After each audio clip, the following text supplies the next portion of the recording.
A very good morning. Hope you all had a good academic feast yesterday, and the inauguration also went off well. And today we'll have a second day of the conference, and we had this session of quick bites. The first, this is the first time we have started in ISNACC, and I think we have encouraged a lot of young and dynamic ISNACC members to come forward and present some short lectures.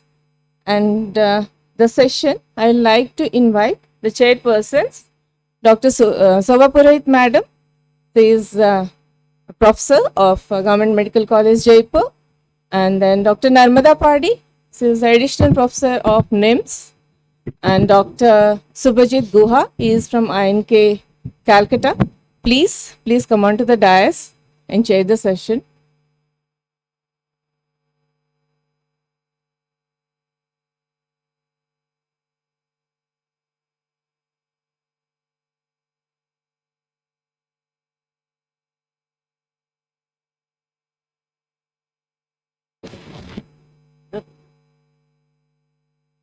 Come in.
Good morning, everybody. At the outset, I congratulate Dr. Padmaja and Srilata and her team for hosting a wonderful scientific feast, a conference. We all enjoyed the scientific feast and the Hyderabadi cuisine, and I must congratulate them. And the punctuality is also her motto, I think. So we have sharply starting our session at 8:30. So first session is of quick bites. The speaker will say something about that in a very short time.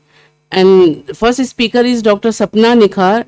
She is Associate Professor in the Department of Anesthesiology in Nizam's Institute of Medical Sciences, Hyderabad. She is going to speak on the application of TCD in post-operative period. Dr. Sapna.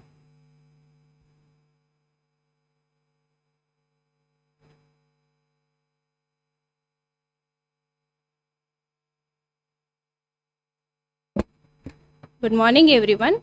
My topic is application of TCD in the post-operative period. So, basically, it is very short session, so I have to be controlling everything in the short time. We know that use of transcranial Doppler has been increasing, and it is called as doctor stethoscope of brain. After Ashley's work, we now have spectral and color Doppler in addition to the grayscale tissue to have imaging that allows direct visualization of major intracranial arteries. So basically, we are getting idea about cerebral in the blood flow hemodynamics, and we can manage accordingly. So I'll go through with these are the basic advantages of TCD. Then this basic principle, which it basically it works on the Doppler shift frequency and the Bernoulli's principle. So you all know about Bernoulli's principle. I will not go in depth about the principles. Then these are the requirement and different color at what depth which artery will be visualized, and different windows which we are having availability. Most commonly used is temporal window. Then these are the indices which we'll get after using TCD, and peak systolic, end diastolic, mean flow velocity, Gosling pulsatility index, resistance index, and Lindegard ratio to have idea about vasospasm or hyperemia. Then this is the main point I want to share, as it is said that it is post-operative TCD. But it's basically it has to be perioperative TCD. Whenever, until unless you have idea about the pre-op or some baseline value, we can't say whether it has changed or it has decreased or it has increased. So most common uses of TCD in post-operative period is post-carotid endarterectomy, where post surgery there can be increased perfusion, which is called cerebral hyperperfusion syndrome, or it can be decreased perfusion, it's called hypoperfusion, or different types of stroke. Stroke can be microemboli or major emboli, and that can be identified by TCD. This is the one scenario where we'll get a post-operative stroke. There are many other cases where post-operative stroke is possible, which you can detect in CABG cases or prosthetic wall replacement, or many other cases like the sickle cell patient posted for other surgery, and you expect them to identify if there is a post-operative, you feel that patient is deteriorating, or stroke you want to assess, that also can be identified. Even in sickle cell disease patients, you can have whether the need of transfusion is there or not, that also can be done by the use of TCD, which gives us a value of timed measured mean velocity of mean of maximum velocity. And then you can have these are the mean where stroke can be identified. Other condition is post-cerebral aneurysm surgery to detect the vasospasm by the use of Lindegard ratio and the velocity changes. So basically Lindegard ratio will give us idea, and velocity, if it is increasing along with the Lindegard ratio is increasing, you can diagnose vasospasm, or if there is a change, other condition is hyperemia also can be diagnosed. So this is basically where when there is a rupture of aneurysm and subarachnoid hemorrhage is occurring, this TCD plays a major important role to identify the condition, and at proper time you can manage to decrease the complication. Then post-operative stroke, post thrombolysis, whether thrombolysis is done in proper way, perfusion is improving or not, or reocclusion can also be identified as early as possible. Post moya disease, where the revascularization is successful or not, if it is getting blocked or there is any complication also occurring, can be identified as early by TCD because it's bedside procedure. And AVM malformation pre-status, where the feeding arteries have increased flow velocity and there is a pulsatility index less. Now after surgery, decrease velocity and pulsatility index will change over the duration, it will normalize. That also can be identified over the days by the post-operative TCD. There are different other conditions like those post-decompressive craniectomy, ICP management, autoregulation, brain death, which are actually critical care monitoring, but actually it can be done post-operative also. And post-operative hepatic failure, by which can be identified by change in ICP, intracranial pressure, or cerebral perfusion pressure can be assessed, and then further management can be done. So these are the basic conditions where post-operative role of TCD is there. Then these are the different, I want to just say that there are enough evidence to show that there is a use of TCD in the post-operative period. So this is basically how flow and Basically, Lindengardt ratio is changing in two conditions like vasospasm and hyperemia. Another report is there, post carotid endarterectomy. How you can identify the TCD by hypoperfusion, stroke, and the hyperperfusion syndrome. So these are different articles. This is raised ICP. Basically, optic nerve sheath diameter is the is better, or I can say accurate measurement to see that there is a raised ICP post-operative where there are different conditions where then there can be fluid retention, positional changes, and or CABG surgery where you can see there will be changes in the intracranial pressure. So along with the ONSD, you can have TCD as a monitoring tool for post-operative period. And these are other roles for different conditions. Then coming to the different conditions, so it is a good option to assess many post-operative condition and intervene at proper time to have good prognosis. This is what I want to say. Thank you so much. Thank you, Dr. Sapna.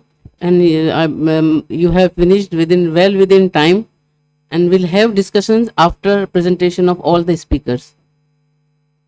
Thank you very much.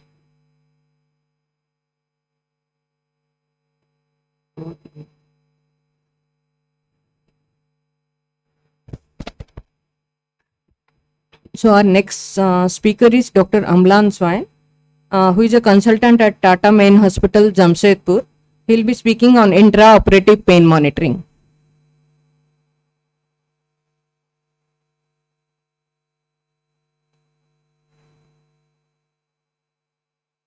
Good morning, ladies and gentlemen. I quite like the term quick bites, especially during breakfast time. And this increases the intracranial pressure in conjunction with the gut, I guess. So the topic that I will be covering is basically intraoperative pain monitoring. And the first thing which I wanted to make it clear to the house is we are not basically measuring pain, because pain as such is a very subjective and unmeasurable thing. What we can measure is something which we use interchangeably with pain, and that is nociception. So when we say intraoperative pain monitoring, we are basically measuring nociception. And again, measuring that in itself is a challenge. But if you are measuring something, it is nociception and not pain. And then what are the benefits of measuring pain? Why do we actually do it? Why is it so good a premise? Obviously it helps in decreasing the intraoperative stress response. There is a theoretical premise that it can be more and more integrated into closed loop systems, especially in the age of AI that we live in. It will help us identify patients for preemptive analgesia, and theoretically it is also supposed to be useful in the ICU settings. So these are the proposed benefits, and some of which have been realized. What are the principles, guiding principles? Basically, the surgical stress response and how the nociception, what is the reaction to nociception? The assumption is that during pain, the balance shifts towards the sympathetic response, vis-a-vis parasympathetic response. And heart rate, peripheral vasoconstriction, pupillary dilatation, galvanic skin conductance, they are the simple things which have been used to monitor pain. They first of all came into neuroanesthesia practice or anesthesia practice in the form of BIS and entropy, not much used these days for pain monitoring per se. And what are the not so simple things used to what are the principles again as principles? The heart rate variability, EEG, EMG patterns, and the threshold of peripheral reflexes. Now all of these principles they are trying to amalgamate along with AI data to give us pain monitors which could help us in the intraoperative period. There are again limitations. There are a lot of confounding factors: drugs, cardiovascular effects, the arousal, emotion, presence of pacemakers, arrhythmias, IV fluid status, and even the age-related autonomic tone changes, as well as the mode of anesthesia, TIVA versus inhalation. So all of these are limitations and confounding factors of pain monitoring. Coming to the topic, the crux of the topic, what are the scores? We have some single parameter scores that we use. There are double parameter scores and and then there are multiple parameter scores. Quickly, I will go through each of them. We know about analgesia nociception index, one of the most most investigated and most used indices these days. And basically the area under curve of the high spectrum of heart rate variability is something which is used to measure this. Again, the higher the score, the better it is. That is how we we tend to remember it. It's again a dimensionless 0 to 100 linear score. There are lots of evidence, but as far as intraoperative nociception is concerned, again, inconclusive results are there. It has the one place where it has found real application and real good results is that they have shown a high negative predictive value for absence of pain in ICU and in post-operative periods. So intraop nociception not so good, but maybe in the ICU it has some effect. It has some use. So clinically relevant or not so much. Even though a lot of studies have been going on, are still going on, if I might believe. Skin conduction is something which they have been used since a long time in lie detectors, and this number of fluctuations in skin conductance more than 0.2, it correlates with intraoperative nociception. Again, limited clinical use. There are more confounders that in this system also. It is basically, it can be used as a smoke detector for intraoperative stress, and it has found a lot of use in the multipara monitors, which I will discuss later on. Pupillometry, again, a class on this would have been taken by Dr. Ranganath, I believe, yesterday. Again, lot of confounders. Opioids, we know it confounds pupillometric readings, intraoperative period also. So it has been studied in the PACU, ICU, as well as for intraoperative nociception. Promising results, but the studies were very small. So ICU, they are starting to implement it now. Clinical value still inconclusive, and more RCTs are required. Again, coming to something which is nociceptive flexion reflex. So the R3 reflex is something that is because of activation of A delta fibers. They're trying to measure this also as a monitor of pain. The advantage is it is independent of so many confounders. But the disadvantage is it is a very complex setup. So the intraoperative period, it is going to require a very complex setup. Again, surgical pleth index is a two parameter monitor. And if you look at surgical pleth index, it is unique that just a G monitor as a pulse oximetry is used. Meta-analysis has shown it to be useful, Wong and colleagues, but the meta-analysis itself is based on so many studies which have shown contradictory results. So again, to be taken with a pinch of salt. This is one of the newer monitors, the Conox. So less than 40, very low likelihood of intraoperative nociception. It's a robust score. It is not reliant on autonomic activity, hence a lot of confounders go away, but it is reliant on, it is confounded by neuromuscular blockers because EMG is being used in the mathematical model. Again, very insufficient evidence. This is a multipara monitor, uses 4 things basically: photoplethysmography, galvanic skin response, temperature and accelerometer. Again, a dimensionless score. And the idea is to maintain it between 10 to 25. In neurosurgical procedures also, they have done studies, and in one in which they have basically shown that ANI is superior to the entropy part. And in another one, in the spine study, they have found that ANI and SPI, they modified intraoperative opioid use, but overall there was not much benefit. So to conclude, we monitor nociception, not really pain. It is still in its infantile stages. Entropy really didn't translate theory into practice. These are the new age monitors as we discussed. It has got high research potential. And thank you very much for a patient listening.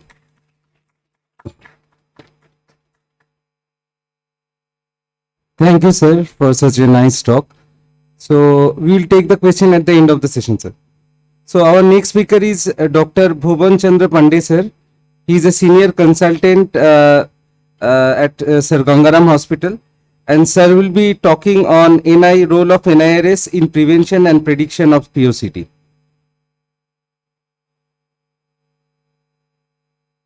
Good morning, everyone.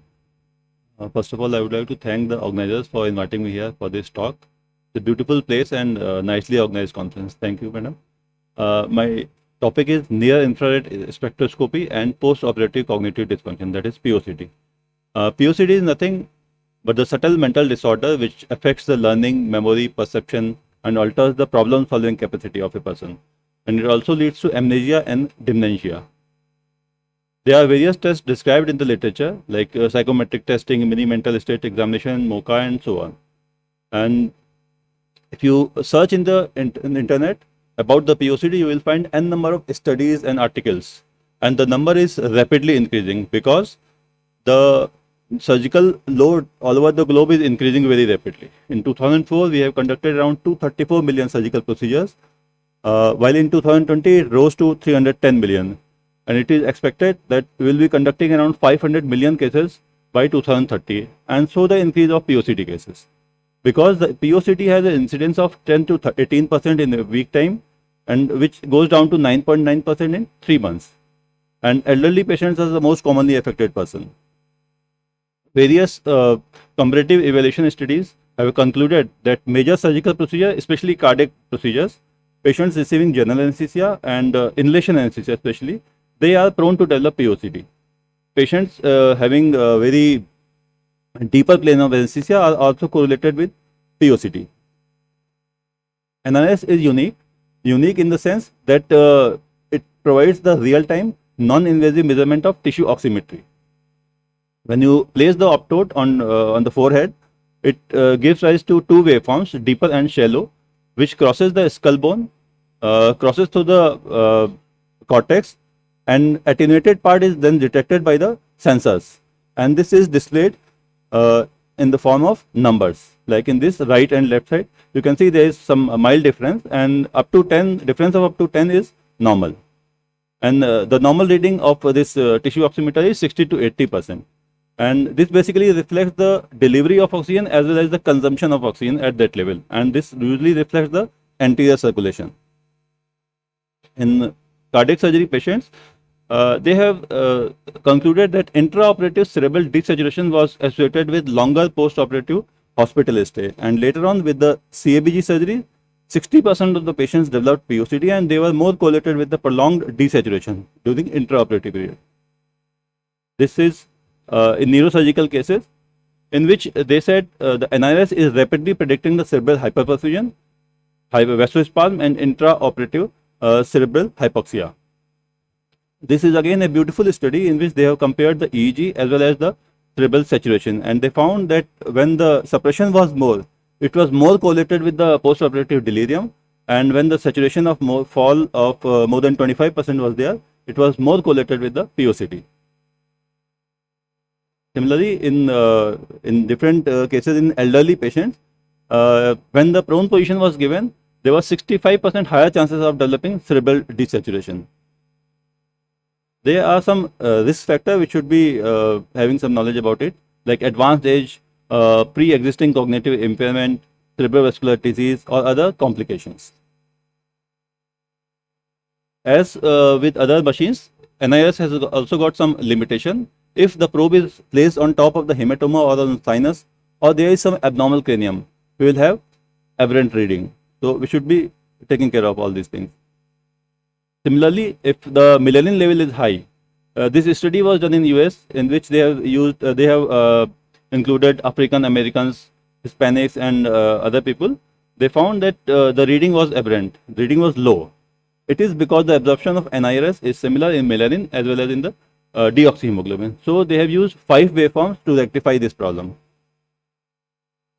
This 2 cases were reported from our reputed Sri Chitra Institute, in which they said if the raised flap of scalp flap was close to the electrode, this will again affect the reading of cerebral saturation. So to conclude, preoperative evaluation and optimization, avoiding more than 20% fall of tissue oxygenation from the baseline will have a fruitful result. Thank you.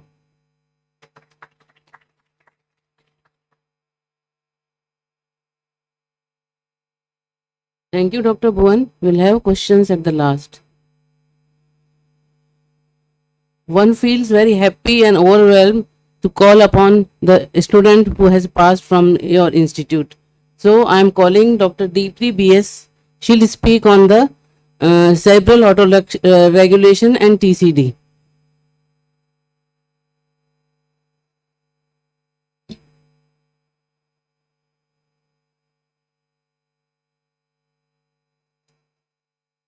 Good morning, everyone. My topic is transcranial Doppler and cerebral autoregulation. Now, cerebral autoregulation, as we all know, is a hemodynamic mechanism to protect the brain against excessive injury, against potentially insufficient or excessive blood flow. Now, clinically, this comes into picture for us for managing a patient with a traumatic brain injury, a patient with ischemic stroke, having vasospasm or delayed cerebral ischemia following a subarachnoid hemorrhage, or a patient having carotid stenosis. Now, the autoregulation measurement mainly involves measuring the cerebral blood flow velocity or the cerebral blood flow. So many techniques have been described historically, but all of these involve bulky, expensive equipment. They are time consuming, they are invasive, they involve radiation. So now the focus is mainly on the non-invasive methods of cerebral blood flow measurement, out of which I'll be talking about the transcranial Doppler. Now, why TCD is the ideal tool to study cerebral autoregulation is because it is non-invasive, it is reproducible, it has comes at a low cost, easy to use, excellent temporal resolution, and it gives consistent results. Now, what we require is a stable cerebral blood flow velocity signal for prolonged periods. So, a head frame to maintain the transducer in place is ideal, and also simultaneous continuous recording of blood pressure is needed. And now, initial methods which were described, first method is static cerebral autoregulation method, where the measurement is made under steady state conditions, and hence the name. It is tested by inducing an increase in the mean arterial pressure of around 20 millimeter mercury by using either phenylephrine infusion or a dopamine infusion. So in an intact autoregulation, there is no change in the blood flow velocity, whereas it's not the case in impaired case. And so the static rate of autoregulation is calculated as a percentage change in the cerebrovascular resistance over the change in the arterial blood pressure. So 100% implies perfect autoregulation, whereas 0 is completely disrupted autoregulation. So it is basically expressed as a percentage of the full autoregulatory capacity. Mainly the linear regression model is used as the slope of the linear relationship between the cerebral blood flow and the mean arterial pressure to calculate all the static autoregulation methods. Now, another method popularly used is a transient hyperemic response test, where it's performed by compressing the common carotid artery for about 5 to 8 seconds while insunating the MCA. Now, a classical hyperemic response is seen in case of an intact autoregulation, and the ratio, the transient hyperemic response ratio, is the systolic flow velocity at hyperemia over that at baseline. So, any ratio less than 1.09 is means the autoregulation is impaired. Now, coming to the dynamic autoregulation, this requires very short duration of recordings, and hence the name. Basically, it is the flow velocity recovery after rapid transient decrease in the arterial blood pressure induced by deflation of thigh cuffs. Now, other methods are also used, such as Valsalva method, breath holding, squatting, sitting, etc. So, the flow recovery in an intact autoregulation is quite steep, much steeper than an impaired autoregulation. Now, the autoregulatory index, or the rate of dynamic autoregulation, is the rate of restoration of flow velocity with respect to the drop in the mean arterial pressure. Now, all these methods described initially require some kind of a hemodynamic stimulus, external stimuli, but later on methods have now incorporated the spontaneous fluctuations in the arterial blood pressure to estimate the cerebral blood flow response. We'll be looking at these parameters. There are mainly model-based methods, correlation coefficient-based methods, frequency domain-based methods. Firstly, TX proposed an autoregulatory index model based on second-order differential equation.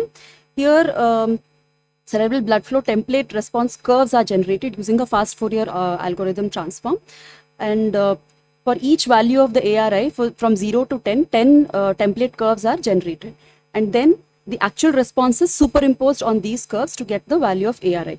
So 0 means absence of autoregulation, and 9 is intact. As we can see here in this example, the autoregulation was 3. So anything less than 4 is taken as a threshold for impaired autoregulation. Another method is the mean flow index and the systolic flow index method. Here it is calculated as a moving Pearson's correlation coefficient between the mean or the systolic flow velocity and the mean arterial pressure. Basically, the raw recordings are broken down into blocks and epochs, and for each epoch, correlation coefficient is calculated and then averaged. So any correlation which is 0 or negative is an intact autoregulation, and positive implies a disturbed autoregulation. Finally, there is a high pass filter model.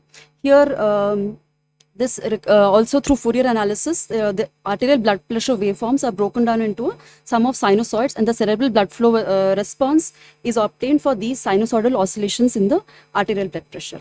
So autoregulation here is quantified as the phase shift angle between the oscillations of the arterial blood pressure and the cerebral blood flow velocity. Now there is a positive phase shift seen in an intact brain, whereas in this example, where one side there is a MCA stenosis, the phase shift disappears. It is 0 degrees, whereas on the intact side, it still persists. Basically, the cerebral blood flow passively follows the arterial blood pressure. A word on the CO2 reactivity and cerebral autoregulation. As we all know, CO2 changes is known to influence the autoregulatory mechanisms. So a hypocapnia can reduce the cerebral blood flow, widen the plateau, and also the hypercapnia cause an upward shift of the autoregulatory curve. So overall, CO2 assessment, CO2 reactivity assessment is a very important part of the cerebral autoregulation assessment. Now, which parameter to use? The classical methods have all been compared in numerous studies and they're all known to be comparable. The later on methods, the autoregulatory index, the mean flow index, and the transfer function parameters, they are also comparable, especially when the autoregulatory index is between 3 to 6 in the normal range. Some studies have shown systolic flow index demonstrated a stronger association with outcome than a mean flow index. However, there is no consensus on which approach can be considered as a gold standard. Thank you.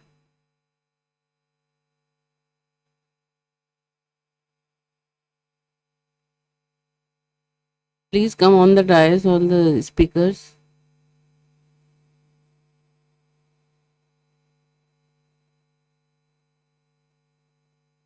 We had a very good presentations from very young neuroanesthesiologist and application of TCD in post-operative period. Is it equally important in the non-cardiac surgeries also? To see the cerebral functions, because during cardiac surgeries, usually the brain protection is equally important in cardiac surgeries. So, any questions?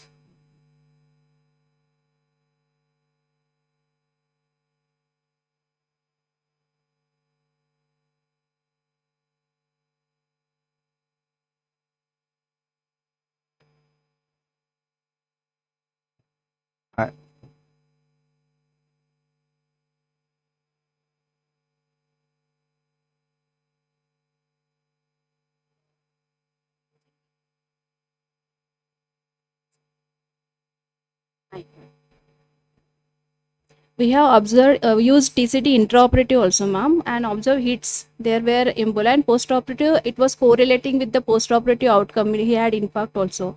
Other thing, postoperative hyperperfusion syndrome, we have reported two or some cases. That's all. It's just in the institute, ma'am. So we are also in the learning phase, but yes, we are using. Yes.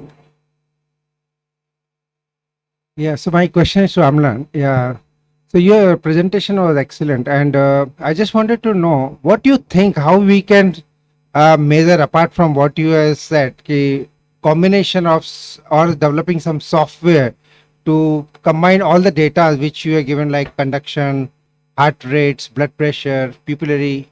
So is there any just now software, artificial intelligence, something has come which can combine all these things and give some data or digital form or some graphic form, something perception?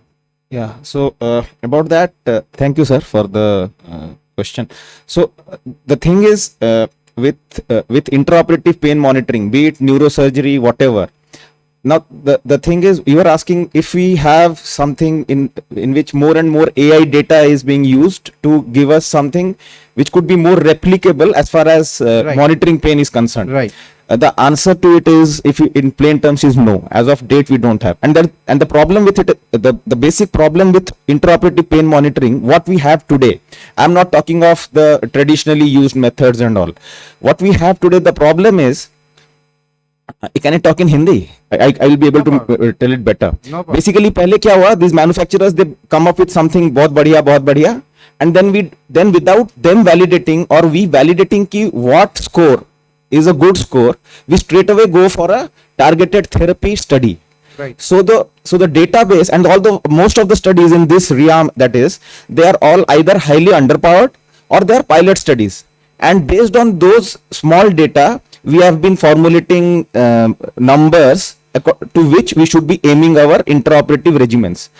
So that is why it is not really. So the way to do it is to build more robust studies on this. First of all, to find out the scores which work, and again these scores are all linear scores. and linear scores won't work. It has to be AI based logarithmic scores. Right. So those are the what should I say, the defects in So like HPI has come, high potential prediction index and Yeah. all. They're all Yeah. based with the artificial integer and Yeah. all. So Yeah. you can predict. The same thing I'm Yeah. asking whether we can predict pain and gives analgesia before it happens. Yeah, That and is- again, as I said in the very beginning, it will be very difficult to predict anything related to pain. We can only look at nociception, not pain. So, Thank you. we have been using it in our hospitals, either on a trial basis, because the manufacturers, they will come up with their devices, please use it for some time. But yeah, again, the evidence base as of now is very less. The theoretical premise is very appealing if you can actually predict pain before it happens. But on the ground, I think a lot of work needs to be done on this. Again, I have one more question for you. See, we are using more of a EEG based monitors, Massimo, Yeah. this. Yeah. Even that, actually, I don't So know whether you mentioned. so let me make it very clear to the house. EEG based monitors, intraoperative pain, nada, zilch, no फायदा. There was this premise ना, RESC, उसके बीच का जो gap है, उसको हम लोग को analgesic से देना है. No, अभी तक at least one thing is very certain with the data that is coming in. Entropy for monitoring intraoperative pain and for managing intraoperative pain, not really of much help. But lot of, now the EEG based, wherever you see a delta, actually you will see a constant phase of, anesthesia. Yeah. Then suddenly if there is a painful stimulus, you will expect the beta arousal. Yeah. That means patient is having pain and, beta. Yeah. But there is a concept called delta arousal. So that Correct. means suddenly if the delta phase, if it is going, it indicates actually pain. And in, practical scenario, I have noticed so many times in a constant depth of anesthesia, if you see a delta arousal or beta arousal, everybody knows, okay, patient has gone back to, light plane because of the pain. Yes. But delta arousal, so what that concept is actually, it's very important because as we see delta phase in that scenario, people just try to reduce the anesthetic depth because patient is going deeper. But actually the concept is so different that patient actually has a deep pain, so much of severe pain that the delta activity of the EEG is actually getting. So three concepts, one is beta arousal and alpha dropout and even the delta arousal. Three things which is Again, actually something coming which up in I'm sure can be explored, and obviously you are working with it, so you feel more convinced about it. But the thing is, even if you look at this Cornox monitor, they also have a other than this noxious stimuli reading, they have a depth of analgesia the depth of anesthesia reading also. And again, depth of anesthesia is not the same as pain. So I again, do understand, that's a but actually if you, because Massimo monitor has a EEG, actually we can see it, correct? Yeah. So if we see it and utilize it, then it is actually, we can be utilizing this tool because Yeah. many people are started using quantitative EEGs, Yeah. even for sedation, and this, I think this is also one of the thing can be used. Yeah, again, between awake patients, semi-conscious patients, and patients who are under general anesthesia, the whole paradigm, there are paradigm shifts on how to use these monitors. Yeah. Thank you. Okay. Thank you. Thank you. I congratulate all the speakers. Thank you.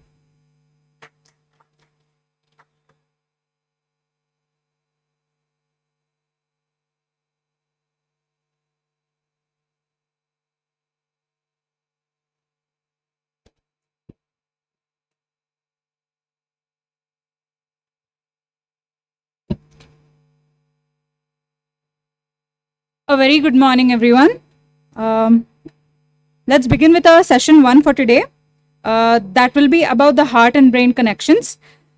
For the session 1, I'd like to invite the chairpersons, Professor Gopinath sir,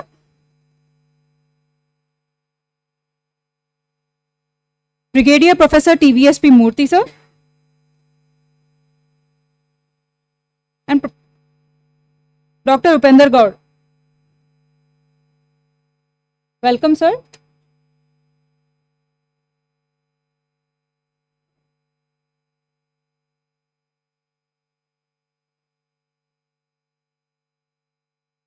I request the chairpersons to invite the speakers for this session.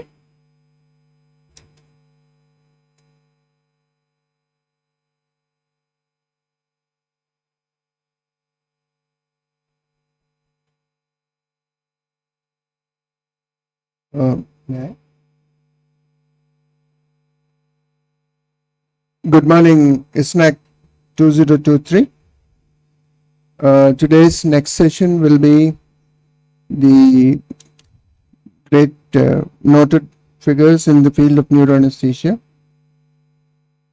The first will be Professor M. Radhakrishnan from the NIMHANS, and he'll be talking on brain injury and cardiac dysfunction, and does advanced hemodynamic monitoring matter. Good morning, May I everyone. request Professor M. Radhakrishnan. Good morning, everyone. Respected chairpersons, senior members, colleagues, and students. At the outset, I would like to thank the organizing team for their kind invitation. They have asked me to discuss whether advanced hemodynamic monitor in patients who have cardiac dysfunction as a consequence of acute brain injury, does it matter or not? I have no conflict of interest to disclose. So I will be covering this topic under this following agenda. First, I will briefly discuss about acute brain injury and cardiac dysfunctions and a little bit on pathophysiological mechanism. Then I will go on to the advanced hemodynamic monitors which we currently have and a published literature on these monitors. Then I will make my concluding remarks. Now in the brain, there are few centers in the brain which controls the cardiovascular function. The predominant ones are the vasomotor center, hypothalamo pituitary adrenal axis, and autonomic modulator centers like the limbic system and insula.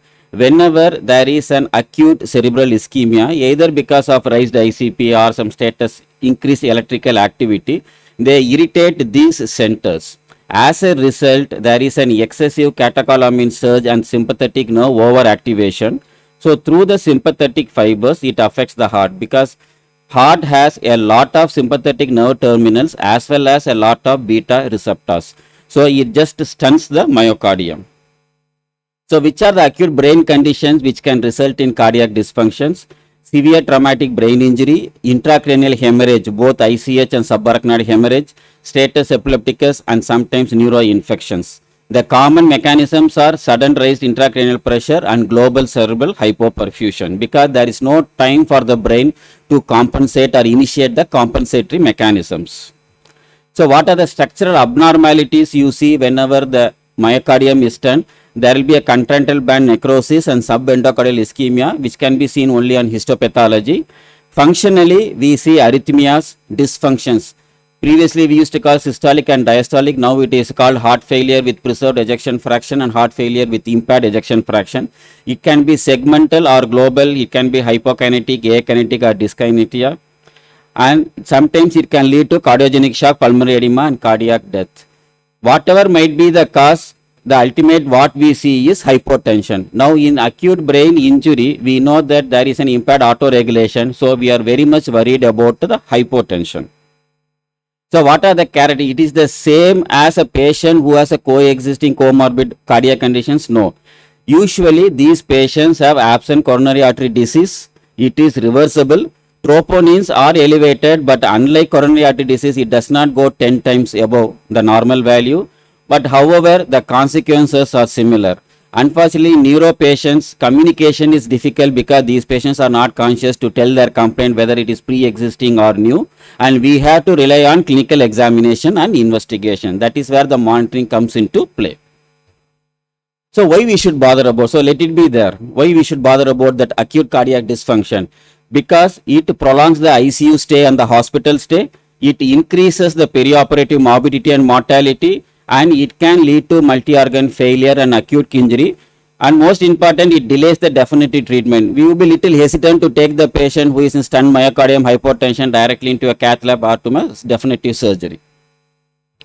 So when we look at the cardiac function, it depends upon the volume, it depends upon the contractility, and it depends upon whether that contractility will improve with volume overload and also the afterload. One must remember that blood pressure is a dependent variable and not an independent variable. It depends on cardiac output and the systemic vascular resistance. Why we should know the different function? Because the treatment of hypotension can be different, or it can be a combination of fluids, inotropes, vasopressors, and inodilators. Just by measuring the blood pressure, we will not be able to choose any of this. So how do we define basic or advanced? This is an arbitrary definition. There is no standard definition. Things we routinely use in all patients and all the times, I have classified under basic, and I will not be discussing further. It includes heart rate, blood pressure, central venous pressure, urine output, and ECG. The advance is we are monitoring different components of heart function, including the end organ perfusion, like preload, which can be used by ultrasound measurements, or global end-diastolic volume or intrathoracic blood volume. For preload responsiveness, we have pressure variations and volume variations, and SVC, IVC distensibility. For afterload, we have systemic vascular resistance, dynamic elastance. Contractility, we have dP by dt, which can be measured by continuous pulse contour as well as by ultrasound. And others include pulmonary vascular resistance index, delta CO2, and end organ perfusions like cerebral oximetry and brain tissue oxygen. Now let us go to what are the monitors available currently in the market. So this is from the Edwards. This is the version 2, this is version 3, and it measures the cardiac output and the stroke volume index. And this is the latest. It is like the Tom Cruise Minority Report movie. This will tell which patients will develop hypertension 5 minutes down the line or 10 minutes down the line. And apart from that, you can see it will give you the dynamic elastance and as well as the dP by dt in a single screen. So that is how it is useful. And they have the equivalent non-invasive sensors also. This is from the Pulsion. Either we can use a pulse contour or we can use a thermodilutions. Both can be included. The advantage of thermodilation is you make a cardiac output measurement and use that value to calibrate the pulse contour measurement. And this is based on the ECG and the plethysmography, impedance cardiography. You see a lot of variables which can be derived, and it is a non-invasive tool. And this is the Baxter stalling, which has come up new, which was taken over by from the Cheetah. The advantage is it is based on the bioreactance, and it measures the pulse, passive leg raising test to assess the cardiac output changes, because in the ICU is totally different from the OT, where the ICU patients will be spontaneously breathing. So most of the variations which we described before cannot be used in the ICU except for this one.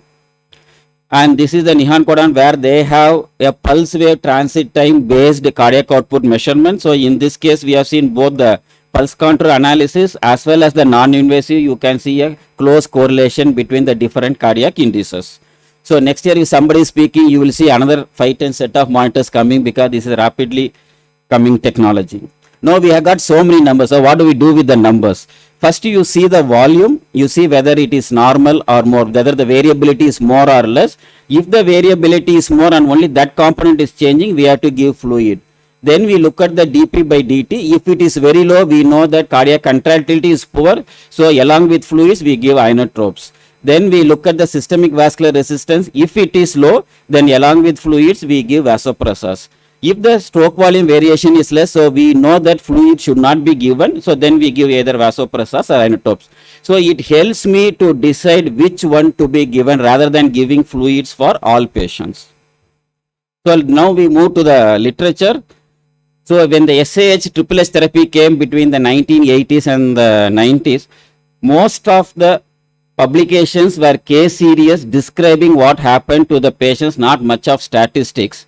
And all these patients had Swan-Ganz catheter, and in all the patients, cardiac output was monitored, pulmonary capillary wedge pressures was monitored, and whenever patients developed cardiac failure, they were treated accordingly. But that was not projected in the paper, only hypertension was projected. Then the Swan-Ganz catheter was thrown out, the cardiac monitoring went off, so everybody hooked on to only blood pressure alone. So we did not know what was happening, and we could not see a good result with just an hypertension management. So then 10 years later in 2013, the research group from Japan, they wanted to observe what are the changes happening in patients with SAH, in patients with DCI and without DCI. That black one are the patients with DCI. If you see between day 3 and day 7, before the vasospasm and the DCI sets in, these patients have a very high SVR. And these patients have a very low CI. Now assume that if that patient belongs to us and we give only hypertensive using noradrenaline, we will be increasing only the SVR, further compromising the cardiac index. Then the next year, they used all these variables as a target and chased this number to see whether this improved outcome or not. So they included both good grade and poor grade patients with cardiovascular complications. So if you see, In patients who presented with poor grade, the incidence of DCI was less when the goal-directed monitoring was done and treatment was initiated. Also, when you see the good score, RMS score at 3 months, patients who presented with poor grade, they had a better scores. But when they clubbed all the grade patients, they could not see the difference. So this is the problem. You should know which patient to use. You randomly put the monitor to all patients and then you expect some good outcome. It is not going to come. And the newer studies have shown better improvement in the cognitive outcomes and also brain oxygen. So this is a recent study where they group the patients into two: brain tissue oxygen more than 20 and less than 20.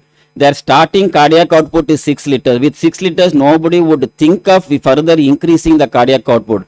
But since they had the end organ perfusion monitor, they increased the cardiac output to 7.5 liters and they could show an improvement in the brain tissue oxygen. Now coming to acute ischemic stroke, there are not much literature in this. This is one of the recent studies where they looked at the collateral flow all around the infected region, and these were the patients not thrombolized. They looked at the time to peak that indicates the blood perfusions, and they used the transcranial Doppler for this, contrast enhanced. So if you look here, this is the patient with the cardiac index of 2.1, and following dopamine, the cardiac index was increased to 3.45. The mean arterial pressures are the same. But when you look at the mean transit time from 22, it has reduced down to 13. However, they are not discussed about the outcome of the patients. In the TBI, most of these patients require emergency surgery, and following the surgery, the ICP drastically gets relieved. And the thresholds for decompressive craniotomy in our country is much less compared to the other countries. So we don't see much changes of cardiac dysfunctions in the ICU, and the other reason is they get discharged faster. But then when we conducted a study, there were 3 sets of patients who had a normal or a low or a high cardiac index. Surprisingly, patients who had a normal or low cardiac index following decompression, they did better. There are certain group of patients who had a very high cardiac index to present with, and these are the patients who did not do well. This is because of sympathetic hyperactivity. So why it has not become a routine practice? Because I have told many slides that it is useful. One, the equipment is expensive, and moreover, the sensors are expensive, and belief and acceptance. So we are still stuck to the blood pressure. We are not gone beyond that level. If you see in our ICUs, many times surgeries have come, no, hypervolemia therapy, plus 3 liters, plus 5 liters. So that belief, acceptance has to come. And when we use lot of invasive lines, you need ICU beds because it cannot be done in all the wards, and maintenance of lines, sharing of exercise, because most of the SH patient will have the femoral sheath for the nimodipine infusions. And then training is also required, and one must understand the limitations of the variables measures. And what are these limitations? Most of the pulse contour analysis will work on a controlled ventilation where there is a cyclical changes in intrathoracic pressures.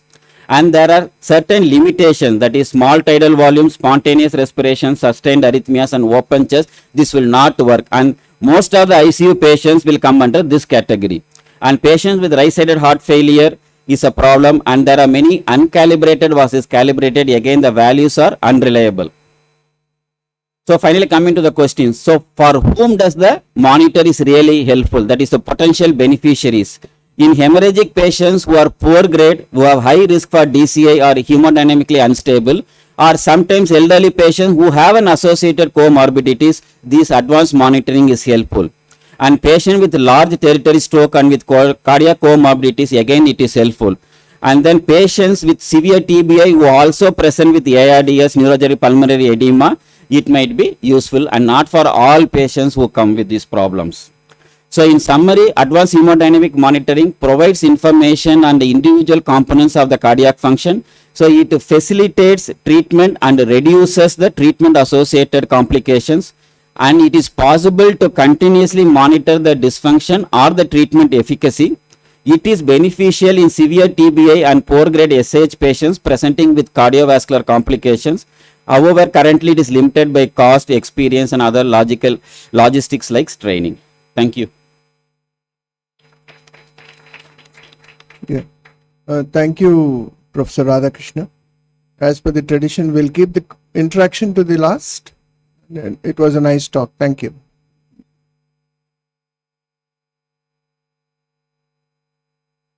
ఇది ఇక్కడ.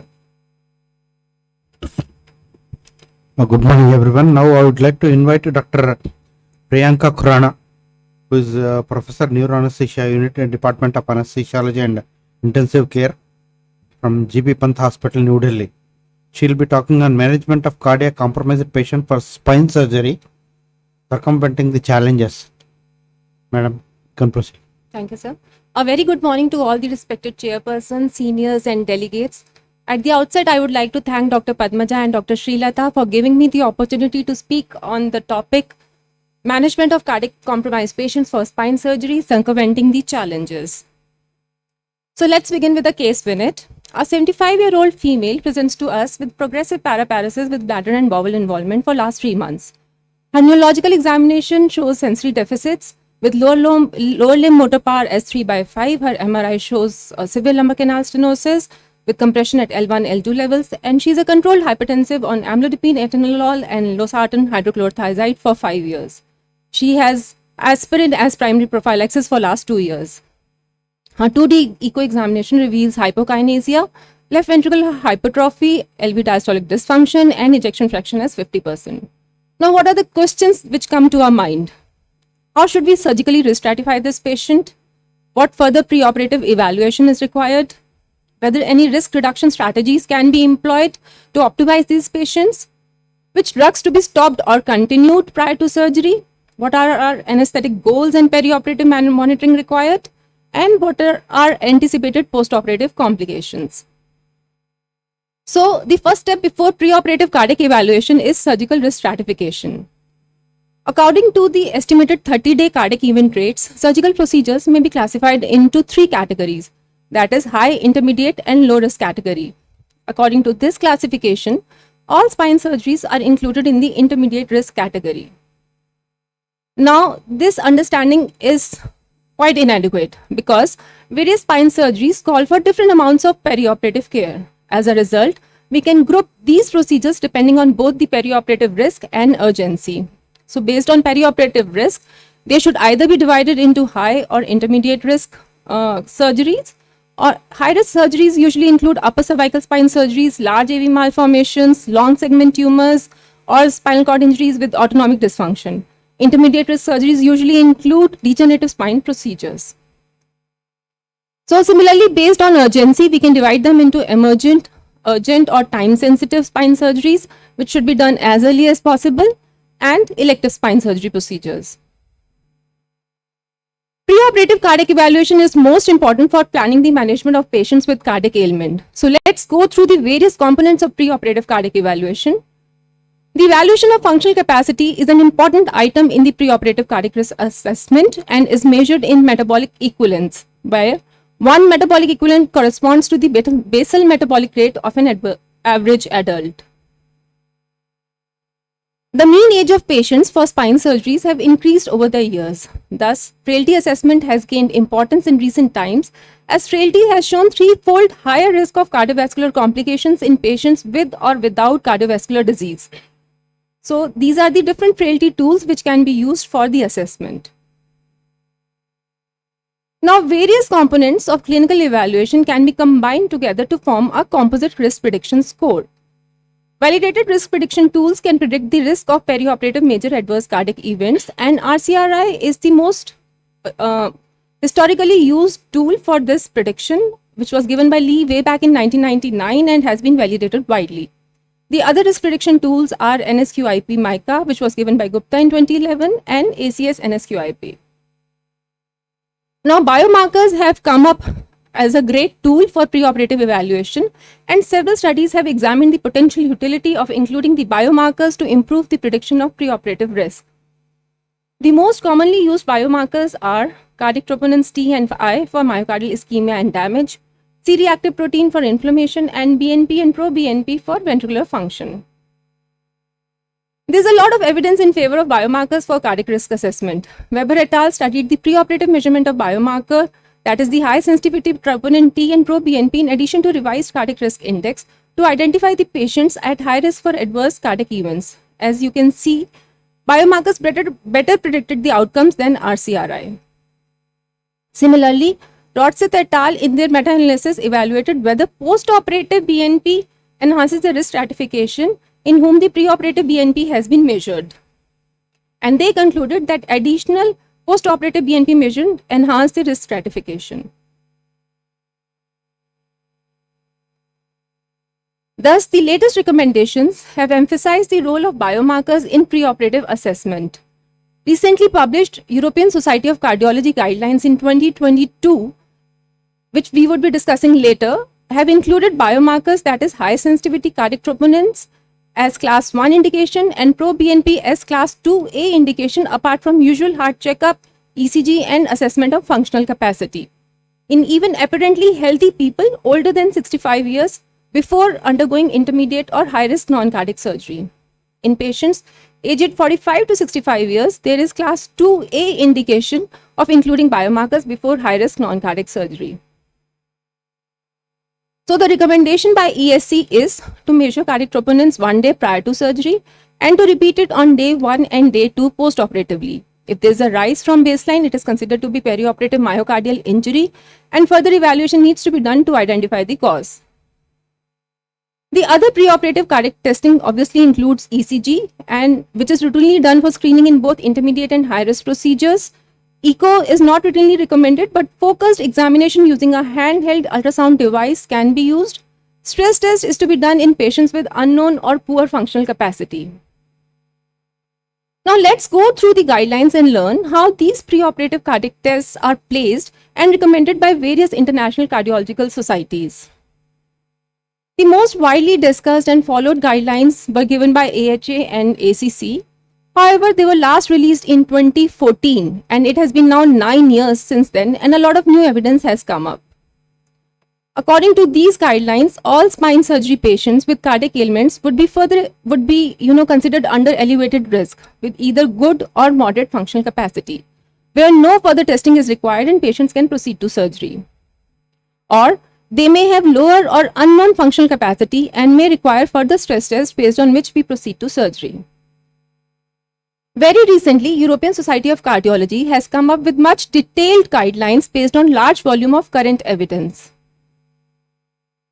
They have divided surgery as elective, time-sensitive and emergent or urgent. As we had already discussed, surgical risk is divided into low, intermediate or high, and all spine and neurosurgical procedures are clubbed as intermediate risk, which seems grossly inadequate. So all patients who have either cardiovascular disease, cardiovascular risk factors or are more than 65 years of age should undergo preoperative ECG, baseline biomarkers and functional capacity assessment. Here we need to note that older age people without cardiovascular risk factors also need to be considered for preoperative evaluation. Also, preoperative biomarkers are recommended in addition for all these patient subgroups. Now, if any of these parameters is found abnormal, further testing with transthoracic echocardiography or stress testing is performed. If abnormal, then coronary angiography may be done. After preoperative cardiac evaluation of cardiac ailment patient for spine surgery, patient now let's have a look at the risk reduction strategies which can be employed to further optimize these patients. So let's first go through the perioperative medical therapy.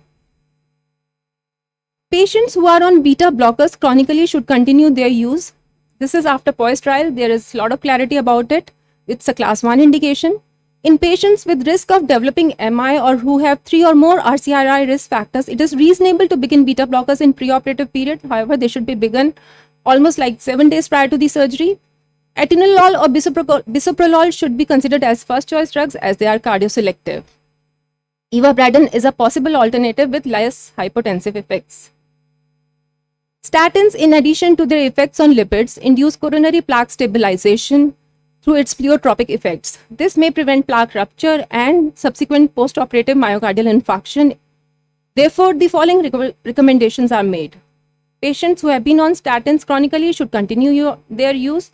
Preoperative initiation of statins is reasonable in patients undergoing high-risk procedures. And preoperative therapy with statins should begin at least 2 weeks prior to surgery to detect any adverse effects. Now, regarding the use of AC inhibitors and ARBs as antihypertensives, there is no significant evidence showing the benefit of continuing the administration of AC inhibitors or ARBs to patients who will undergo non-cardiac surgery. In a systematic review by Montero et al. And a cohort study by Vision Group, it was concluded that stopping AC inhibitors reduced the risk of death and postoperative vascular events. Antiplatelet agents are commonly given either as primary prophylaxis in patients with cardiovascular risk factors or as antithrombotic agents in patients who underwent coronary stenting. In a study by Shin et al., antiplatelet drug takers and non-takers undergoing spine surgery were compared for the amount of bleeding per 10 minutes and chordae equina compression by epidural hematoma measurement. They concluded that results were comparable. In another study by Swiller et al., no appreciable bleeding-related complications were observed in patients undergoing spine surgery.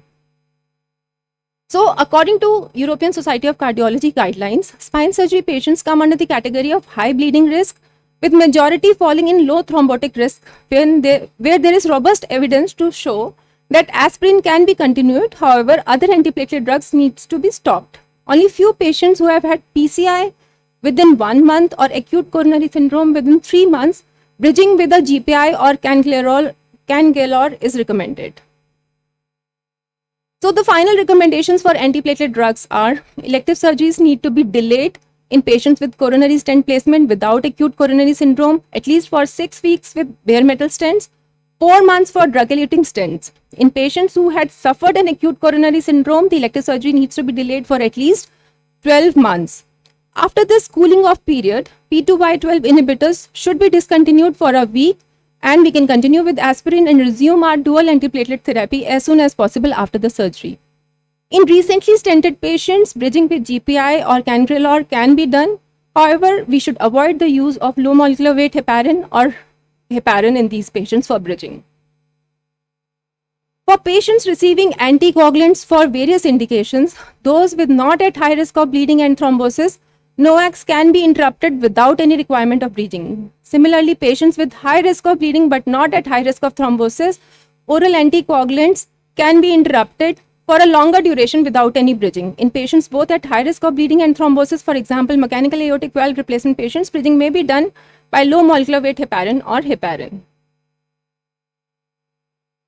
So in cases where spine surgeries have to be performed urgently, like acute decompression, then last intake of NOAC is important. If it is more than 12 hours, we can proceed for surgery. If less than 12 hours, coagulation panel has to be performed and cardiac hemostatic measures need to be taken. So this was all about the medical management of risk reduction. Let's go through the surgical risk reduction strategies prior to the spine surgery. Control of myocardial ischemia before non-cardiac surgery is recommended whenever the operation can be delayed at no risk for the patients. However, routine myocardial revascularization is not recommended before the non-cardiac surgery. For severe aortic stenosis, urgent spine surgery can be performed with careful hemodynamic monitoring. However, elective spine surgery should be done after valvuloplasty or after TAVI implantation. And same is the case with severe mitral stenosis. So let's go to the intraoperative management. The major anesthetic goals are to maintain stable hemodynamics with control of heart rate and sinus rhythm, to maintain adequate intravascular volume, to minimize myocardial depression during the intraoperative period, to maintain systemic vascular resistance, and to maintain perioperative body temperature. Apart from standard ASA monitors, monitoring system in relation to patients' degree of perioperative risk can be chosen. For example, in low to medium risk patients, pulse oximetry with pleth variability and arterial catheter with PPV is sufficient. In medium to high risk patients, advanced cardiac output monitors can be used like transesophageal Doppler and other cardiac output measuring techniques. If at all you land up with a patient in cardiac arrest intraoperatively, then prone position CPR has shown to generate better flow than the supine CPR. Prone position CPR can be performed with 1 or 2 hands with or without external counter pressure. For midline surgical incision, prone chest compressions with 1 hand on each side of the incision has been successfully used. The spectrum of myocardial damage is very broad and varies from injury through ischemia to infarction. Sir, just 2 more slides. Asymptomatic troponin rise is now chosen to be strongly associated with mortality and is given the term myocardial injury after non-cardiac surgery or perioperative myocardial injury. Now, myocardial infarction is one of the most dreaded complications and the incidence is as high as 3 to 5%, with most MI occurring within 48 hours after the surgery. Patients receiving analgesic medications can mask the symptoms of ischemia. myocardial injury after non-cardiac surgery or perioperative myocardial injury is characterized by asymptomatic perioperative elevations in troponin levels that are interpreted as evidence of myocardial injury. It has been associated with increased risk of death at 30 days, and there is still no specific treatment for this, and it is an active area of research. Post-operative cardiac arrhythmias usually includes atrial fibrillation, which has the incidence of as high as 3 to 10%, and patients who develop post-operative AF are twice as likely to have stroke within 1 year post-operatively. They can be risk stratified according to the CHADS-2 vascular score, and anticoagulation can be started in patients who have more than 2 risk factors. So before I conclude my topic, I would like to bring forward an important concern. In a recent survey by ISNACC Working Committee on Pre-Anesthetic Evaluation, there were 2 questions on preoperative cardiac evaluation, and as you can see, a very varied response was given with no consensus on which preoperative cardiac investigation needs to be done. In the same issue, Dr. Umar Rao sir had very aptly commented that good pre-anesthetic evaluation is a prelude to good surgical outcome, but where are the guidelines? So now the first step has already taken by the ISNACC, and we really look forward to the recommendations and guidelines by our society. So my final take-home message is, managing patients with cardiac ailments for spine surgery requires a multidisciplinary approach. All neurosurgical spine procedures are classified as similar category, and this is just not justified. A thorough preoperative cardiac risk assessment is important in these patients, and recent evidence shows emphasis on biomarker measurement both preoperatively and postoperatively. Frailty tools can be used in elderly patients even without cardiovascular risk factors. Optimizing patients for cardiac function preoperatively should be done both medically or surgically. Perioperative cardiac monitoring for assessment of cardiac function should be performed, and we need to anticipate and prepare for the postoperative cardiac events. Thank you.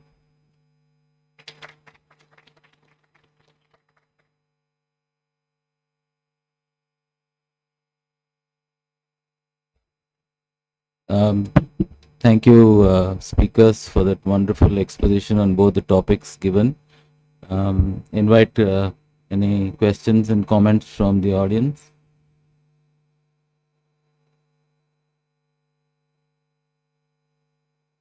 Yes, madam. I'd first like to congratulate both the speakers. Absolutely intense. This is working. You're audible. Please speak loudly. Absolutely wonderful talks by both the speakers, and it was a wonderful start to the session today. Absolutely precise, to the point, and so much information gurgling in the head. I hope we can retain it till the end of the conference. My question is to Dr. Radha. Please introduce yourself. Yeah, I'm Dr. Monica from GB Pant Hospital. With the advent of these newer non-invasive hemodynamic monitors, so one is always, this dichotomy remains that should you be sticking to the minimally invasive ones or switch to these ones that are easier to use? What is the validation? What is the accuracy of these non-invasive devices like the one from ICON and all that are coming? Most of the published literature, they always quote both are equivalent. And the minimally invasive one, they try to compare with Schwann-Ganz, that is thermodilation. They do quote. The thing is, suppose if a old patients where you think the cardiovascular reserve is less, you need some monitor. A non-invasive ones would be better in the intraoperative period. But then you have a very sick patients who are totally hemodynamically unstable. It is better to go for an invasive ones. In the invasive ones, if the patient is on multiple inotropes or something, always go to the proximal vessels rather than to the distal vessels to have a more reliable reading. What is the strength of evidence in the literature regarding the comparison between non-invasive and minimally invasive? I have not gone through the strength of evidence. This is regarding the strength of evidence. These are very well validated in the cardiac surgical population or the cardiac patients. So it is only an intraoperative extension of use for other surgical exercises. So they are pretty well validated. Thank you so much. Hello, thank you both for your wonderful talk. I'm Camilla Esfahani from the University of Virginia. My question is regarding preoperative preparation for patients who are at higher risk for DVT. Have you seen anything in the literature, or is there any practice at your institution about giving sub-Q heparin for prolonged spine surgeries or even intracranial surgeries. It's something that we are starting to consider at my home institution. So I wanted to get your expertise on that. Thank you. Yes, you are very right. Patients who are bedridden for very long duration need to be screened for DVT, and we are routinely doing that. Those patients who are limited in their mobility for last more than 15 days, we do DVT risk assessment, and based on the DVT screening, we start the preoperative therapy like low molecular weight heparin in these patients. That's true, and that's very important. Dr. Dilip, please. Very good presentations from both of you. And this question is to Radhakrishna. I was just asking you, initially there will be hypertension, both head injury and also SAH. After sometimes, as you said, there will be stunned myocardium and then they will go to hypertension. But what should we do that period? Sometimes at 12 hours, maybe 24 hours, there will be severe hypertension in a head injury patient. Shall we treat or not to treat? If we treat, are we enhancing the stunned myocardium or preventing it? This treating this sympathetic hyperactivity, it is being talked much about in the sepsis population also, like to give beta blockers or not with low dose infusions. Still, even in the sepsis, there is a debate. There are few groups who says beta blocker must be given, but there are few groups who say that is a compensatory mechanism. You don't try to remove that compensatory mechanism. It just indicates the severity. The problem what happens is most of these sympathetic hyperactivity what you are talking about, it is all receptor based actions. Cyclically, once the receptor gets stimulated over a period of time, they undergoes down regulation of receptors. So even when you give a lot of inotropes like iatrogenic or pharmacological, they don't respond well. And that is why patients who present with a very high, that hyperdynamic circulation, after 2 or 3 days, they deteriorate and they don't even improve when we give a lot of inotrope. That's what we also see in our head injury patients. So we have to treat, but for the blood pressure targets, different disease etiology, there have been published literature like acute ischemic stroke, ICS, so we have to follow those things. So, in your institute, what do you currently practice, Dr. Radhakrishnan? What do you use? What monitor do you sort of? In the operation theatre, we have Edwards. So we the use new one, Hemisphere, the new one with hypertension. New one we are not at purchase. Acumen we are not at purchase. The old flow track sensors we use. So when we do a screening echo, if we see like SH patients, some impaired cardiac contractility, so those patients we use, or any elderly patient who has an associated comorbidity we use. So when you come to the ICU, we have recently got ESCO, so on alternate beds. So the trend is more useful than the absolute value. So we use that. And pro acuity sensors we recently purchased. So thermodilution we use it in the emergency OT. The issues in the emergency OT, it takes some time to put 2 lines, connect, and then that's one of the limitations. But we use all the monitors. No, it's the Hemisphere seems to have a new module which is non-invasive cardiac output measurement with a finger probe, the FINAPRESS.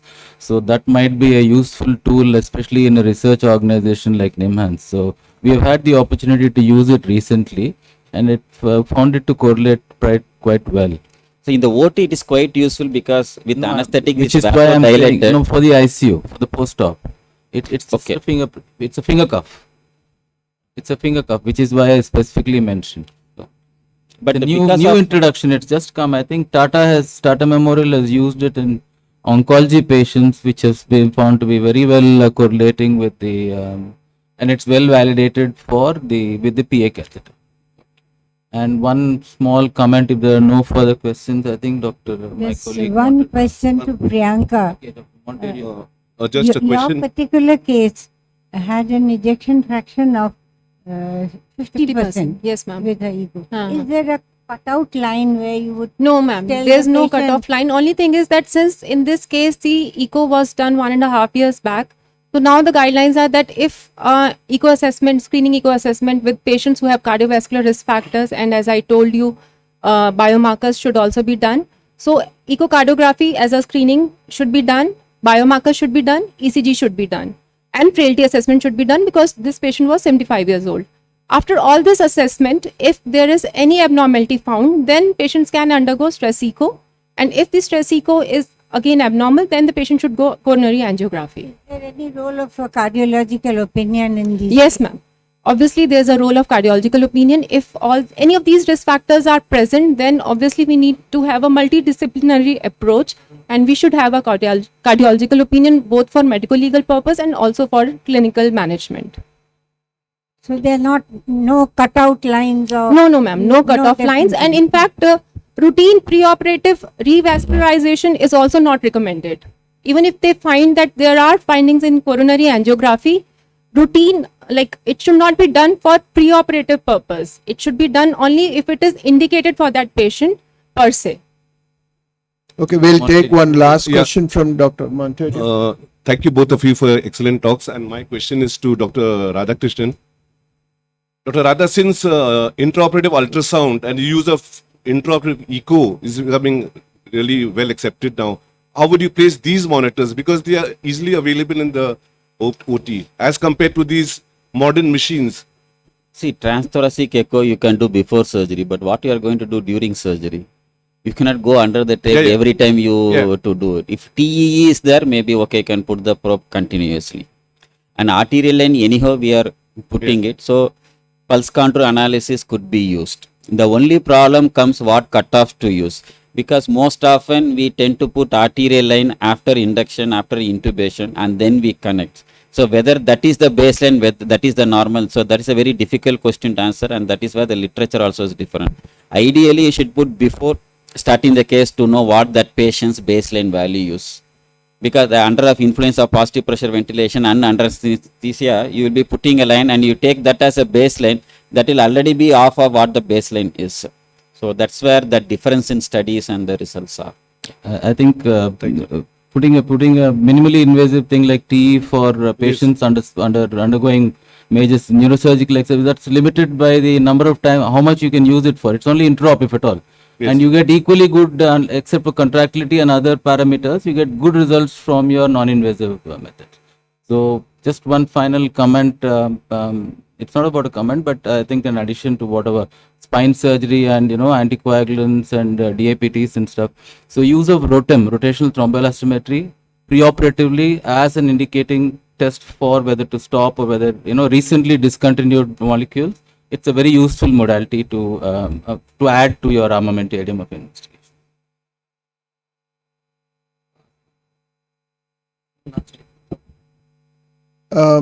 Thank you, speakers, and thank you, audience. It was a nice session. We'll wrap this session. Thank you.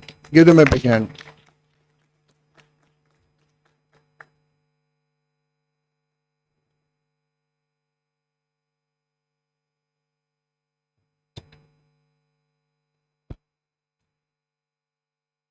Moving on to the session 2, the discussion will be about the blood and the brain interface. For this, I'd like to invite the chairperson, Dr. Pandu Nayak, Professor and HOD of Anesthesia, Osmania Medical College.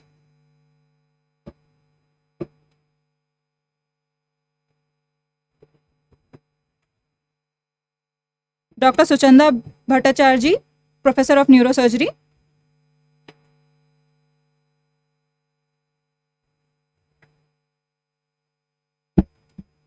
And Dr. Kiran Jangra, Associate Professor, PGI, Chandigarh.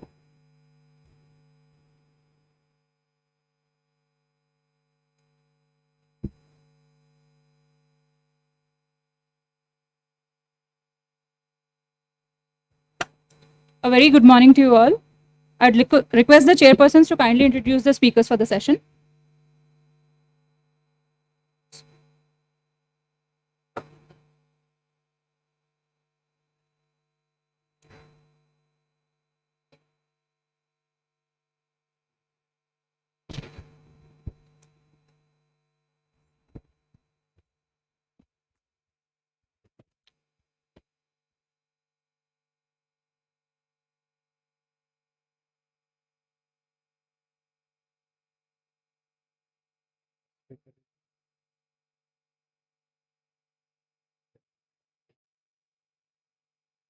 So good morning, everyone.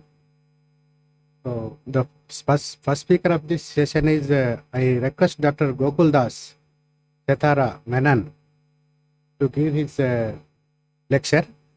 So Dr. Gokul Das is a clinical professor, Amita Institute of Medical Sciences, Kochi, specialist anesthesiologist, Oman Army, publications, national and international publications, national anesthesia conferences and national anesthesia and neurocritical care conferences, state and south zone conferences, and received appreciation certificate from Oman Army Chief, member of IMA, ISA, ISNACC and NCSI. So proceed, sir, please. Good morning. At the outset, let me thank Dr. Padmaja and the organizing team for giving me this opportunity to present in front of this august audience. My topic is neurotherapeutic strategies for the management of uncontrolled bleeding. I have taken this mainly from the European guidelines on uncontrolled bleeding in trauma and also European guidelines in perioperative bleeding, adult patients, and added from few other articles. Mainly from these two journals guidelines I have taken this article. This is Mount Kailas. Now I'll start with the case scenario. A few years back there was a middle-aged man in our institute who underwent TNTS surgery for recurrent tumor. While proceeding, there was injury to the cavernous portion of the carotid artery leading to profuse bleeding.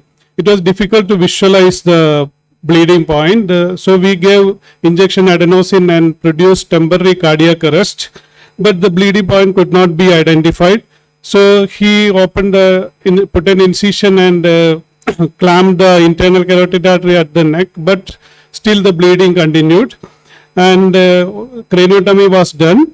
Supraclinoid carotid artery was ligated and the artery IC was trapped. During this period, his hemoglobin went down, his BP gone down, and we continued to support him with IV fluids, blood, FFP, platelets, and vasopressors. So the patient was next day extubated and MRI was showing there was no infarct. That means there was good cross circulation. So this shows how important it is bleeding, especially when you do TNTS surgery or endoscopic surgery in a neurosurgery case. Now I'll be discussing about these points. These points I'll be discussing. Now coming to the problem, why do we worried about this? Because in a trauma case, it says more than 30% of the deaths occurs before the patient reaches the hospital due to bleeding, and more than 40% occurs in the first 24 hours due to bleeding. And in the first 48 hours after admission, it is more than 50% of the deaths are due to trauma-induced coagulopathy. So it's a serious case. And even in postoperative cases, they found the study shows that the perioperative death around 20 to 30% are due to bleeding. Now, what are the causes? Mainly, it is a trauma, road traffic accident, explosions, war. All these can cause major bleeding. And surgery, especially in patients with bleeding disorders or patients with acquired or congenital bleeding disorders or those with anticoagulant medications. How do we classify? It is classified according to the blood loss and also the variations in the vitals that caused by the blood loss. Also, it interfere with the tissue perfusion, changing the base deficits. How do you investigate? All investigation should be mainly concentrate on the hemoglobin and this, and also you need to investigate on the coagulopathy and see for the perfusion, serum lactate and base deficit. If thoracic injury or spine injury suspected, chest X-ray is done and fast for intra-abdominal bleed and CT scan if the patient is stable, especially if you are suspecting any extravasation, pseudoaneurysm, etc. A CT scan also is needed. What are the goals of therapy? Maintain hemoglobin around 7 to 9 grams, platelets are above 50,000, PT and APTT less than 1.5, fibrinogen above 1.5 grams, calcium equal to more than 0.9 millimoles, and temperature keep normothermic and pH around 7.35. How do we initiate the resuscitation? How do we start? So any bleeding, uncontrolled bleeding can lead to hemodynamic instability. This means that the BP is less than 90%, base excess is more than 5 millimoles per liter, and patient require multiple blood transfusion. So first thing is we have to replace with the volume. The volume replacement should be a restricted fluid replacement strategy to maintain the BP around above 90 millimeters of mercury is done. Crystalloids or colloids can be given, but crystalloids can cause large amount can edema and colloids can interfere with the bleeding. Instead of the CVP and POP we have been using, it is better to use dynamic assessment of fluid responsiveness and non-invasive cardiac output. Now there's a restrictive transfusion of strategies to be maintained for blood transfusion. It should be around 7 to 9 grams. This is to prevent any allergenic blood transfusion related reactions and problems like lung injury. Vasopressors are started to give it to maintain the a permissive hypertension 80 to 90 millimeter is maintained. Oxygen, as we know, it should not be hypoxia as well as hyperoxia. Both is not good for the tissues. So it is PO2, it is adjusted to maintain the normal PO2. What are the lethal traits? They both coagulopathy, hypothermia and acidosis. All this will interfere with the bleeding and other conditions. Hypothermia will affect bleeding and also acidosis. So better to maintain normothermia in these patients. Calcium is important because multiple transfusion can result in low calcium, and it is measured and maintained around 9 millimoles. Now coming to trauma, if there is a patient is coming to emergency and all, what will happen first or in the trauma site. So first you can give a local compression. Direct pressure application of the bleeding point can reduce the bleeding. If a tourniquet is available, it can, and the bleeding is in the extremities, tourniquet can be applied. This can reduce bleeding but if long term, it can cause ischemia and nerve damage. One of the major bleeding that occurs is in the pelvic region, which is difficult to access, and high incidence of mortality of 33 to 56%. In such cases, it is better to use a pelvic binder that will reduce the bleeding. There are many chemical hemostatic agents that are available. These forms, one, they will form a clot.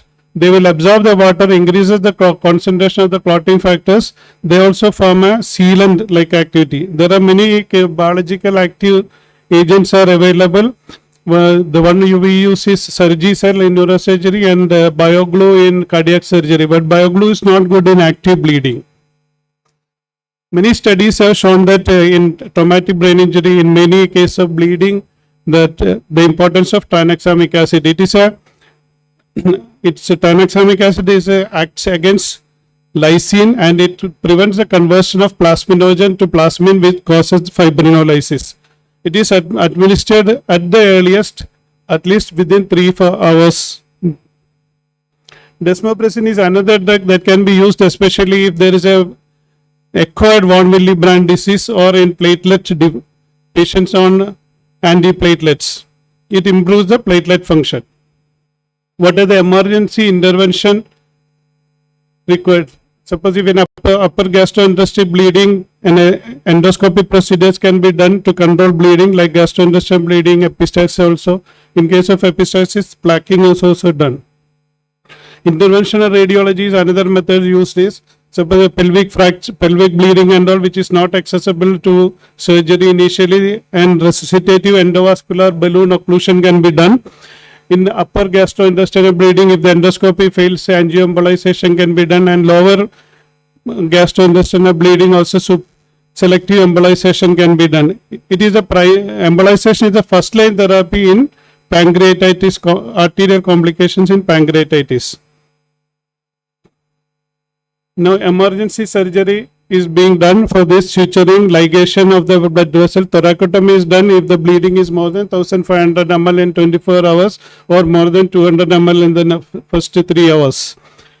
And abdominal, suppose if the major bleeding is there and it is not easy to proceed for surgery, then give a good abdominal pack and close it and open it after 48 hours for the definitive surgery. Cell salvage is used in major surgeries to control bleeding, especially in Jehovah's Witness and where they do not accept allogenic blood. It's also used when there is a cross-match blood is not available. Now do we manage anticoagulation? Next is coagulation management. FFP is given to decrease the PTI and APTT to level less than 1.5 and platelet transfusion to raise it above 50,000.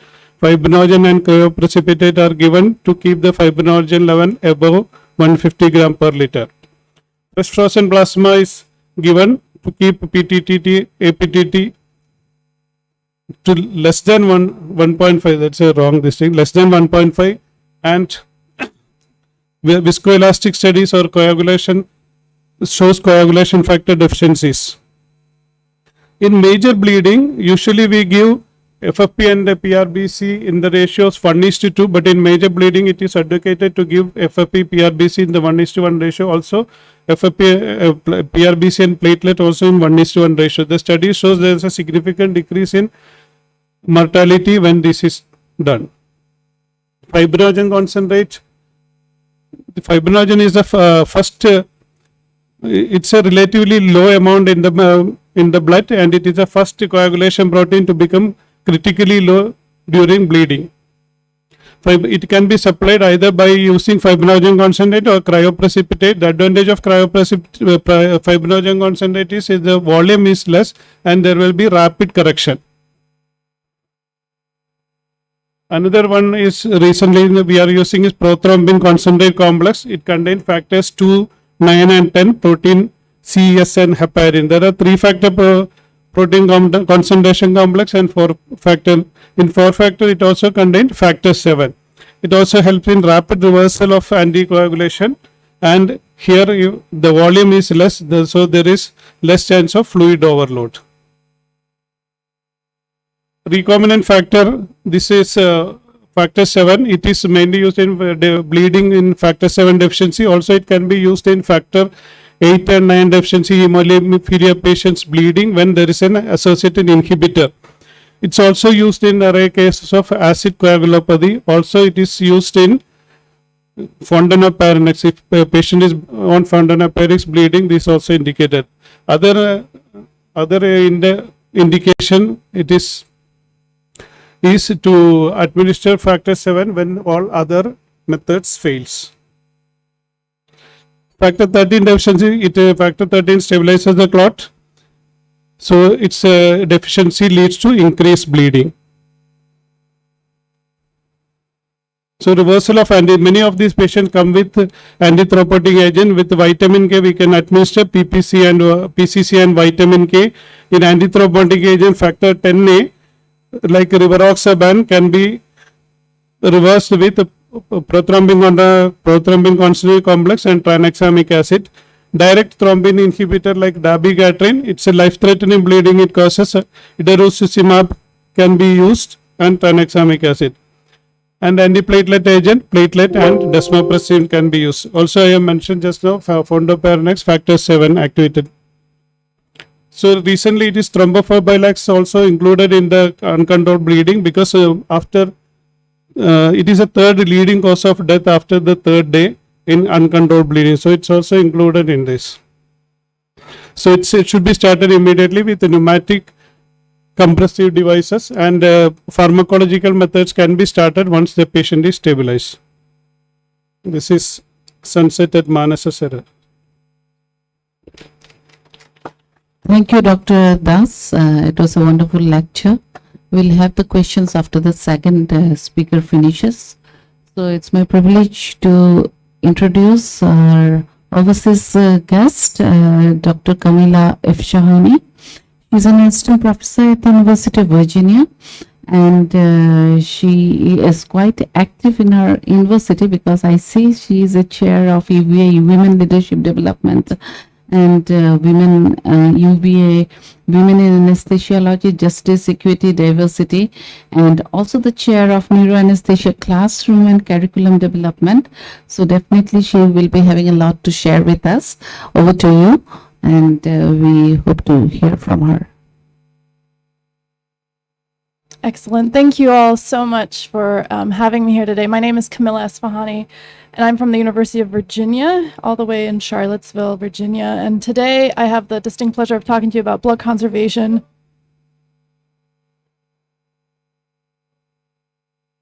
I have that effect on hospitals. I'll just keep going. So we're going to talk about blood conservation and complex spine surgery, and if anybody needs to run out for an emergency, that's totally fine. I don't have any disclosures.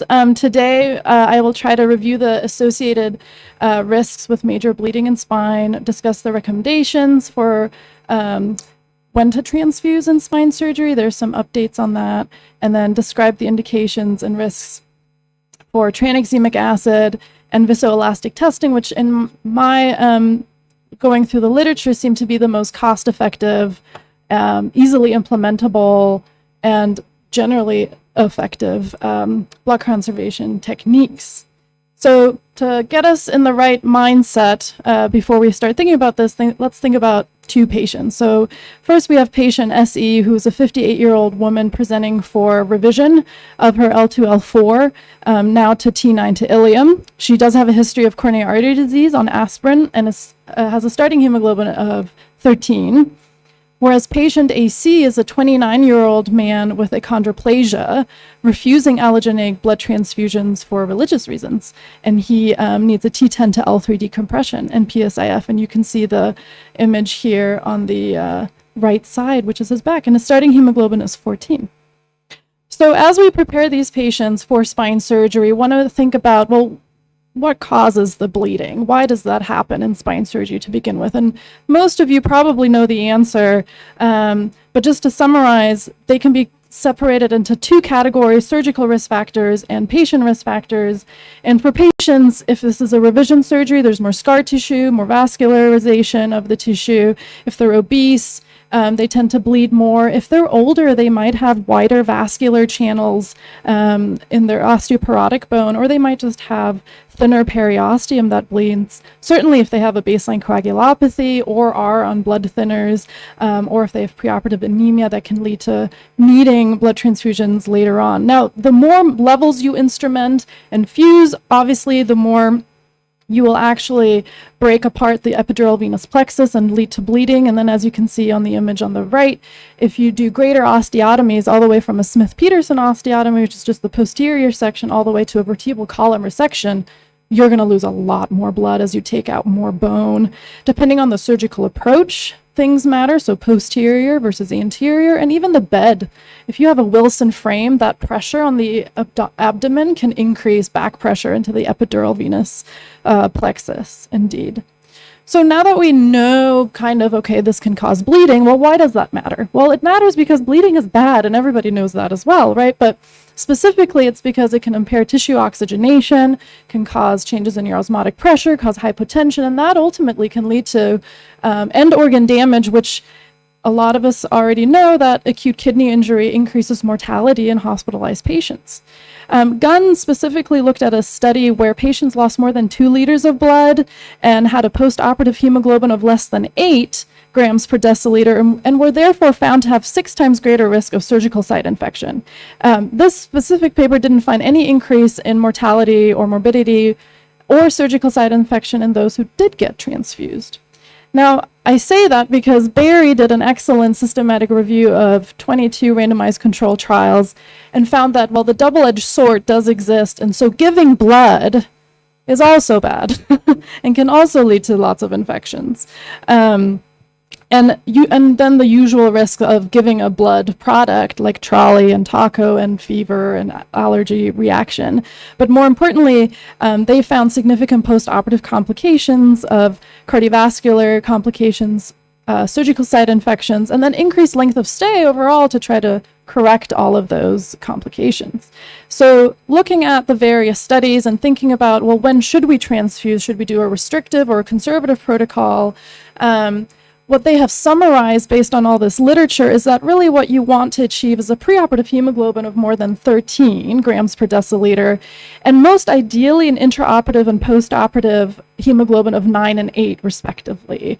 And if you are at an institution where autologous donation is a thing, you should give that blood within 28 days.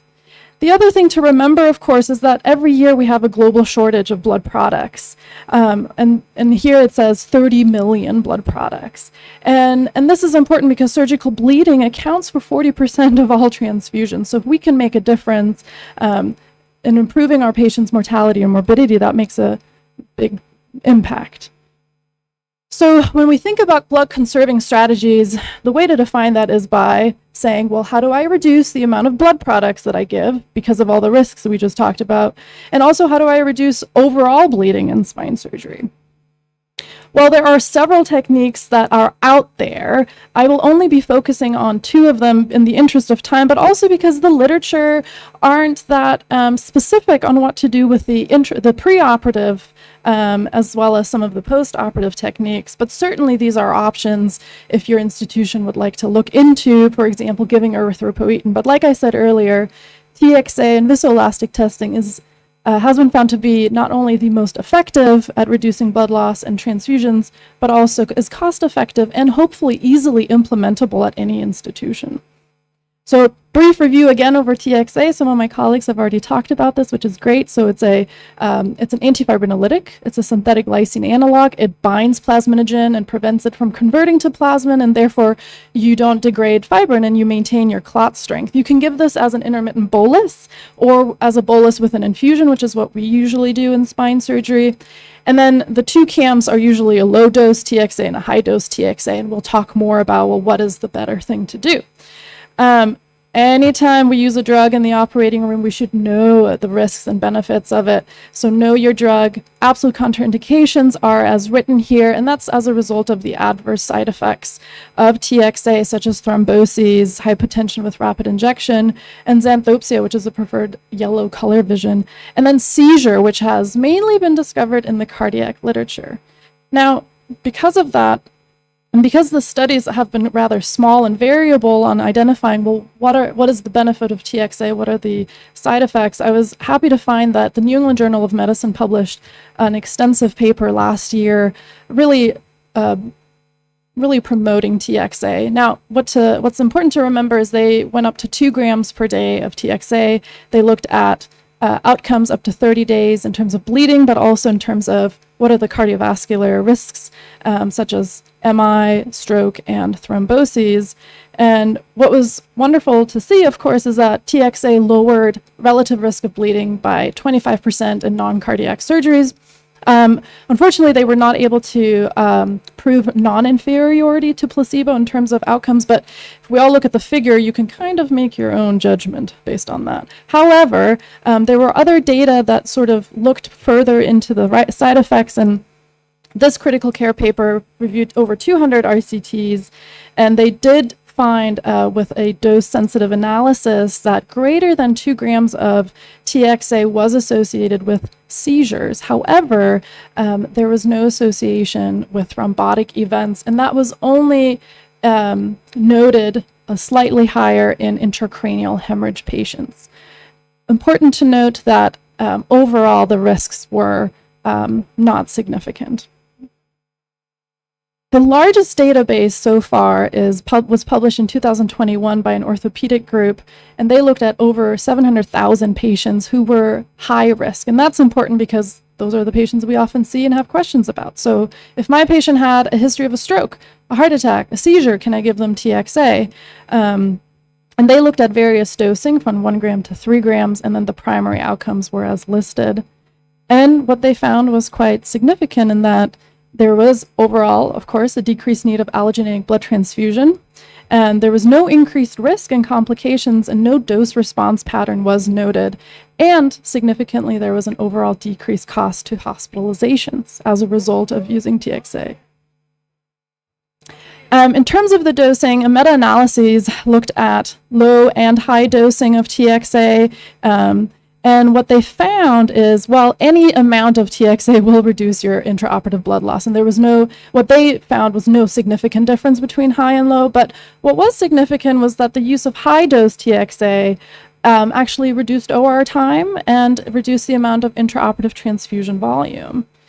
Looking at the various high dosing, at the various doses for high dose TXA, this retrospective cohort analysis actually found that high dose TXA was much more effective at reducing blood loss, especially the higher number of instrumentations and vertebral levels that you approached. And it reduced the amount of red blood cells and platelets that were transfused, so much so that high versus low dose TXA became a marker of estimated blood loss for the surgery at no additional risk of complications. So anytime we think spine surgery, and we've talked about bleeding a lot, sometimes what comes into our mind is, well, the trauma bay. And how does this relate to a big trauma case? Well, we see coagulopathies, we see major hemorrhage. However, that hemorrhage is insidious and it's over time, it's not acute. And so we don't need to go with a 1-to-1-to-1 massive transfusion protocol. What we can do, in fact, is a very slow and controlled technique so as to avoid this chaos. And one of those techniques that we can use is viscoelastic testing. And this, luckily, this was reviewed earlier a little bit as well. And it's a point of care test that measures the viscoelastic properties of blood. And there are 3 different types out now that you can use. And essentially it looks at the coagulation profile.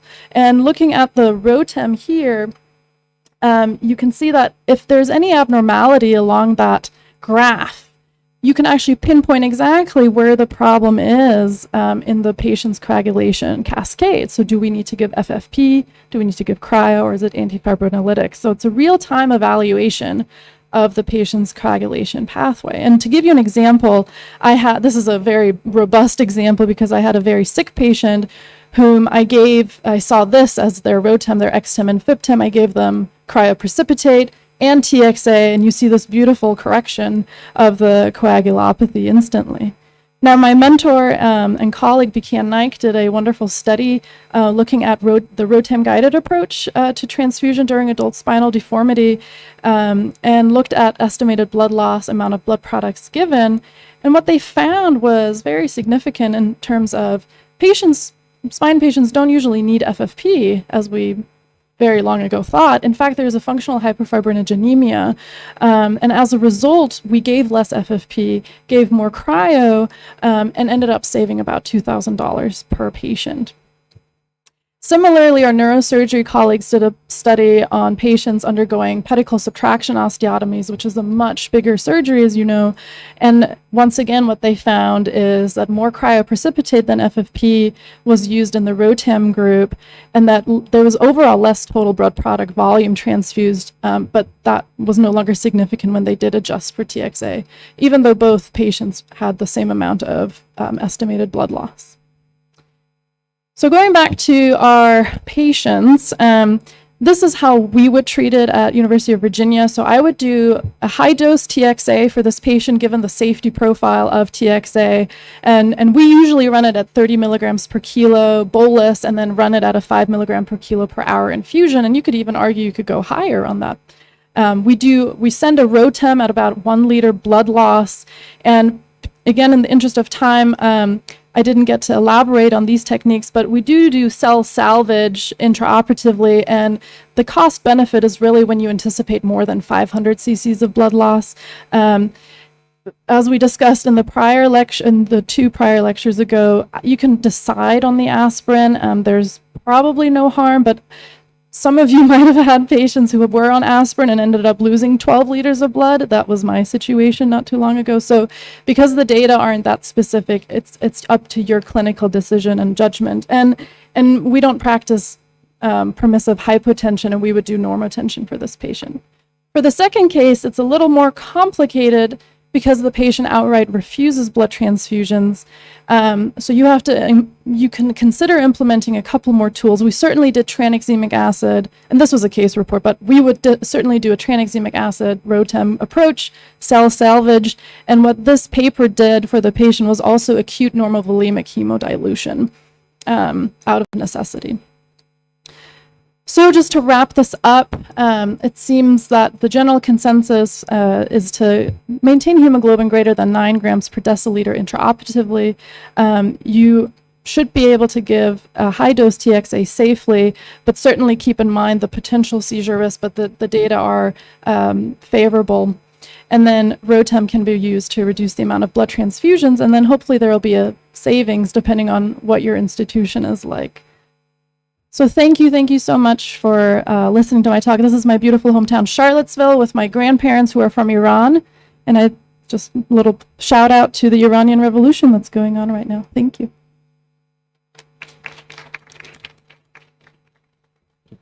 Thank you, Dr. Camilla. Now I invite both the speakers on the stage and it's open for the questions. Yes, ma'am.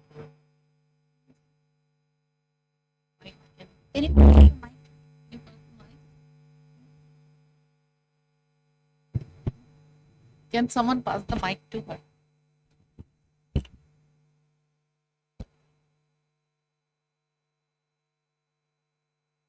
So I think the question is the timing of when to give tranexamic acid. Yes.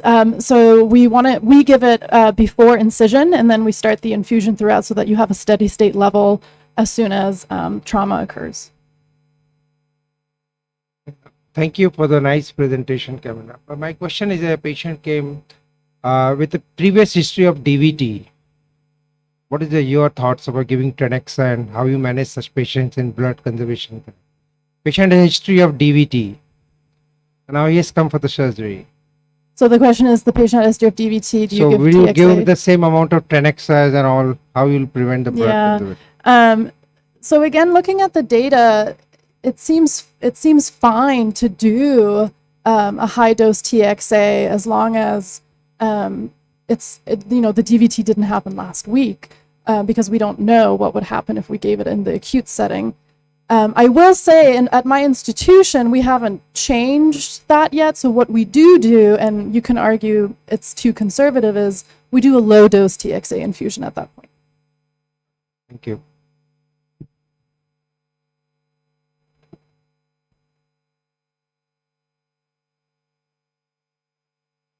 It was a very nice talk. So what is your take on the POISE 3 trial, which is which has one limb on tranexamic acid, and do you think the results are out and we can have some consensus regarding that? Some consensus on what? On POISE 3 trial. Yeah, so it looked at cardiac surgery, orthopedic, GI bleeding, obstetrics. So it looked at all the data essentially. And it seems, and you saw the data that TXA obviously reduces blood loss, and it was inconclusive essentially on the risk factors. So I think because so much of our data is on cardiac surgery for the risks, I think we do have to look at the other papers that I mentioned to really feel comfortable with using TXA in those settings. But I think overall it was an excellent paper, and it was very reassuring for our use of it. I am a clinician, I'm a neurosurgeon. We get for both of you, these days we are getting a lot of patients while sitting in the OPD, they'll be on Apixaban or this one, especially post-COVID. So, and they need an acute surgery like an cordaquina and all. So what is the take for those patients? What are we supposed to do? Should we ask them to stop, or what is to be done for the newer anticoagulants?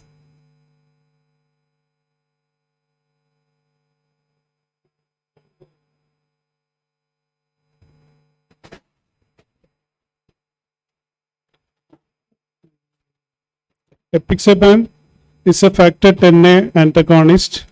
So we can give PCC and tranexamic acid in these patients, and we can proceed with the surgery, this one, if we want to proceed in emergency cases. Usually otherwise we postpone the cases, elective cases, wait for the time, and if patient cannot be stopped this, we to take a bridge therapy and then we will take. How long are we supposed to wait in all these cases? I think 48 hours, I'm not very sure.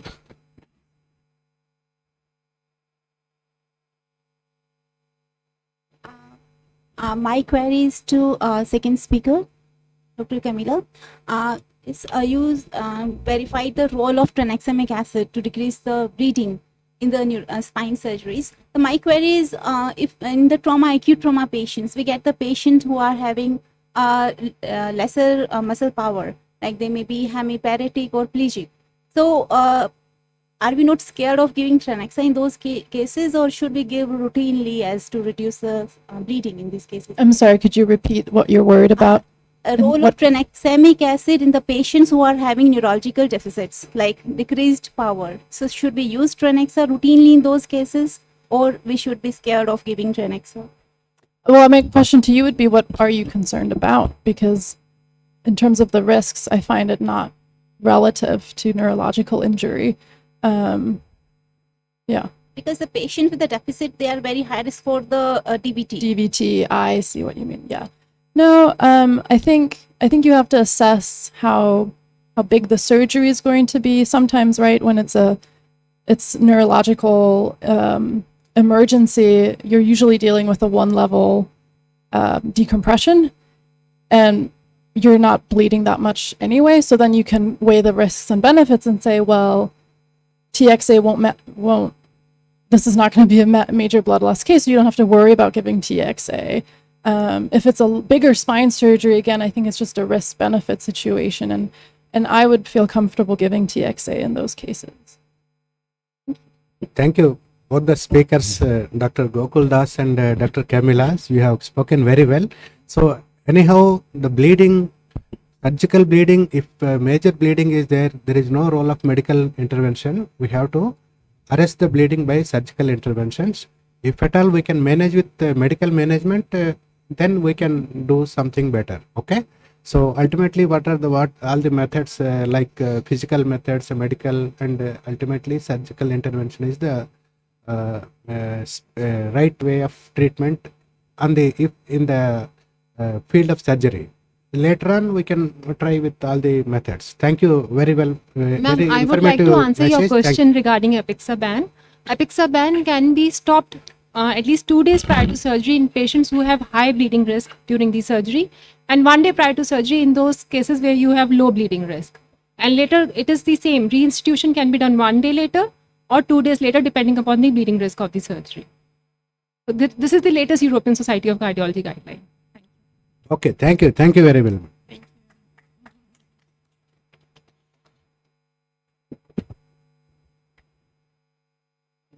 To go from that side.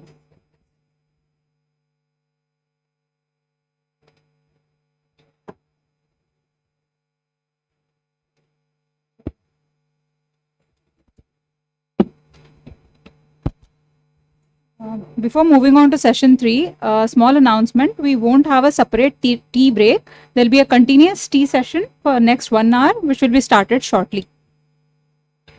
The session 3, the topic is neurorenal crosstalk. For that, I'd like to invite the chairpersons, Dr. Smita Sharma, consultant anesthetist, Bombay Hospital.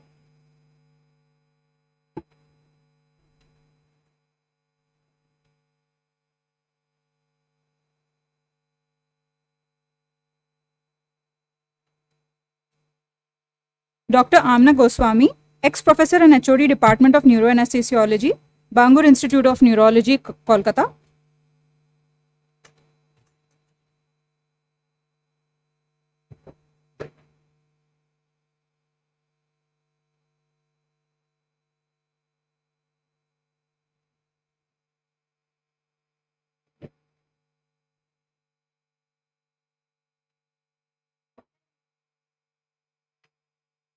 Dr. K.R. Madhusudan Reddy, Professor of Neuroanesthesia and Neurocritical Care, NIMHANS.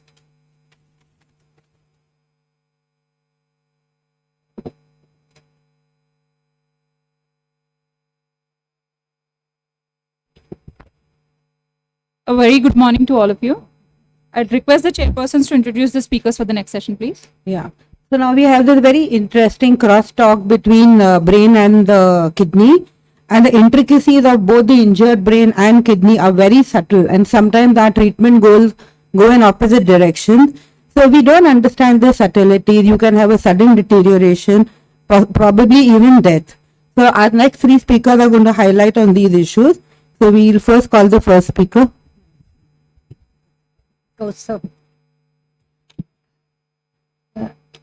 I have the pleasure of introducing Kaustav Datta, who is a consultant neuro anesthesia and neurocritical care at the PK Saha Hospital in Kuch Bihar, West Bengal. And he is a co-scientific secretary of ISACON 2022 and a general secretary of NFA. He has a lot of publications to his credit, and his areas of interest are pain intervention, neurorehabilitation, and infection control.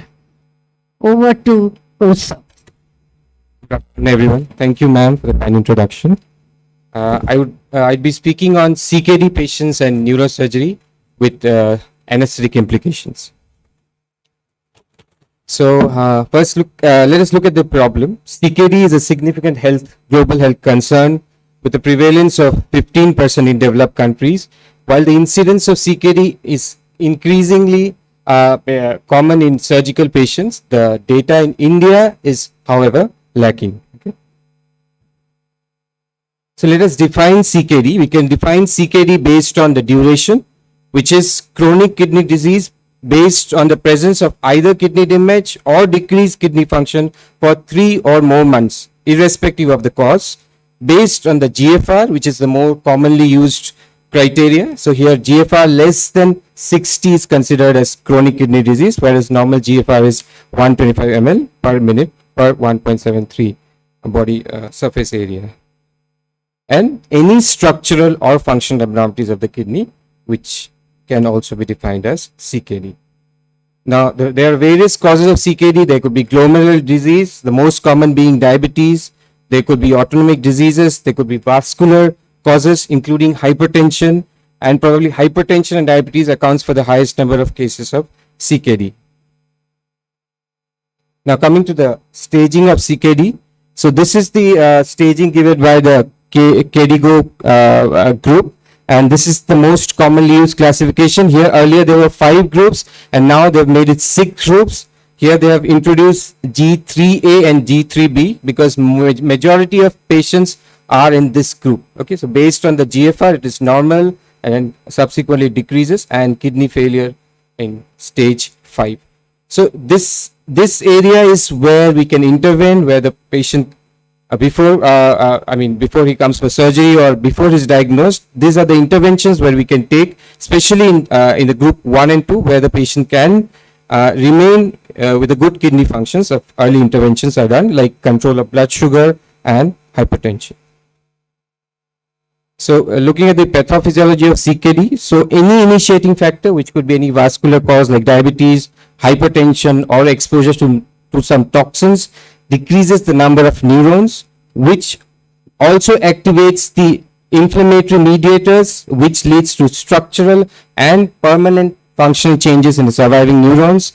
This increases the glomerular pressure and ultimately leads to this vicious cycle where the number of neurons keep decreasing over time. Okay, now coming to the pre-anesthetic assessment of such patients. So we get a lot of CKD patients coming to us for either elective surgery and emergency service. If the patient is coming for any elective neurosurgical case, then a proper anesthetic evaluation has to be done. So most important evaluation in these patients is associated comorbidities, including high risk of hypertension, diabetes, and a variety of cardiovascular diseases. So we have to see if the patient has any of the major cardiac problems, which includes unstable coronary syndromes, decompensated heart failure, arrhythmias, or valvular diseases, or intermediate risk factors like angina pectoris or prior or decompensated heart failure, diabetes mellitus. If it's an elective case, and the patient has any of these conditions have to be optimized and seen by a cardiologist before the patient can be taken up for surgery. However, in case of neurosurgery, if it's an emergency case, then the patient has to be taken despite the risks. Now coming to the renal risk assessment, we have to assess the duration of CKD, then measure the creatinine, again assess the reason for the elevation creatinine, which could be pre-renal, renal, or post-renal. And in case of euvolemic patients who are responsive to diuretic therapy, they are usually good grade patients and they do not require dialysis before surgery. However, patients with grade 5 require dialysis prior to surgery. Now, the most common method of estimating the kidney function is creatinine. So, creatinine clearance, the formula that we commonly use is the Cockcroft-Gault equation. There are other ways of also identifying the CKD, like cystatin clearance, but it's usually not done and it's very cumbersome because you also have to get the 24-hour urine sample and then make the analysis. Now, coming to the pharmacology in patients with CKD, Usually dose adjustment is not necessary until the GFR is less than 50 ml. However, as the GFR decreases, dose adjustments of all anesthetic drugs, including neuromuscular blockers and opioids, has to be done.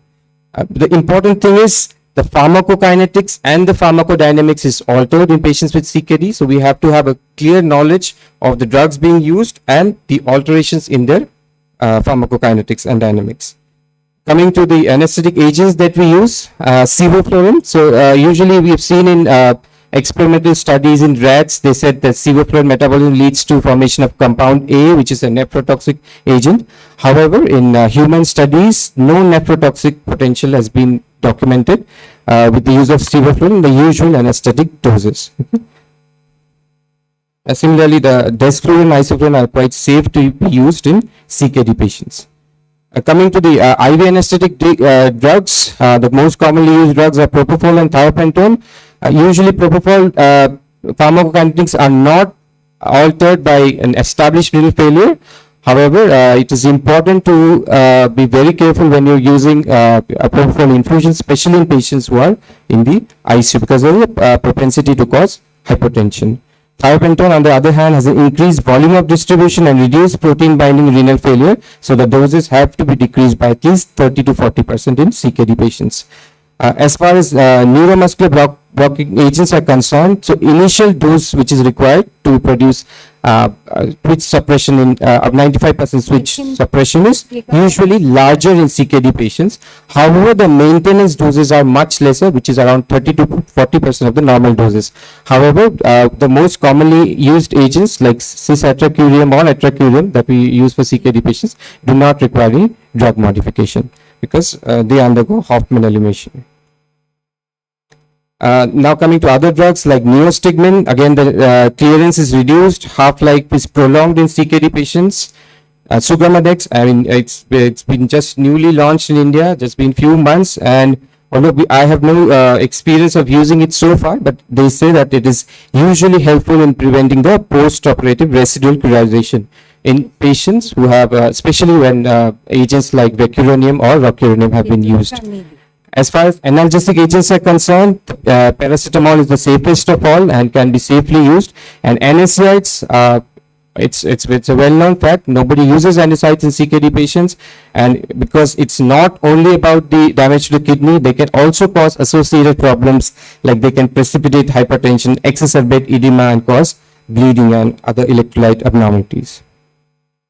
Then opioids, although opioids have no direct toxic effects on the kidney, but the metabolites of opioids, especially the morphine 6-glucuronide and morphine 3-glucuronide, it's actually the morphine 6-glucuronide, which is a metabolite that remains in the body because it's primarily excreted in the kidney, and that has a potential to cause nephrotoxicity.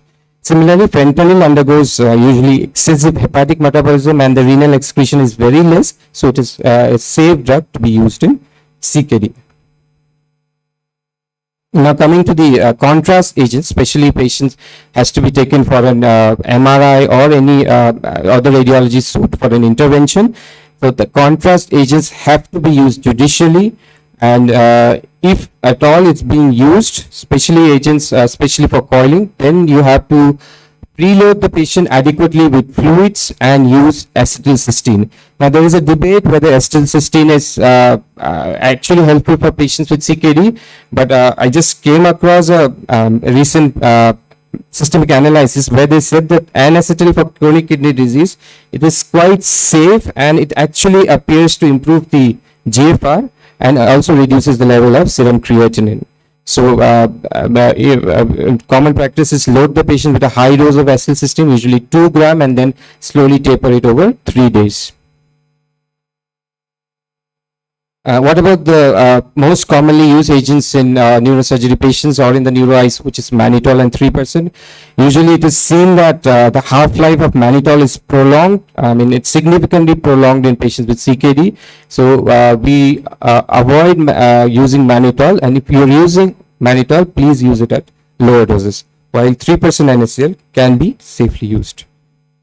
Now, Coming to some of the complications, these complications are important because they have implications for our anesthesia practice as well as management of these patients in the ICU. So most common system to be affected is the cardiovascular system, where things like salt and water retention, hypertension, cardiomyopathy, cardiac failure, which I've already mentioned, happens. Most of these complications happen because of accelerated, atherosclerosis and vascular damage. Similarly, other organs, systems are equally involved, which is the uremic coagulopathy, thrombocytopathy, which can lead to increased bleeding. And it is also seen that there is a prothrombotic tendency in these patients, because the common thought is it causes bleeding, but it's also seen that they have prothrombotic potential. Besides, they can cause other changes like metabolic acidosis, muscle wasting, similarly with other system involvement, including your vitamin D deficiency and secondary hyperparathyroidism. And now looking at some of the neurological complications of CKD. So why does neurological injury happens in CNS? It could be in the form of a stroke, it could be in the form of a neuropathy. So mainly there are two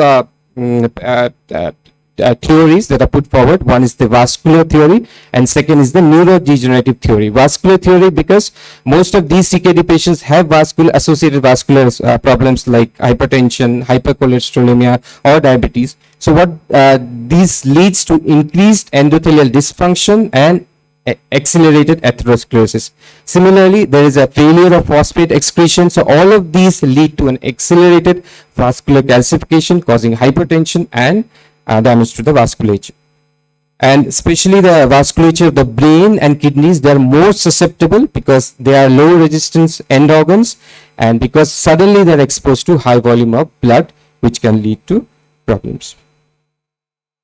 Then again, as I said, there is a high prevalence of stroke, microbleeds, even in a patient who is otherwise normal. If you do an MRI scan for some other reason, you find a lot of time that they have white matter disease, they have microbleeds and intracerebral hemorrhage.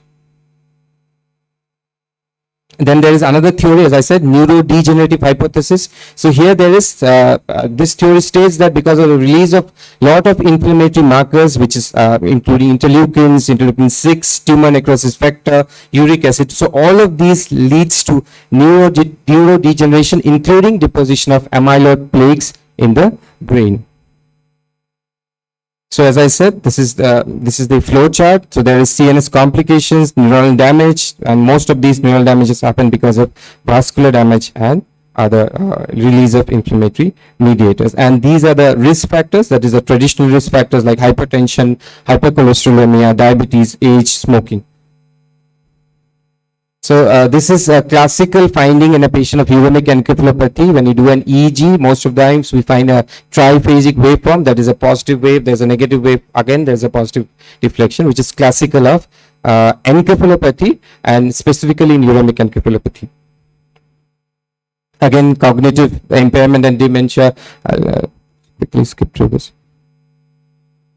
Then encephalopathy and delirium. Again, it is very difficult to distinguish encephalopathy from delirium, especially in a patient who is already has other comorbidities and has CKD. So usually uremic encephalopathy early features are non-specific, which could be easy fatigability, apathy, irritability, but if it persists, it can cause permanent, focal motor disturbances, including seizures, and later lead to confusion, delirium, and coma.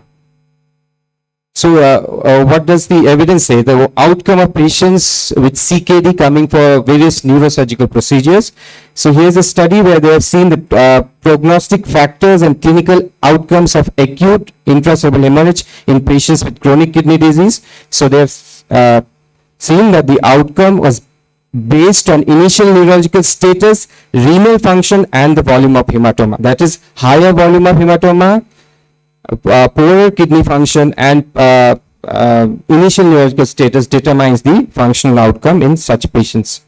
Then similar such studies are there in spine surgeries also, where they have seen that patients with CKD are more likely to develop perioperative complications. So how I do it in my hospital, if it's a small ICH with a CKD, we do conservative management. If it's a large bleed, then the blood pressure has to be controlled. Ideally, the guideline says the blood pressure should be treated when it's more than 140/90 for CKD patients, and on the patients with dialysis, it's even lower.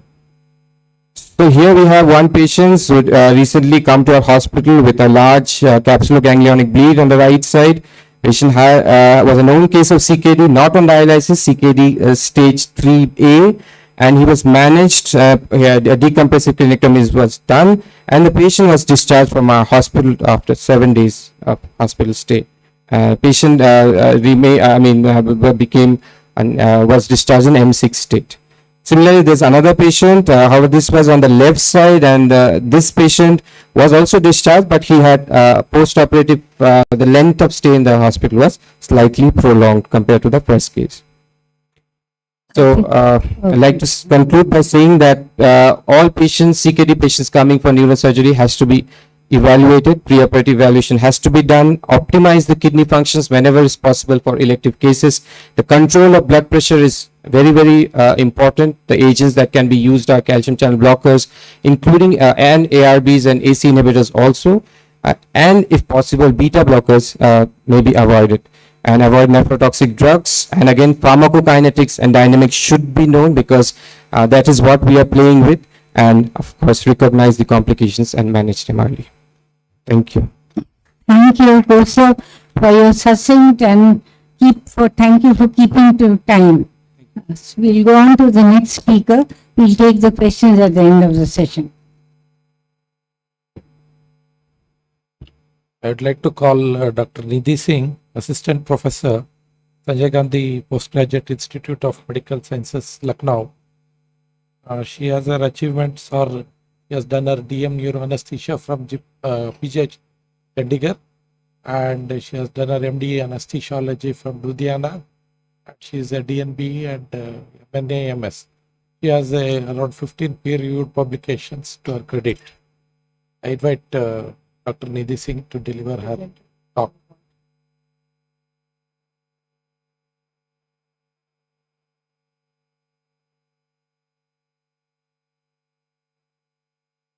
Good morning, everyone. I am Dr. Nidhi Singh, and I'll be speaking on neurological injury and salt handling by kidney. Human cells dwell in salt water. Their well-being depends on the ability of body to regulate the salinity of extracellular fluids. These lines from NEJM very well highlight the importance of salt in human existence. Brain and kidney are closely related. Afferent impulses from the brain travel to the kidney to regulate the blood flow, GFR, as well as the salt handling. Also, the impulses from kidney travel to the contralateral kidney and to the brain to coordinate the whole process. The link between brain and kidney is the AVP, that is the arginine vasopressin or the antidiuretic hormone. We can see here that the tonicity of the body is regulated by the free water exchange, efflux and influx by the AVP axis, while the volume is controlled by the renin-angiotensin-aldosterone system. And both these signals integrate at the level of AVP, which ultimately leads to concentration of urine and retention of water in the body. We can see that a serum osmolarity of 280 AVP is secreted, while at 295 thirst is stimulated. Also, with increase in plasma osmolarity, the urine osmolarity goes up, and there is inverse relationship between the volume of urine and the osmolarity of urine. Also, with increasing levels of hypovolemia, AVP is now getting secreted at a lower plasma osmolarity. That is, the defense of tonicity is being sacrificed for the defense of volume. You all must be wondering, why are we discussing these basic physiology points in this conference? This is because of the effect that the disorders of salt handling, that is the dysnatremias, have on the brain. On the top, we can see the osmotic equilibrium in the brain, while with acute hyponatremia, the water moves from extracellular to the intracellular space, thereby causing cell swelling, whereas with acute hypernatremia, cell shrinkage occurs, which can lead to bleeding from the cerebral veins. There is mounting evidence that dysnatremias are associated with increased morbid mortality. In fact, sodium levels of less than 130 have a mortality rate of 59-fold, while a serum sodium of more than 160 is an independent predictor of poor outcome. Traditionally, we all know of the classification of dysnatremias based on volume. However, of late in 2021, a new physiology-based approach based on flux of effective osmoles as well as the free water has been suggested. In this, hypernatremia is because of increased free water output like in DI, or there can be increased effective osmol intake like with the use of medications. Most of the medications used in ICU on a daily basis contain a surprisingly high load of sodium, and we need to be wary of it.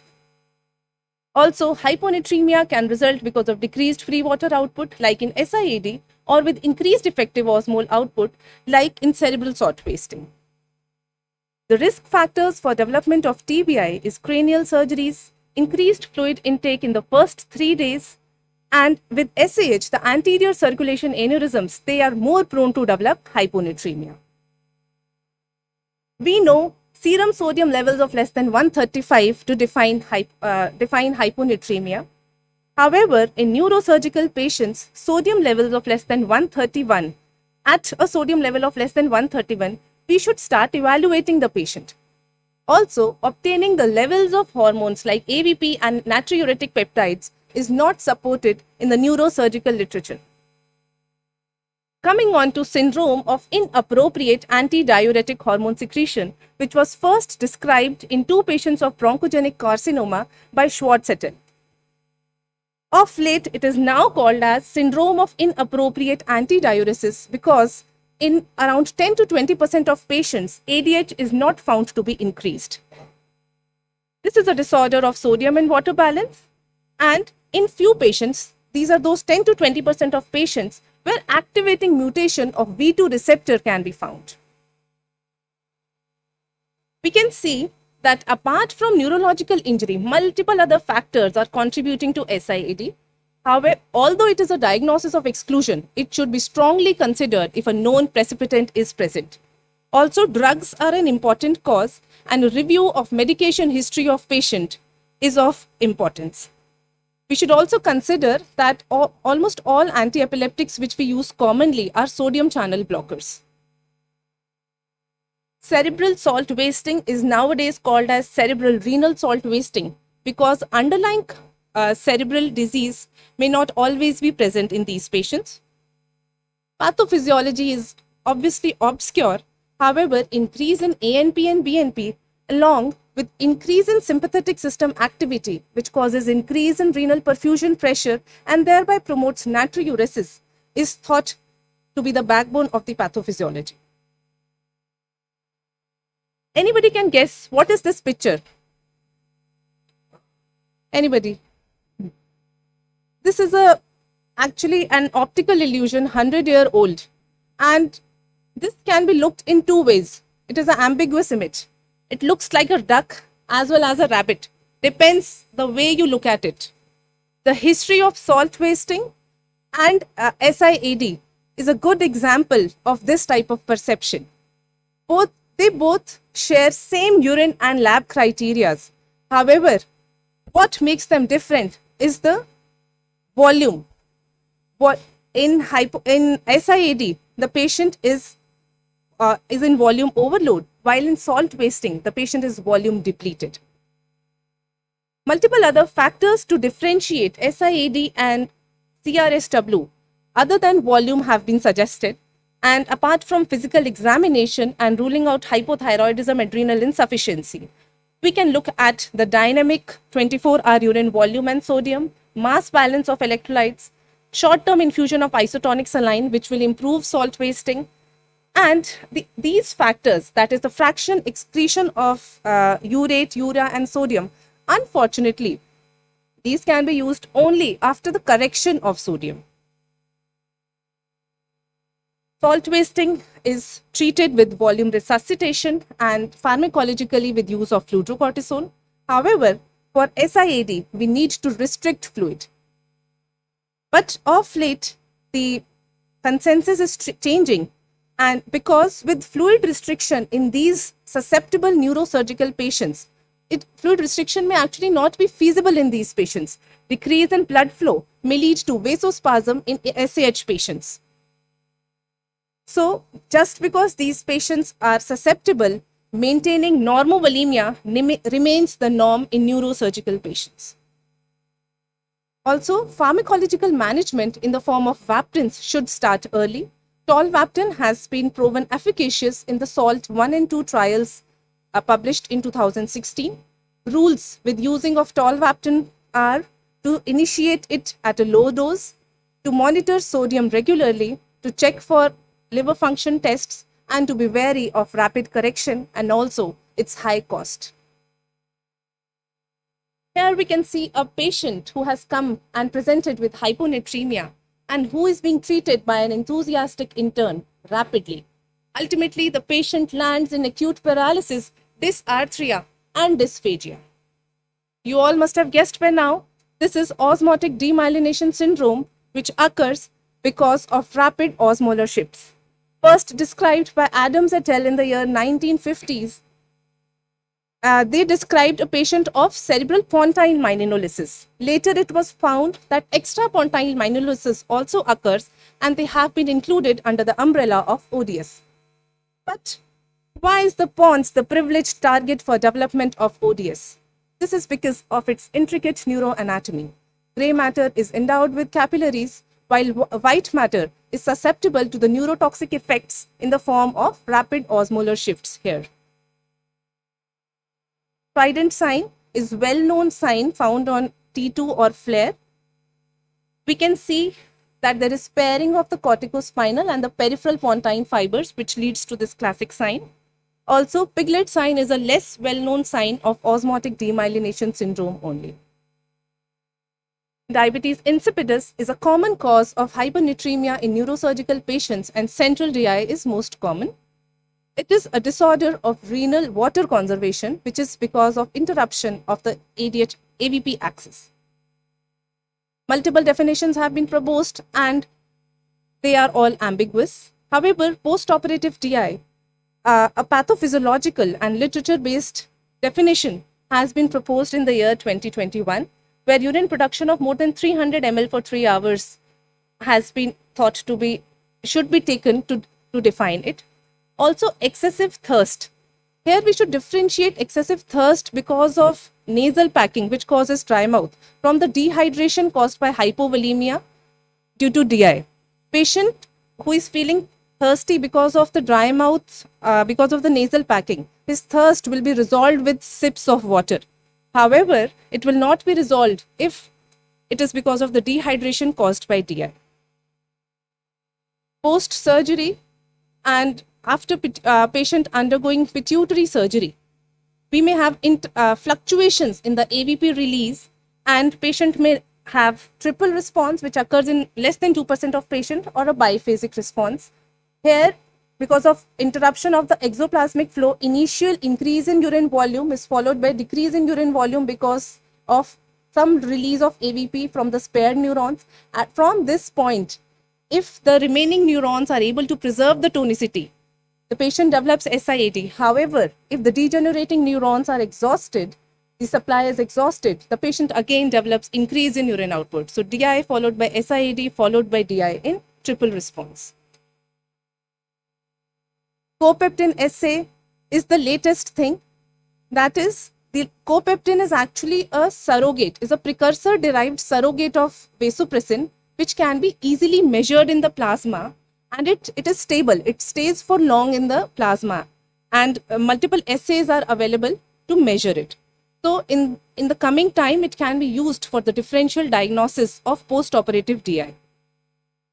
In hypernatremia, copeptin levels of less than 4.4 picomoles per liter are thought to be diagnostic of central DI and allowing the patient who are in need of desmopressin, which is the pharmacological management of DI. Year 2014 was celebrated as the 100th anniversary of successful use of vasopressin for DI. Patients who are on desmopressin, patients of central DI who are on desmopressin, if they are kept fasting for any surgery, they may develop rapid dehydration. So perioperatively, we should actually continue desmopressin and volume status should be checked. Latest working group of representatives from national and international endocrinology societies have suggested changing the name of diabetes insipidus to actually arginine vasopressin deficiency for central etiologies and arginine vasopressin excess for nephrogenic diabetes insipidus. This is to avoid confusion with diabetes mellitus. However, it has been proposed that in the coming literature, in the studies, etc., the name diabetes insipidus will be used in parentheses for some time so that people get used to this new term. To conclude, I would just say disorders of salt handling, that is dysnatremias, are tricky situations to treat. Just like the Zugzwang situation in chest. Zugzwang is actually a condition in chest where we are at a position that whatever move we take, it puts us in a worse position. So individualizing treatment as per the patient and treating the patient rather than the lab values should be the key to management. With this, I end. Thank you so much. Thank you, Dr. Nidhi. It was a wonderful talk and you even covered so much couple of minutes before the time. So we appreciate that. Now the final speaker is Dr. Chinmay Bhave. He's from Mumbai. He's a consultant anesthetist at the Kokilaben Ambani Hospital. He has 7 publications to his credit. His areas of interest are awake craniotomy, endovascular thrombectomy, and general neuroanesthesia. He is also the treasurer of the Mumbai Neuroanesthesia Society, and he will be talking on critical illness, is brain in the line of fire. Hello, good morning. Actually, my topic is. Change? I'm. Okay, then it is my topic okay, is so, pre-pond. so please introduce your topic yourself because this is what I was given. It has been changed. No, so Good morning. Good morning, respected chairpersons, and thank you to the organizing committee for inviting me here. My topic for discussion is safe clinical practice in managing obstetric patients for brain and spine procedure. So, pregnancy is a important milestone for a woman, and it requires care, compassion during management and during this pregnancy period, and it is a stressful period for the woman and her family, and in unfortunate circumstances where another disease is diagnosed, the stress levels will increase. So safe clinical practices would help in uneventfully tiding over this crisis that has unfortunately befallen on the woman. So let us see what are the safe clinical practices for managing brain and neurosurgical procedures in pregnant patients. So we'll start off with the basics, that is the physiological changes in pregnancy and their anesthetic implications. The main implications are the cardiovascular system, where there is increase in heart rate, cardiac output, and stroke volume. The blood volume in the pregnant patients becomes difficult, blood loss becomes difficult to assess, and we have to have a low threshold for transfusion in pregnant patients. There is also aortocaval compression in the second trimester onwards, so left uterine displacement is necessary to prevent hypovolemia. Respiratory system, there is increase in the partial pressure of arterial oxygen and reduction in partial pressure of carbon dioxide. The patients tend to desaturate faster.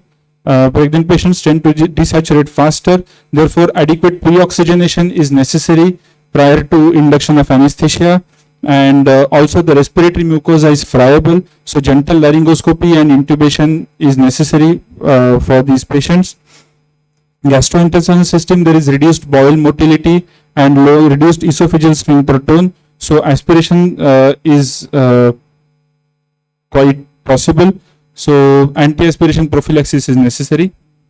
The patients are having increased erythrocyte volume, increased leukocyte levels, they are prone for deep vein thrombosis, so physical and compression devices and other pharmacological maneuvers should be used for preventing deep vein thrombosis. So looking at pharmacological medications that are used in anesthesia and what they impact on pregnancy. Coming to intravenous anesthetic agents, thiopental and propofol have rapid placental transfer. They are lipid soluble and uncharged, because of which they have rapid placental transfusion. Therefore, the induction dose is reduced in pregnant patients. They may also cause maternal hypotension, fetal depression, and uterine hypoperfusion. Etomidate is used in hemodynamically unstable patients, but word of caution that it can suppress adrenocortical axis and can transiently reduce fetal cortisol level. Ketamine is also used in hypotensive unstable patients, but it can cause emergence delirium, hallucinations, and increased secretions. Benzodiazepines were initially out of favor due to their potential to cause cleft lip and cleft palate, but single dose of benzodiazepines is not harmful. Inhalational anesthetic agents, the minimum alveolar concentration is reduced, thereby resulting in faster induction in pregnant patients, but they can also cause maternal hypotension, reduce the uterine blood flow and tone, and transient cardiovascular and central nervous system depression in fetus. Nitrous oxide is not used in neurosurgery because of its potential to cause fetal effects by causing inhibition of DNA synthesis, and there is a risk of structural loss. The other anesthetic agents like opioids freely cross placenta, and they result in neonatal respiratory depression and chest wall rigidity. If opioids are used in a prolonged way, it can cause IUGR and withdrawal symptoms in the mother. Sorry. Muscle relaxants do not cross placenta because they are highly ionized and poorly lipid soluble. Anticholinergic drugs, atropine freely crosses placenta due to its tertiary ammonium compound nature, while glycopyrrolate does not cross the placenta. Reversal agent neostigmine is a quaternary ammonium compound. It has limited placental transfer. Studies have shown if combined with glycopyrrolate, it can cause fetal bradycardia. Bupivacaine and ropivacaine are safer local anesthetics as compared to lignocaine. Non-anesthetic drugs and pregnancy, non-steroidal anti-inflammatory drugs are avoided after 28th week due to their propensity to cause closure of patent ductus arteriosus and fetal renal failure. Warfarin is also contraindicated in pregnancy, while heparin appears safe. The anticonvulsants, levetiracetam is by far the safest of the anticonvulsants. Antihypertensives, labetalol is the safest, while vasoactive drugs, phenylephrine and ephedrine are safest indirect acting vasoconstrictors. Mannitol, it causes fetal dehydration. Alternatively, furosemide can be used. Corticosteroid can cause oropalatomandibular defect.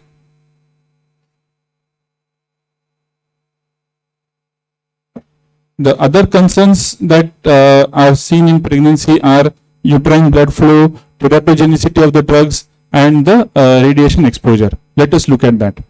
The uterine blood flow depends on the uterine arterial pressure and the uterine venous pressure and the uterine vascular resistance. Any vasoconstriction of the uterine blood flow will result in hypoperfusion to the fetus, thereby causing problems. Teratogenicity depends. It depends on what stage of pregnancy the mother is exposed to the teratogenic drugs. If it is in the first 2 weeks, it can cause prenatal death. In the first 2 months, it can cause major morphological abnormalities when there is the organogenesis, while after 2 months, it can cause minor structural minor abnormalities and functional abnormalities. radiation exposure, if a patient is to be investigated radiologically, MRI appears to be the safest mode of radiological investigation as compared to CT and X-ray. However, if CT and X-ray need to be done, they these are the estimated threshold doses and the period of pregnancy when it is to be done, and proper abdominal shielding and discussion with the patient and her family is necessary prior to undergoing radiological investigations. So coming to the key issues with neurosurgery and pregnancy, the timing and of the diagnosis of the pathology and the nature of pathology is important. The timing of surgery, whether it is emergency or urgent surgery or semi-emergency or it is a planned elective surgery, that should be known.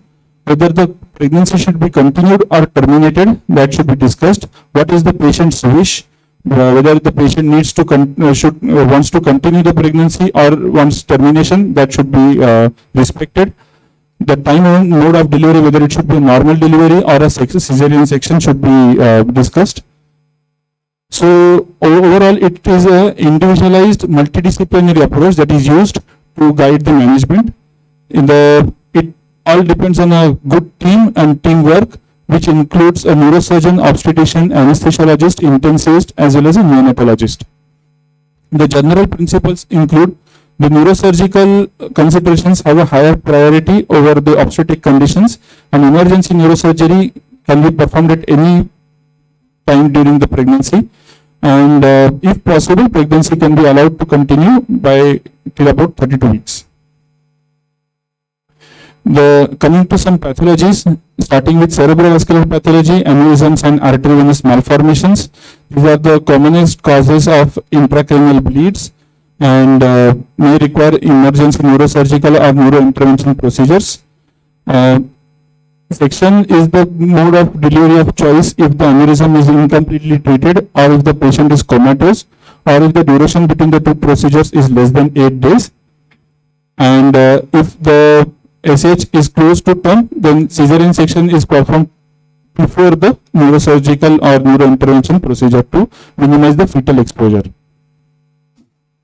All types of intracranial neoplasms are reported during pregnancy, and if the tumors are aggressive and malignant and the patients have worsening symptoms, they need to be treated urgently, while benign slow growing lesions can be observed for symptoms, and neurosurgery can be planned 6 weeks after delivery. Patients with intraventricular shunts may have shunt malfunctions and may come in hydrocephalic attack.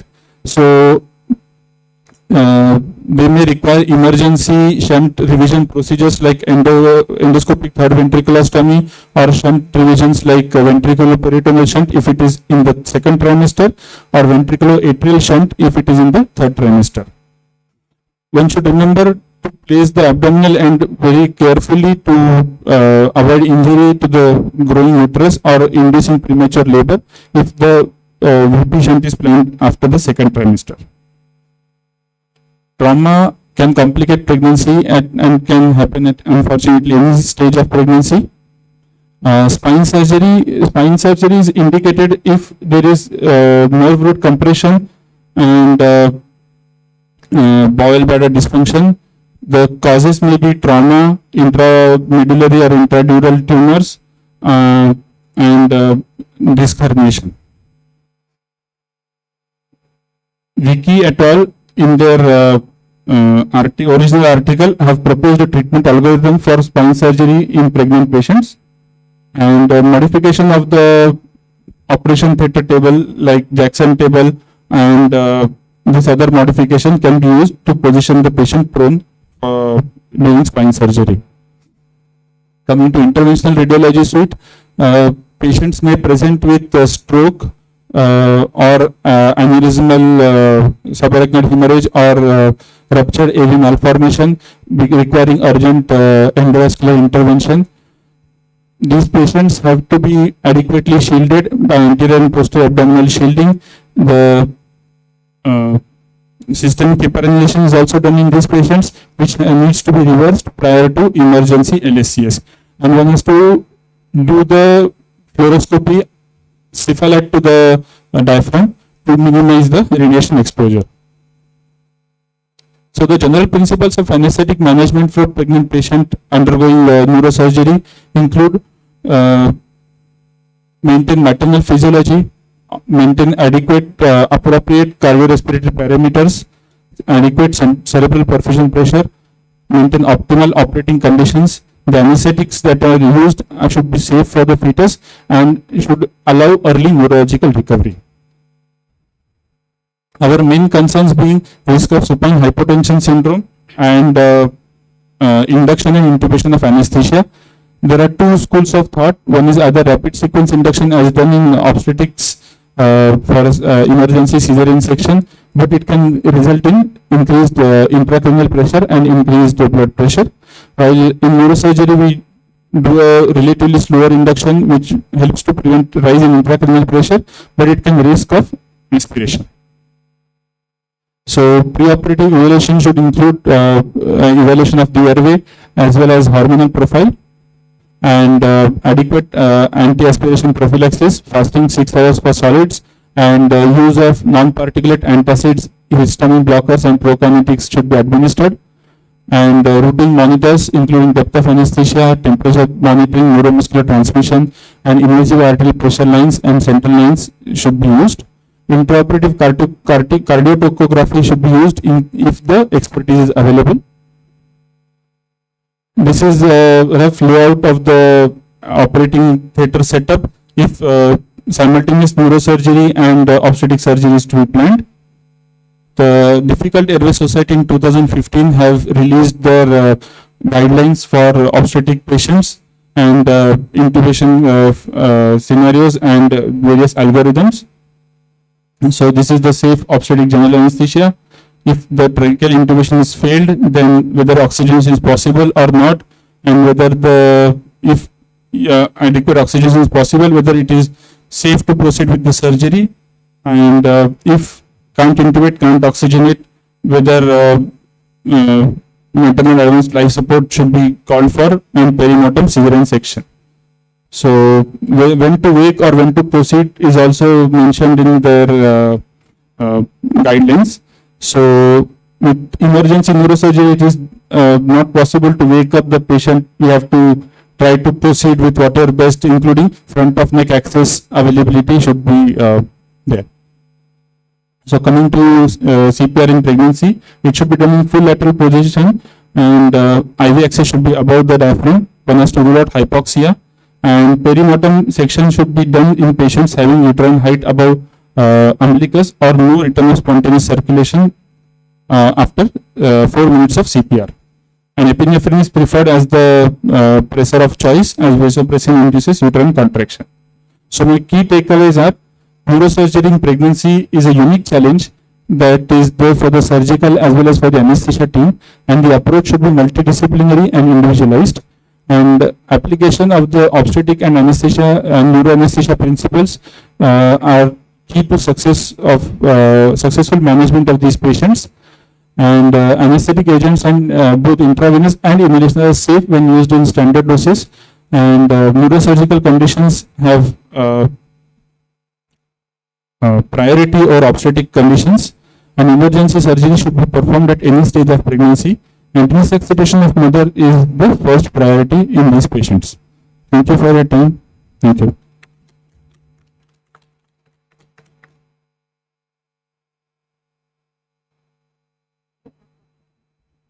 Now we come to the end of the session, and it's open for questions from the house. The speakers, please come up on the dais. Excellent lectures. My question is to the Dr. Kaustav. Yes, sir. What about the antibiotics? Whenever you are discussing about the kidney diseases, Yes, sir. because in the ICU or following neurosurgery, the patients are on different Yes. types of antibiotics. So antibiotics may also damage the Yes. kidney. So what is your take on? So I didn't have time, so I didn't include the neurocritical care part. So antibiotics, as we are all aware, the aminoglycosides antibiotics, they have to be avoided at all costs. Then the other commonly used, that is the imipenem, carbapenems. So those drugs can be used, but the doses has to be adjusted according to the creatinine clearance. Usually in the ICU, we follow the Cockcroft-Gault equation, that is 140 minus age divided by 72 into serum creatinine, again into 0.8 for women. So based on the creatinine clearance, we adjust the dose. However, the loading dose of all antibiotic, that the first dose has to be given according to the standard dose, including other drugs like even colistin, where the doses has to be adjusted. Thank you, sir. Question to the third speaker regarding the positioning in the pregnancy. Suppose if I have a posterior fossa tumor or cervical spine tumor, is it preferable to place the patient on sitting rather than prone? Sitting posture, sitting while operating. Sitting position is possible. I would prefer prone because honestly, I do not have much experience with sitting position. So, given the choice, I would prefer prone position. What about putting the patient in a lateral position while operating? Lateral is fine.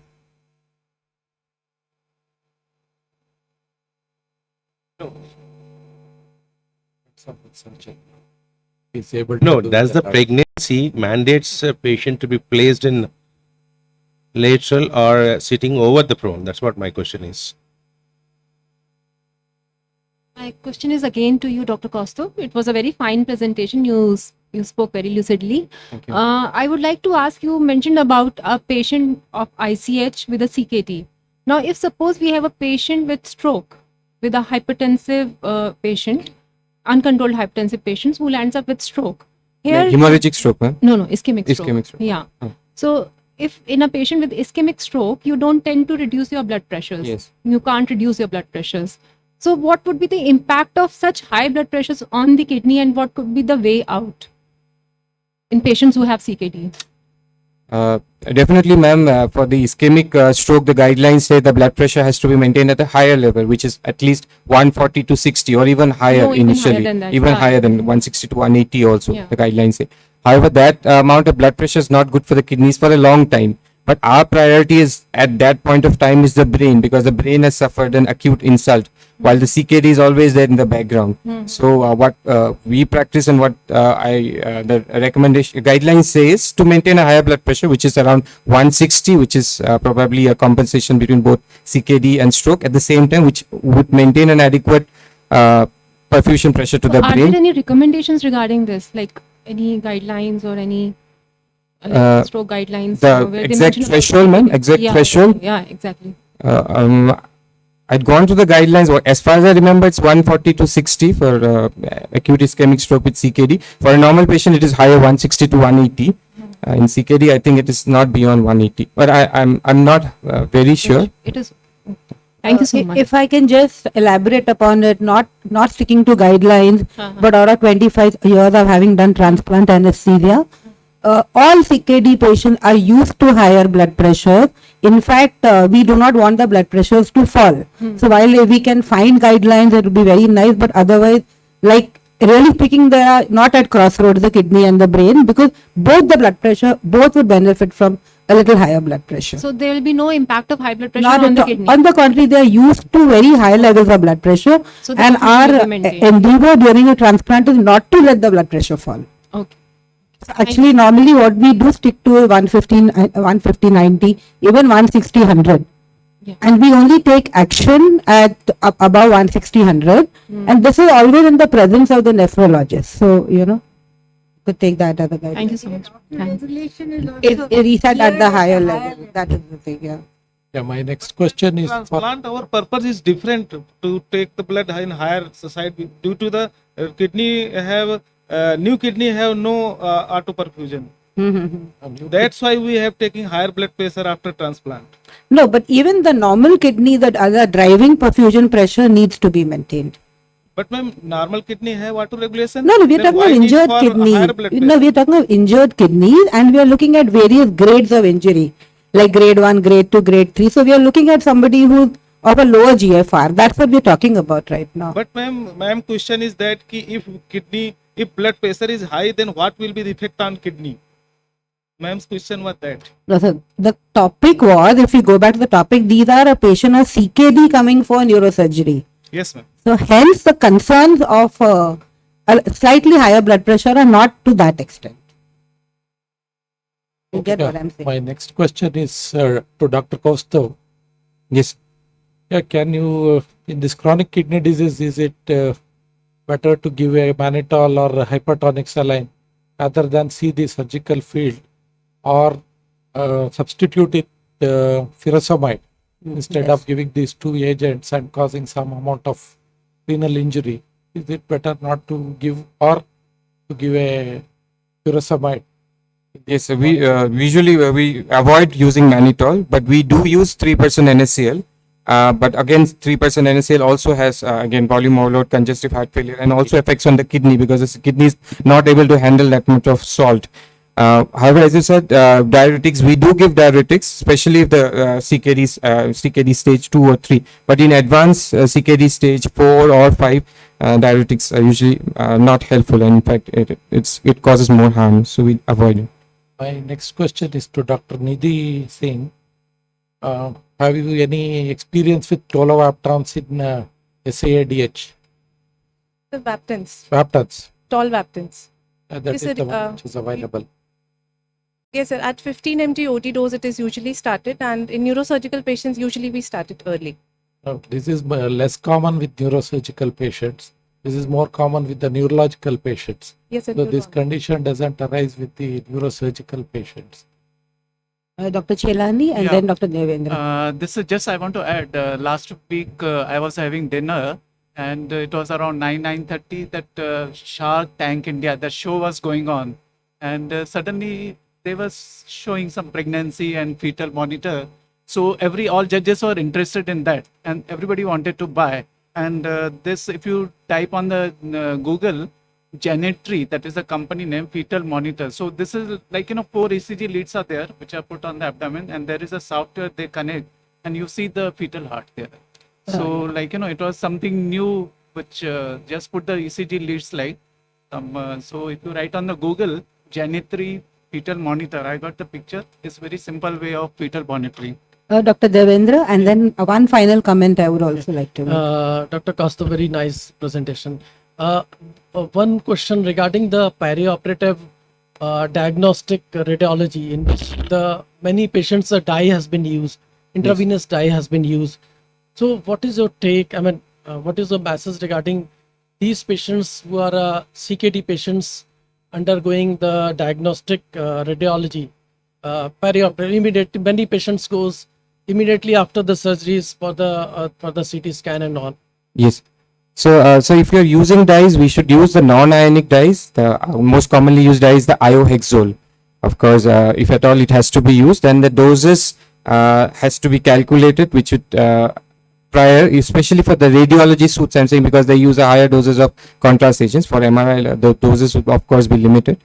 And what we do is we preload the patient, that is adequate hydration, especially if the patient has adequate urine output, and give acetylcysteine as a prophylaxis. So we give around 2 gram loading and then taper it over 3 days. Mr. Kaustav, you mentioned acetylcysteine. And acetylcysteine, yes, ma'am. Can you just elaborate on it? The use of acetylcysteine in this particular cases in acute kidney injury? Ma'am, I'm not really sure of the mechanism of action. It's escaped my mind, but it's a mucolytic agent. We also use it for in ICU as a mucolytic agent. It is used when as far as I think it has antioxidant properties. It prevents free radical damage. Okay. So probably that's the role it plays. I want to just bring out a few points which I think are very pertinent. Dr. Kaustav, we have to give a little thought to the amount of IV fluid that we are going to give this patient. Now, the very guiding question can be, you ask every patient, how much water are you allowed every day? The best answer will come from the patient. Like if he says 1 liter, 1.5 liters, so that should be your maintenance IV for these patients. The other thing to keep in mind is that is this a CKD could be a patient on dialysis or a patient not on dialysis. So if you have a patient who is not on dialysis, every endeavor from our side should be to not convert a non-dialysis patient to a dialysis patient, because believe me, it is very easy for us to miss that subtle fall in urine output per hour, and then somebody who's not on dialysis because of our little lack of attention can become a dialysis patient. So that should be one of the major goals of anesthesia, that if he's a non-dialysis patient, from our side, we do not convert him into a dialysis patient. And the third thing is, if he is a dialysis patient or he is preparing for dialysis, he will have an AV fistula. So it is absolutely imperative and obligatory on our part to take care of the AV fistula, because it has happened, and it happens, it's commoner than you realize, because of our not realizing or a faulty positioning or a little hypertension, a fistula which is developing very well just shuts down, So these are few observations I have made out of, the work that I have done. So just to add to your talk. Thank you, ma'am, for your inputs. Are there any more questions from the floor? Dr. Bhave, Just I one just more, want yes. to know if suppose a full-term pregnancy patient of the traumatic brain injury, can we go with the simultaneously cesarean section, and suppose patient having a EDH repair, what to do? First do the EDH repair, or first to do the cesarean section at the patient? As I mentioned in my talk, the first would be if the patient is hemodynamically stable, then we can go for the cesarean section followed by emergency evacuation of the extradural hematoma. Suppose it's a time, maybe the team is not available and raised ICP is there. So reduction of ICP by the neurosurgery is first doing, or cesarean section? We can use a borehole and drain out the EDH. Okay, then the cesarean section. Next section. Yeah. Then do a formal craniotomy and get it. First is fetus. First do the EDH, I think. That will save the patient first. Then go for the cesarean section. Like you That said, should you be converted into I dialysis. think, because EDH will progress very fast. If it is a old EDH, no problem. But if it is a fresh EDH, if the patient becomes GCS3, what you are going to do after doing cesarean section? So better to go for a first cranial and then go for the, if it is a EDH. So we come to the end of a wonderful session with 3 very brilliant speakers, and so we can call it a day for the session. Thank you.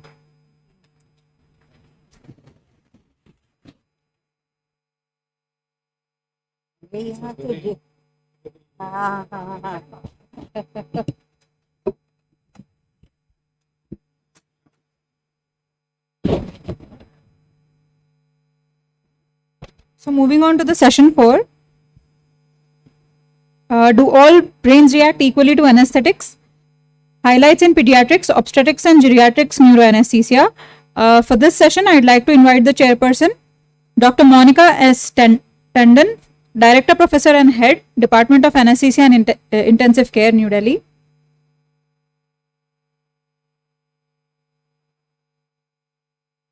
Dr. Georgine Singh, Professor and Head, Department of Neuroanesthesiology, Tamil Nadu.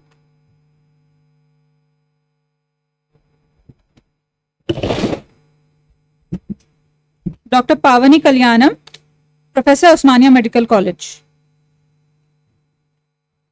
I'd request the chairpersons to kindly introduce the speakers for the next session. Thank you so much, Samira. For this session, there are 3 talks. The first 2, we're going to take you to the extreme spectrum of small infants and then geriatrics. And the third one is a very thought-provoking topic on critical care.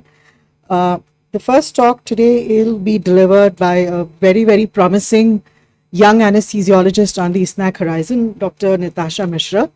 She's an assistant professor at AIMS Bhubaneswar, and she did her MD from PGI Chandigarh and DM from AIMS, and she has multiple publications in national and international PubMed Index journals. She's holding the fort for the quiz today, and she was actively involved in the preoperative anesthetic evaluation guidelines that were published by ISNACC very, very recently. So we have a lot of hope on you for the present and the future, Natasha. Her topic today is how to master the art of sedation of children inside and beyond the operation theatre. It's a very fine aesthetic art. You under sedate and you have a crying child who can't be managed, and you over sedate and then you're dealing with the complications of that. So she's going to tell you how to strike that fine balance. Over to you, Natasha. Thank you so much, ma'am, for the nice introduction and for even the brief summary of the presentation. So after this fiery discussion, we'll be going to the next topic, which is how to master the art of sedation of children inside and beyond the OT. I hope I don't sedate you, so let's go on. So in this topic, as usual, we'll be discussing the what, where, how, and whens and whys, the indications, the challenges associated, the drug regimens available, and the specific areas in the sense where do we use it. So let's go on. So how do we define a procedural sedation? So as per the American College of the Emergency Physicians, they define administration of any sedatives or dissociative agents with or without analgesics to relieve pain and anxiety with maintenance of cardiorespiratory function. So there are two components. First is you have to be looking after the pain and the anxiety part, and second is you would like to avoid any kind of adverse effects because of the drugs or because of the patient themselves. So specifically, what are the indications of pediatric sedation? Apart from the OTs, what we regularly do, like the pre-medication part, we see most of the children who come to our radiological procedures where we'll need some part of sedation. Then next is our critical care, where we will need sedation help for analgo sedation rather. Then definitely in the emergency rooms for going on for some procedures and also for some ward-based procedures. So what are the challenges? Like I said, drug regimens and the dosages are the most common tough questions which we have as anesthesiologists and even non-anesthesiologists who are posted there, which is the best drug. What are the safety issues there, not only to the drug, not only pertaining to the drug, but also to the patients and what setup you are working in. And we are also worried about the long-term neurocognitive effects. However, I will not be discussing too much on the neurocognitive as we have a session later on this topic in the day. So this is an infographic I took from the Society of the Pediatric Sedation. Actually, while making this presentation, I came to know about this society, which is here for around 5-6 years, and they have taken out this data over 3 epoch periods. So each epoch is of 4 years, and they have taken data of more than 4 lakh sedation encounters in more than 55 centers, and they have found that now the pediatric sedation has been increasingly safer and safer, and there has been a trend by the use of sedation even by the non-anesthesiologist in what they call pediatric hospitalist. So even the registered nurses and many other non-anesthesiologists. So in a sense, it means that it has been increasingly safe.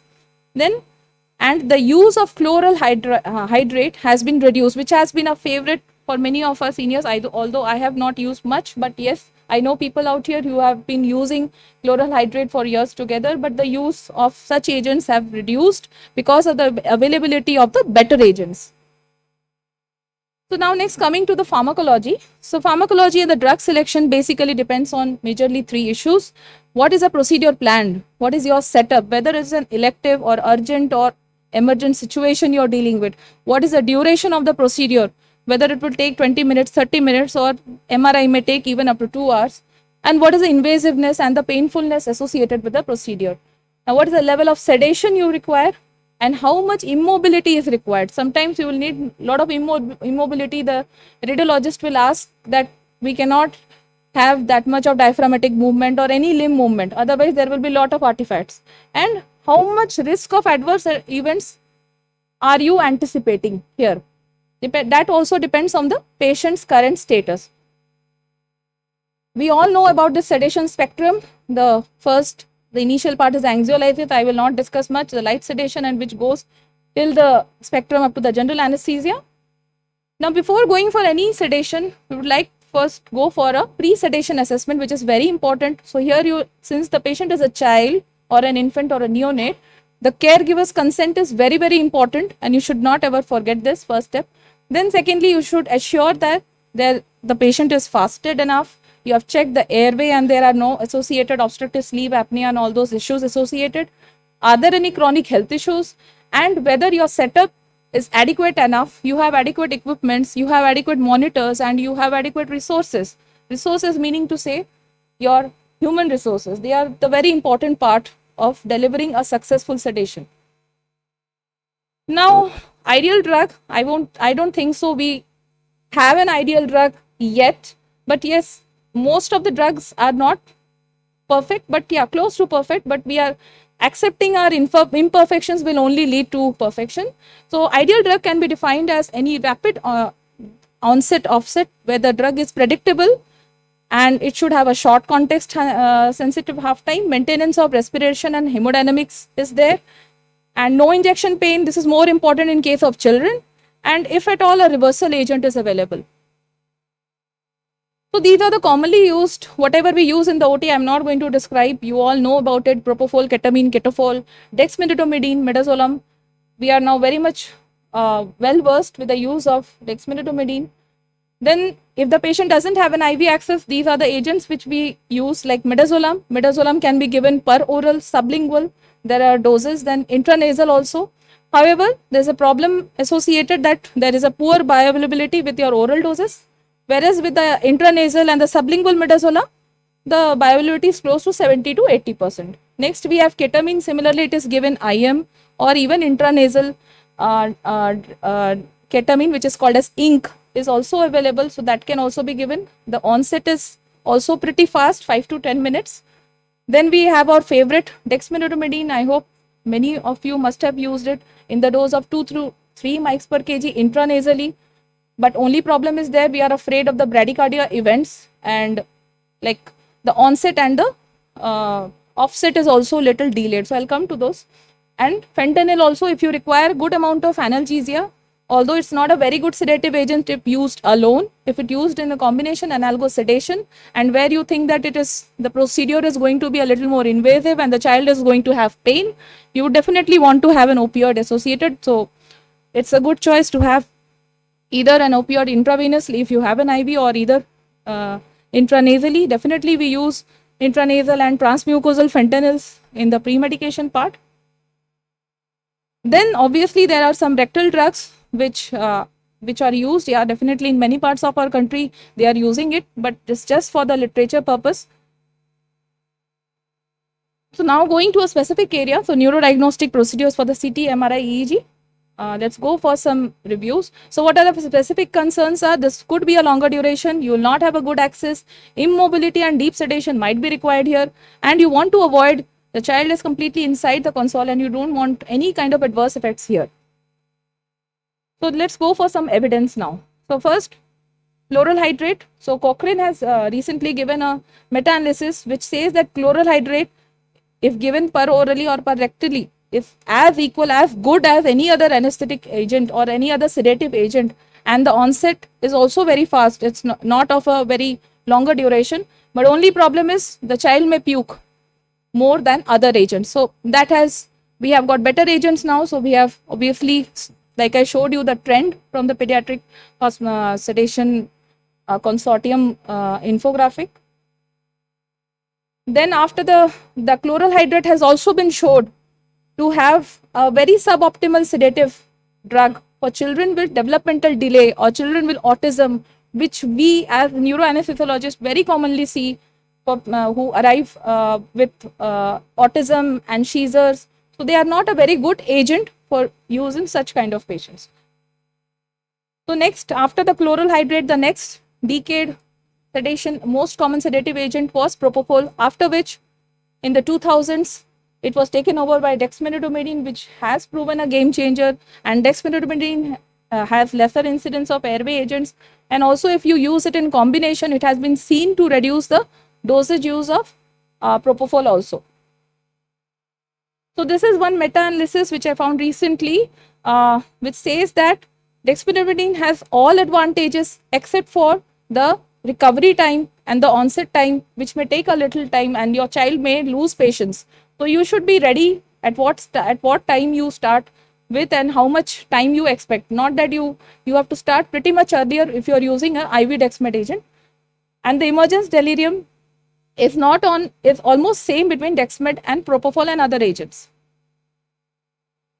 So this is another effects of dexmedetomidine for MRI, and this also shows the similar drawbacks like associated with longer onset and recovery times. Now after the IV dexmedetomidine, we have intranasal dexmedetomidine, also an initial dose of 2.5 to 3 microgram per kg per minute intranasally has been shown to have very high success rates for both MRI and even for EEG and your auditory brainstem recordings. So median time here also is again 25 minutes. So based upon this, this is a very recent publication from the Dutch Pediatric Summary published in 2022. So after taking the recommendations, they say that both the intravenous and the intranasal dexmedetomidine are safe, and pre-medication has to be given, like you can give over 10 minutes, but it has to be given prior, much prior, 20 to 25 minutes. And the doses they have mentioned is the intranasal is 2 to 3 mics per kg. And for the IV loading dose you can give and then continued by the 0.5 mics per kg per hour. So another drug which is being used again is a intranasal ketamine. However, there are already meta-analysis and lot of studies are there, but they are all of low quality and they could not find any efficacy, proven efficacy of intranasal ketamine. However, there was again an association of very high incidence of the vomiting in patients who receive nasal ketamine. So again, it might not be a very good choice.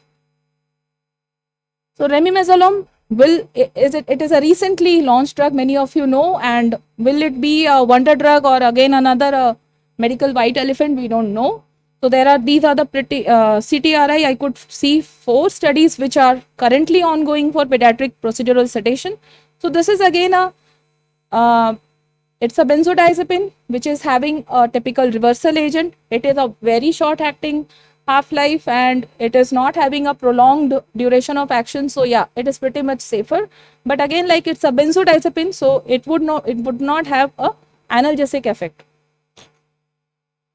So this is again from the Society of Pediatric Sedation. They have given another infographic, like you see the safety of the pediatric sedation procedures. They have again analyzed, and if you see the most safe, highest risk factors on the right side of the picture, if you see the most common drugs which are associated with the adverse effects were the propofol plus ketamine, whereas the dexmedetomidine was on the lower side associated with any complications, and the patient factors which were associated with adverse effect were the OSA and associated with any ASA class 3, 4 or any respiratory infections, all those conditions. So now secondly we'll come to the emergency department. This is another very important area. So how is the ED different? Here the patient is even more anxious. More than that, the doctors may be anxious because they have to deal with not one patient but lot of patients. Parental anxiety is even much more higher because they have suddenly deal with such an emergency they might not have seen before. Again, the procedures are much more painful. Sometimes you need to put an ICD or you do some laceration repair or something. The risk of aspiration, maybe the child may not be fasted, and again the respiratory and hemodynamic adverse events are higher here. So here you need to see whether you want to go for a sedation analgesia or whether you directly want to go for a general anesthesia. So this is the most common. So is the procedure necessary or not? You want to ask this. Do you have adequate resources? Do you have adequate staff to conduct a sedation procedure peacefully? And while you're doing this procedure, will you be able to manage if any other sudden emergencies come? So your ED must be adequately staffed with your monitors, equipment, staff, and you yourself mentally, you should be ready that you should be able to deal with multiple emergencies. Then only you should be able to proceed with such sedative procedures. So I have already discussed what are the high risk factors for assessment in the pre-sedation part. Now this is the some recommendations given for procedural sedations which is applicable to children also from the American College of Emergency Physicians. So if you are having a heavy snack and meal, all emergent and elective procedures are allowed if it is a standard risk. However, if it is a high risk, it changes lightly, like you have to go for an emergent procedure with sedation. But if it's an urgent procedure, you can go till up to dissociative anesthesia, not up to deep sedation. So this is a very interesting pre-sedation checklist which I found, again a good infographic where you need to identify, you need to check the consent, information, patient risk assessment, equipments, medication, and what procedure you are doing. So a very nice mnemonic also I found from the this pediatric procedural sedation only. Soak me. So what is the size of the suction catheters, and your suction catheter should be available. O for oxygen, A for airway assessment should have been done and you should have an airway cart ready. P for your pharmacy or the drug should be adequate and ready. M is for monitors and E is for equipment, so it can be easily remembered. So what works and what's safe? So this is a good review which have included more than 200 studies, and they have found that propofol was sufficiently safe, and even they found ketamine and nitrous oxide were safe and even efficacious, although we don't use so much of nitrous oxide in our setup. Midazolam should be combined. Solely you cannot use midazolam. You should combine with another agent. However, that again increases the risk of the adverse events, most likely hemodynamic and the respiratory. So you should be a little more cautious with midazolam that they wanted to hint. So next I'd like to go to ICU. So we have already discussed so many areas. So here I would not like to give too much of literature, because this year just we have got the sedation guidelines from the Society of Critical Care Medicine themselves, and they have found that they have given a strong recommendation for the usage of IV dexmed as a part of the analgo sedation, which is considered as a drug of choice in that age group. And they have said that ketamine can also be used as an adjunct. Propofol, if you are using, be careful again for the propofol related infusion syndrome, and you should use it for less than 48 hours. And if you are using muscle relaxants, then preferably it's a good clinical practice to use an EEG monitoring. So third area, the fourth area is our OT, just the last slide.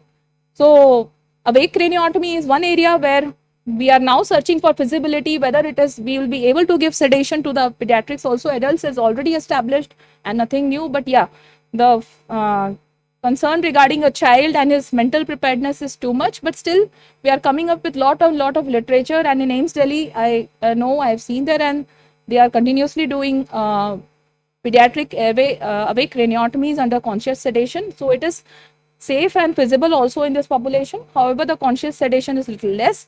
Further studies are still needed in this area. So to summarize, most of the drugs here are safe. Drug regimens again depend on the patient, what is the patient profile, setup and the procedure. Prior patient assessment and your consent is very important from the caregiver. Check for your supplies and the resources. And thirdly, anticipation and preparedness for any kind of adverse event should always be there. So thank you, and best wishes from Odisha, who is hosting the World Cup hockey for this year. So it is till 29. You may like to visit. It's just a 1.5 hour flight from Hyderabad to Bhubaneswar. Thank you. Thank you so much, Natasha. A lot of basic, most important points touched in a short span of 15 minutes. Beautiful presentation. We'll call you over again at the end of the session for any questions. Thank you, ma'am. Thank you so much. Over to Dr. Georgine for the next speaker. The next topic in this session deals with the other end of the spectrum, that's geriatrics. And the talk is on direct acting anticoagulants and intracranial surgery in the geriatric population. The speaker for this is Dr. Shobana Rajan, and she's Associate Professor in Anesthesiology at the University of Texas Health Science Center at Houston, and she's a Vice Chair of the International Council for Perioperative Neuroscience Training and is the Board of Directors at ISNACC. She has multiple achievements, and of late, recently, the Lifetime Educator Award from ISNACC 2020 and Distinguished Teacher Award at ASA 2021. Her areas of interest are perioperative brain health, multimodal analgesia for spine surgeries. Welcome you, ma'am. Thank you for that kind introduction, and good morning, everybody. I'm really happy to be here at Hyderabad. I always enjoy visiting and being part of the ISNACC. You would all agree with me when I say that at the present time, we have a number of geriatric patients coming to us for elective and emergency neurosurgical procedures. It could be intracranial tumors, or maybe traumatic brain injury following falls or motor vehicle accidents. And these patients many times are on direct acting oral anticoagulants, and this poses a high risk for bleeding with catastrophic consequences, especially in the neurosurgical population. So I thought I'll focus my talk on this topic. It is titled Current Evidence and Practices in the Perioperative Management and Reversal of Patients on DOAC when they come for an intracranial surgery. And I hope that this answers a question that was asked in a previous panel about apixaban and when to hold and how long to hold and things like that. I have no financial interests or conflicts to disclose. The American Heart Association uses this holistic strategy in the management of geriatric patients. It is the ABC strategy. A is avoidance of stroke, and so anticoagulation. B is better symptom control. C is looking at cardiovascular risk factors and concomitant diseases. During this lecture, we will review the mechanism and evidence for the use of direct acting oral anticoagulants. We'll try to answer questions relating to perioperative use, when to stop, what happens if it's going to be an emergency case, and we'll evaluate the current guidelines using clinical algorithms for the perioperative management. So you can see the timeline for the evolution of the anticoagulants. We started with heparin maybe in the early 1900s, and then warfarin was developed. It gave the advantage that it was oral, and this was followed by low molecular weight heparin, and then the direct thrombin inhibitors, which were the intraparenteral use of argatroban and bivalirudin, which was commonly used in situations of heparin resistance or HITS. And in 2002, we had the factor 10A inhibitors, that is fondaparin X, and this was followed, the latest additions to our armamentarium has been the oral direct thrombin inhibitors and the factor 10A inhibitors. So in order to think about the mechanism of action, let's just briefly look at the coagulation cascade. And I wanted to mention that while warfarin and heparin work on the extrinsic and intrinsic pathways of the coagulation cascade, the direct thrombin inhibitors and the factor 10A inhibitors both work on the common pathway of coagulation. Basically, the direct thrombin inhibitor acts at the thrombin level and prevents its conversion to prothrombin, while the factor 10A inhibitors prevent formation of factor 10A and thereby produces bleeding and prevention of clot formation. So the factor 2A inhibitor that we commonly use is dabigatran, and the factor 10A inhibitors are the rivaroxaban, the axaban, apixaban, edoxaban. Basically all the oxabans are the factor 10A inhibitors. So why were we scrambling to switch from the vitamin K antagonist, that is warfarin, to the direct acting oral anticoagulants? And that is because these have multiple advantages. For example, there is less food and drug interactions with the DOACs, and also no need for any INR checks. So there's no need to monitor one's diet or monitor INR, and these are obviously practical advantages for patients. And there's more predictable onset and offset for DOACs, less inter-individual dosing variability, and a wider therapeutic window. So while they are efficacious, they're also safe. And this was a meta-analysis of safety and efficacy of direct-acting oral anticoagulants in comparison to warfarin, and they found that the DOAC had lower risk of systemic thromboembolism when compared to warfarin, and they also had a lower risk of intracranial hemorrhage versus warfarin. So both effective as well as pretty safe. And when you look at patients with traumatic brain injury, elderly patients, like I mentioned, can have frequent falls, and many of them can die not of the primary hemorrhage that happens at the time of the fall, but due to the secondary hemorrhage, that is bleeding, which happens after the fall. And because of continuing bleeding, patients on warfarin have a 3 to 6 fold higher risk for the secondary hemorrhage as compared to DOACs. So DOACs are definitely safer in this situation. So the FDA approved indications for DOACs are stroke prevention in patients with atrial fibrillation, and this is specifically for non-valvular atrial fibrillation, because for valvular atrial fibrillation, there's still not enough evidence for the DOACs as compared to warfarin, and it's also very useful for venous thromboembolism treatment. So how do we monitor these patients? For warfarin, we frequently do the INR, the PT, and the PTT, but these have not been found to be useful with the DOACs. And for dabigatran, the specific test is the thrombin time, and for the apixabans and the other axobans, you can use either the dilute thrombin time or the eccrine coagulation and chromogenic assays. You could also do the DOAC specific factor assay, and that can tell you exactly how much drug level there is. But all this requires time and effort and money, and it might be a problem in your emergency situation. So the common drug that is used for reversal of dabigatran, and I don't know how common it is, but this is the specific reversal agent, which is idarucimab, which is a monoclonal antibody, and this came into practice in 2016. It's a monoclonal antibody, as I mentioned, and binds specifically to dabigatran. So it binds it has a higher affinity for dabigatran than does thrombin, and therefore, as you can see in this picture, it prevents conversion of prothrombin to thrombin, and therefore it is very, very effective. Andexanate alpha is the drug that is commonly used for the factor 10A inhibitors, and it sequesters factor 10A and prevents its conversion to the active form. And it is pretty much similar to how Sugammadex sequesters rocuronium. Let's look at a case now. We commonly receive texts on the previous day from our residents saying, "Hey, good evening. We have a 72-year-old male coming for a meningioma surgery tomorrow. He has a history of atrial fibrillation and is on dabigatran."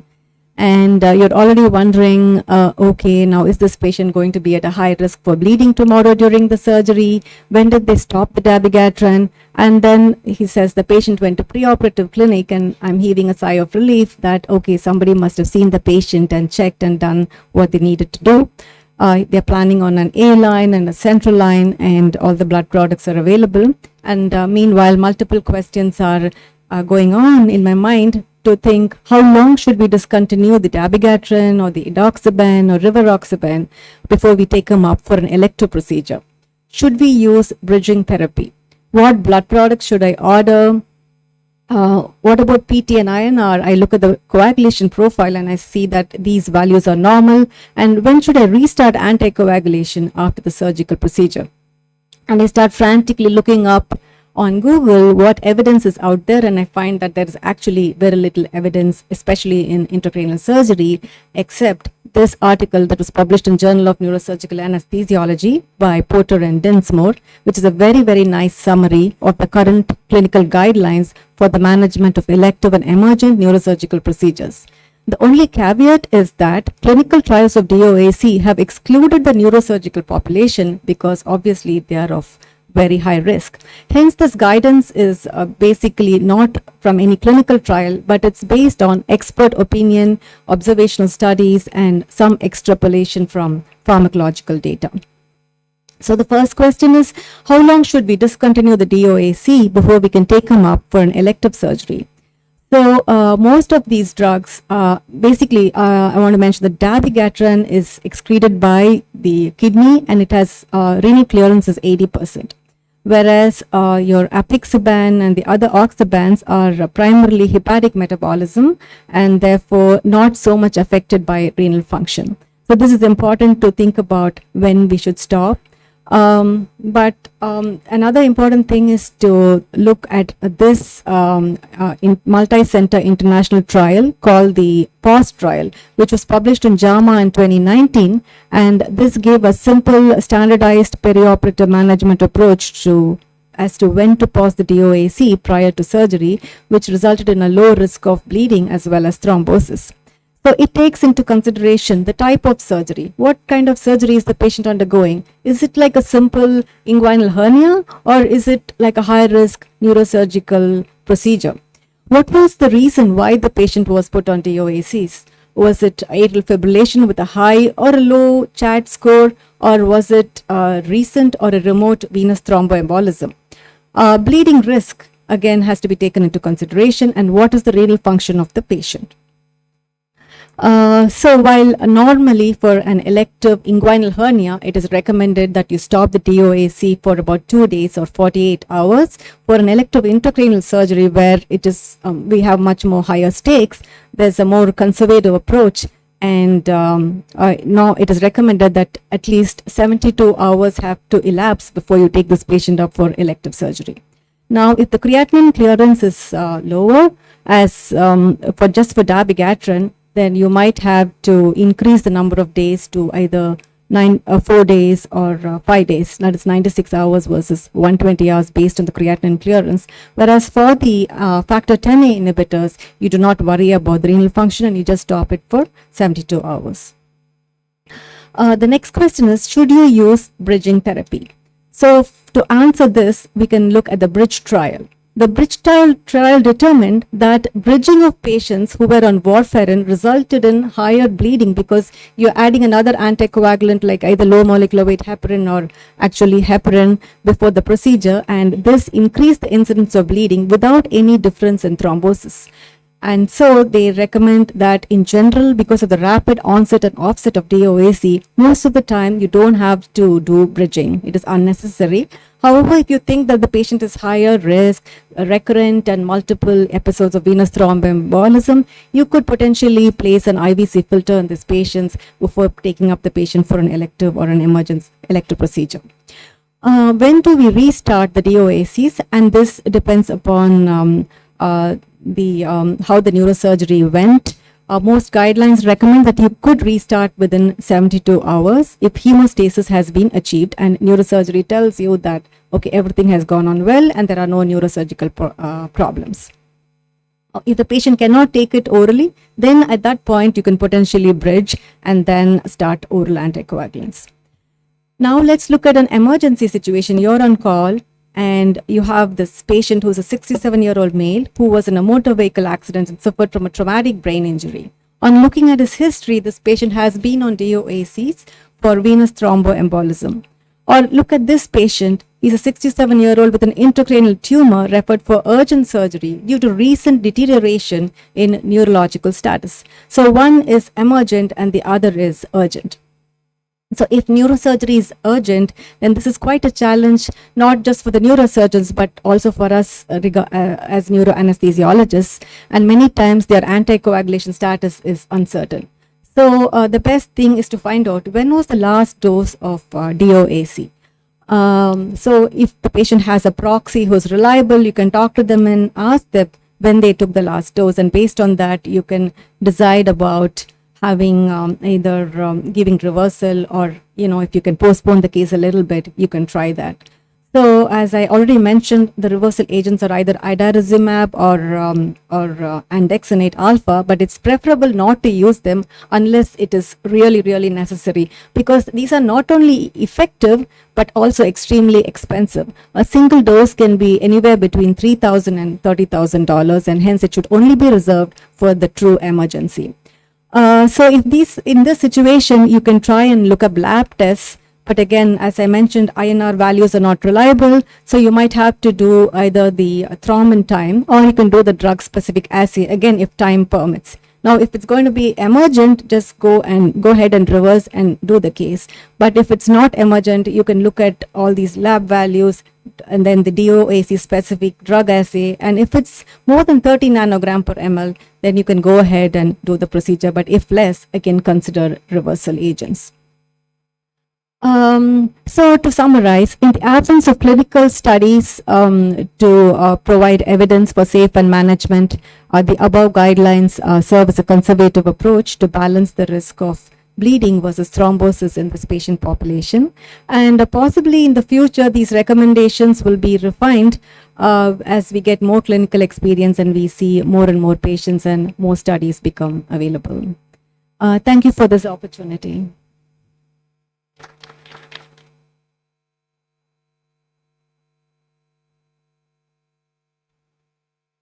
Thank you, Dr. Shobana, for the excellent presentation. It's a pleasure to invite Dr. Saurabh Anand, who is the Chief of the Department of Neuroanesthesia and Neurocritical Care, Artemis Hospital, Gurugram. He is a recognized faculty in the Indian Society of Neuroanesthesia and Critical Care, and he is a recipient of Healthcare Today Excellence Award for the best neuroanesthetist and neurointensivist, and he has also received the Chairman Award in 2018 from ISCCM Delhi. And his constant endeavor to establish neurocritical care as a distinct subspecialty in India by organizing conferences and workshops is really applaudable. And he has also presented his work on international platforms in Japan and Korea. I would like you to proceed with your presentation, Dr. Saurabh. Yeah, hi. So first of all, just like to thank everyone, especially to Dr. Padamja ma'am, the transport team, and Chinmay as well, because I was in the line of fire from last, I think, 24 hours or 48 hours. My flight was late because of the Delhi fog, and somehow I was able to reach and able to present it. Many thanks to ma'am. So when I was just searching about this topic, that critical care is in line of fire, I always think, why brain first? See, it is very obvious that when we are talking about neurological emergencies, that brain is in the line of fire. We can understand that. But if you look at the most other problems, that when we are dealing with other problems in critical care, our main important thing is to preserve cerebral function. Now, cerebral function, to preserve those cerebral function, we need to work very, very diligently. And if you look at this article, which is published by Dr. David Mannon, Critical Care and Brain, I will say that the preservation of cerebral function actually form the cornerstone.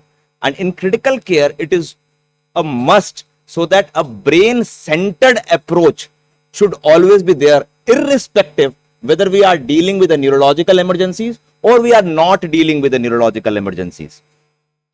So, what are the manifestation of critical care illness which actually results in brain dysfunction? It can be an acute brain dysfunction, which can be result in reduced consciousness, delirium, coma, cognitive and neuropsychological defects. And mind you, these sometimes persist even when your patient is discharged back home.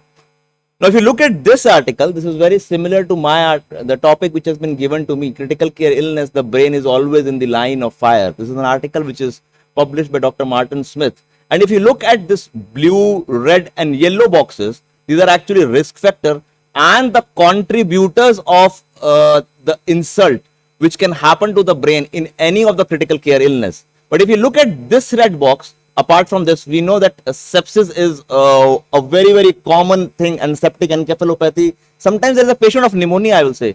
Sometimes there is a patient of UTI, which is actually been admitted in neuro ICU. And we know that it is because of the sepsis that the patient is having these symptoms and not because of the neurological damage.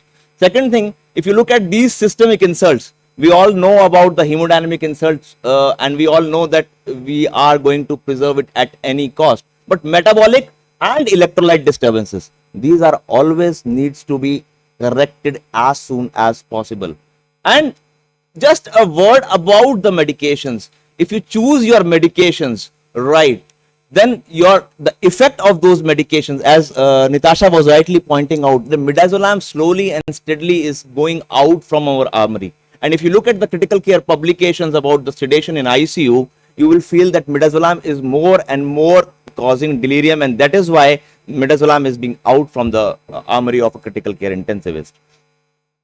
So after looking at the previous slide, it is actually a neuroinflammation. If I just go back, if you look at this red boxes with the anger or a fire boxes, there is a blood-brain dysfunction, microglial activation, inflammation. All this is going to cause what I am telling you before, that it is going to cause a delirium, decrease in consciousness, coma, seizures, cerebral edema, and a long-term sequelae as well. So this is what has been described as the chemical imbalance in the brain because of the neurotransmitters which we are using, because of substrate deficiency, maybe a hypoglycemia. We all are always up for the cause of correcting hypoglycemia, but we never see that we overcorrect hypoglycemia and it will result in reperfusion glycemic injury in the brain.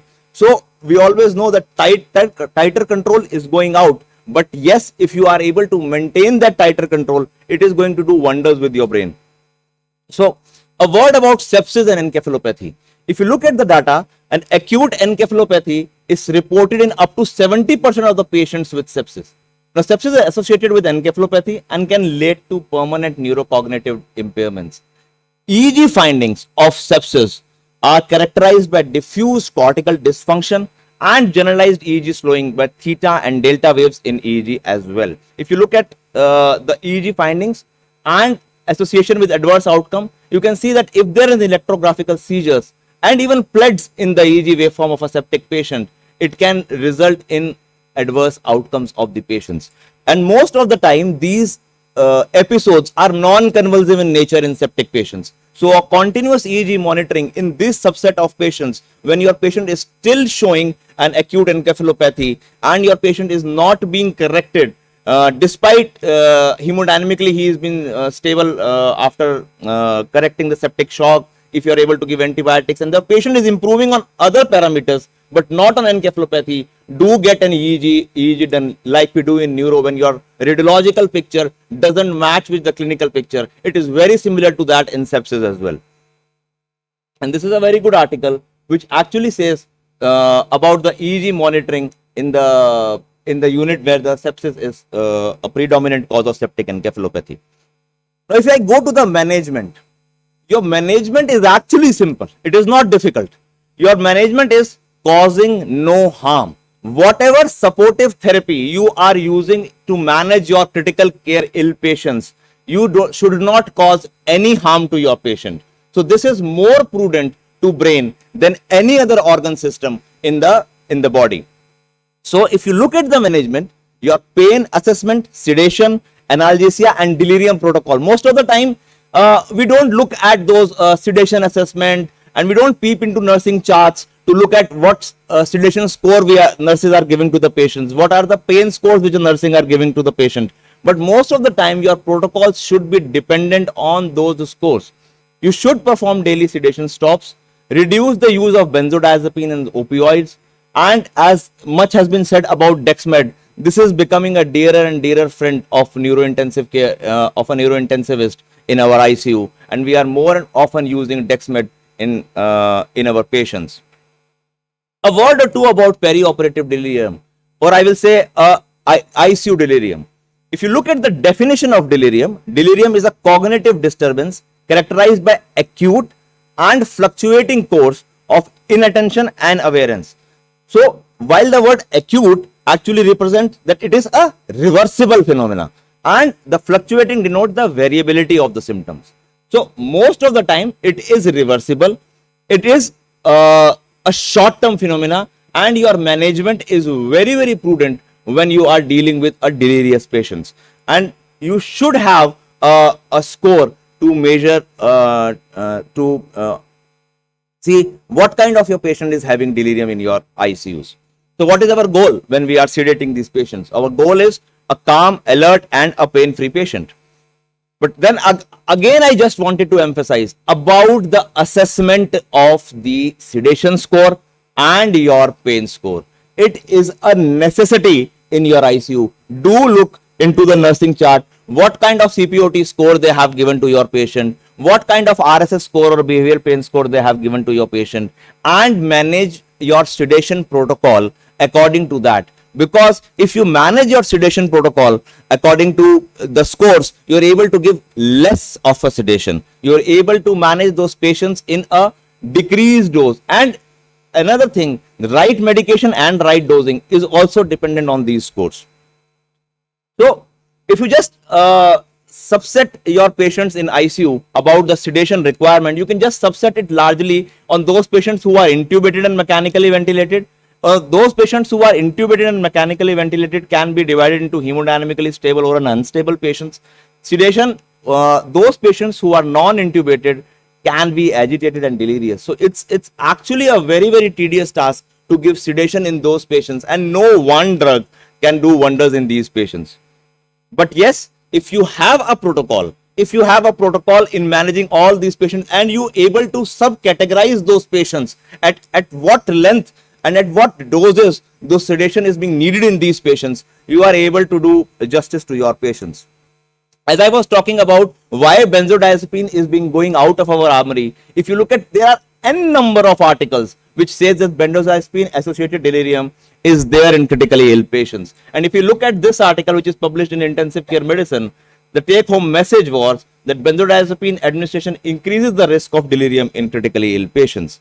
And as you have increasing the dose of benzodiazepine, the probability of delirium is increasing in your critically ill patients.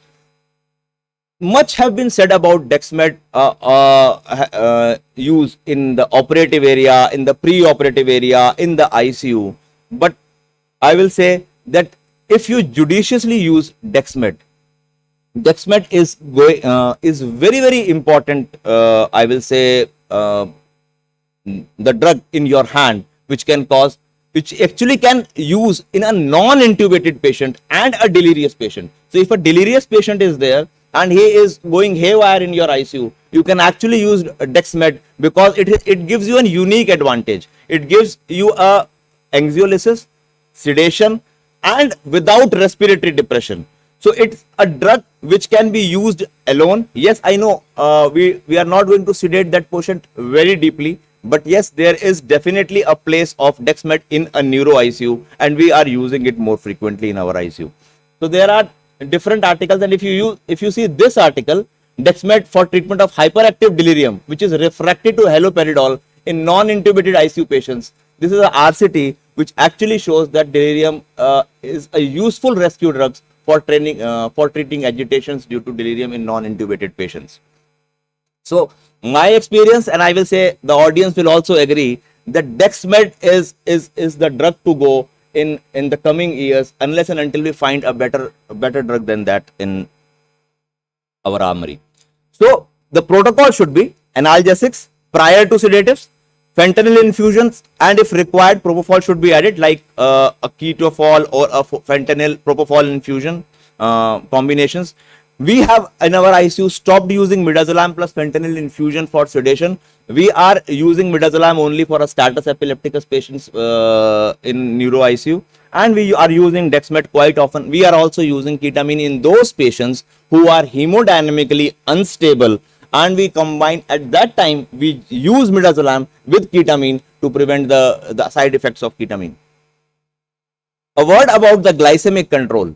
So as hypoglycemia, we all know is it deleterious to the brain, but this is also very deleterious when you are going to correct that hypoglycemia very suddenly, and most of the time we used to overcorrect in fear that the hypoglycemia should not be there. So a reperfusion injury, we all know it is very similar to a reperfusion injury when we are increasing glucose to a level which is going to be toxic to the brain. So these are the things which are basically the pharmacological methods to control the side effects which supportive therapy can have on the brain. Similarly, we should have a non-pharmacological methods like a sleep protocol. We have in our ICU started using melatonin in lighter doses, and we are also started to using some cabins for those deleterious patients and decreasing the light and stimulation for those patients. Reorientation and cognitively stimulating activities. If your ICU have lights, please allow them to have lights so that they know when there is a day, when there is a night in the ICU. Rehydrations, use of eyeglasses, magnifying lenses, hearing aids, avoid use of physical restraint. I know it is very difficult in neuro ICU. Most of the time patients are pulling their tubes, and we also want to check the neurological status of the patients. I know it is difficult, but if you can, Dexmed actually comes handy in these patients when these patients are fighting and pulling out tubes. Early mobilization is also very important. So the most salutary lesson of intensive care over the last decade, I will say the minimization of iatrogenic harm. It should not be there. It is perhaps applies more to the brain than any other organ system of the body. Thank you. Dr. Saurabh. The stage is now open for any questions. I invite all the speakers to please come onto the stage.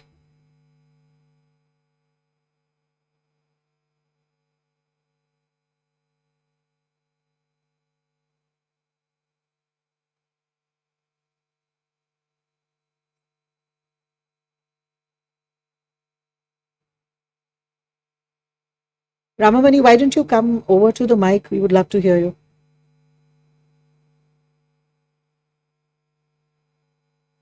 question is to Dr.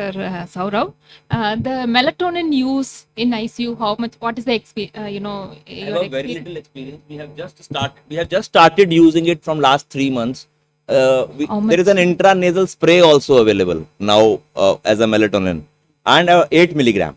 8 milligram single dose at around 10 o'clock in the night. It actually should be given at 8 o'clock for normal patient. We generally give at around 10 o'clock in the night to those patients who are actually delirious. But I will say it's a very lighter form of sedation. Patients generally wake up at around 1 or 2 in the night. That's the only effect which we are getting through melatonin. But I think if you use it more frequently, maybe I can give you a data next year or something like that. Presently, I don't have a data with me, but we have just started using it. Sure, thanks. Dr. Saurabh, you are using the intranasal or the oral form? Both. I just come across 15 days back an intranasal preparation, the sublingual preparation of melatonin. Okay. Oral tablets are there. Probably you can insert them through the Ryle's tube. Excuse me. This question is for Dr. Saurabh. What is the maximum duration for which we can use dexmedetomidine, sir? Maximum duration, there is no maximum duration. You can give it. The 24 hours duration is long gone. Okay, you can use it as long as you want, as long as you are not seeing bradycardia and hypotension on your screen.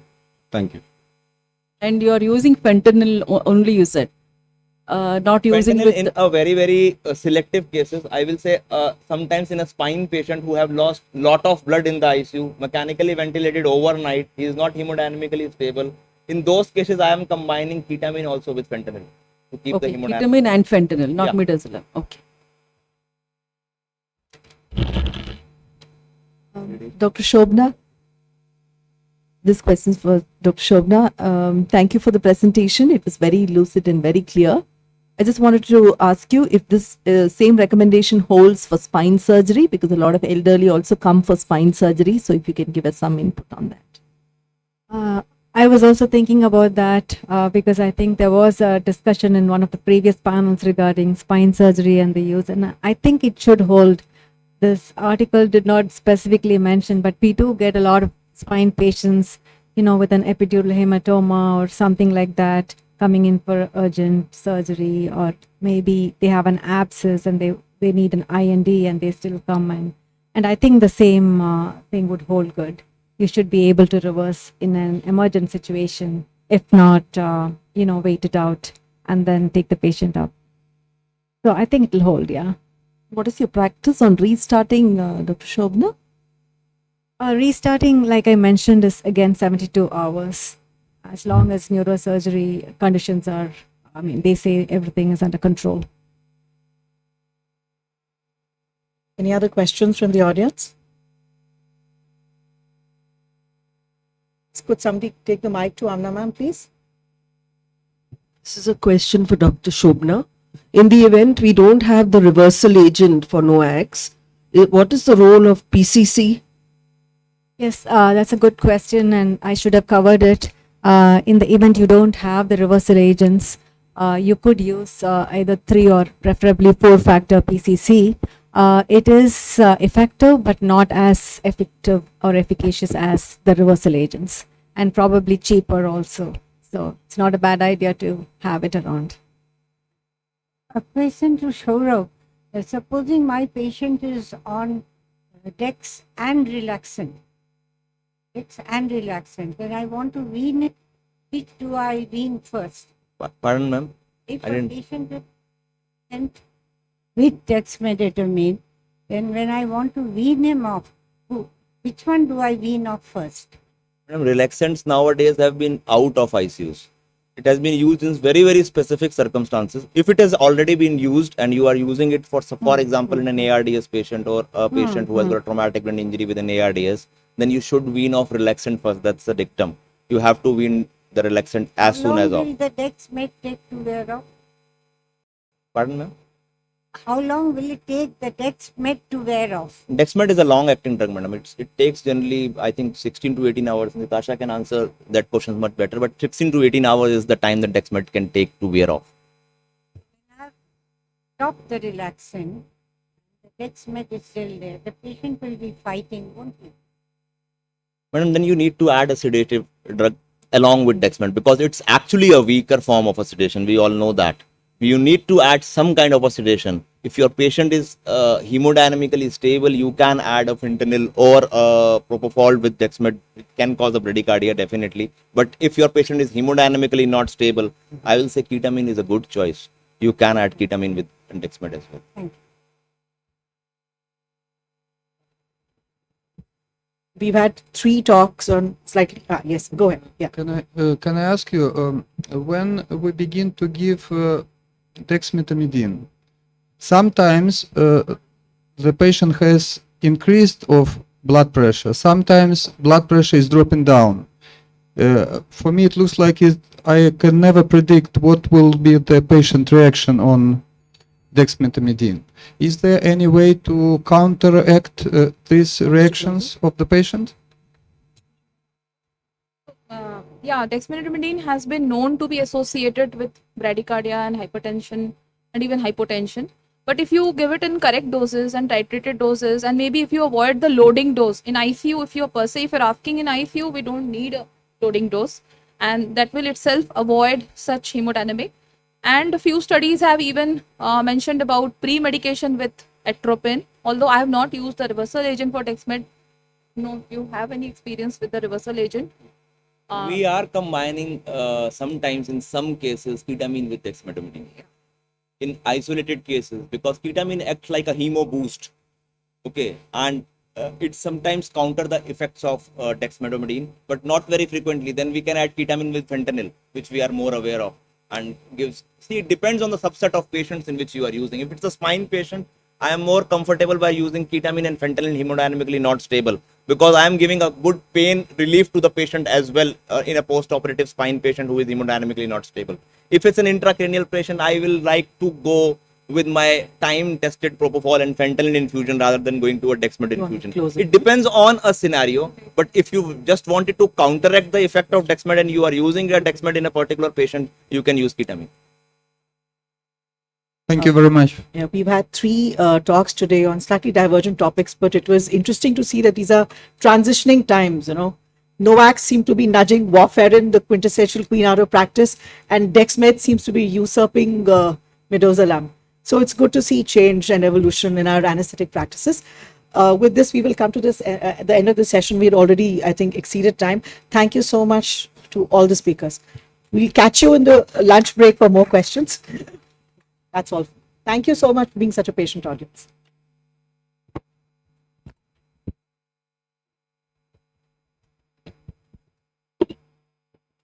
Next, we have a Professor Gode oration, New Horizons for Neuroanesthesiologists Beyond Operation Theatre.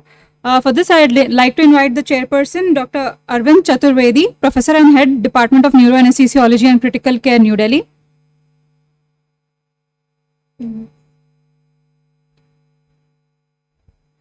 Professor Harihara Das, Professor Anesthesiology and Pain Medicine in Gurgaon.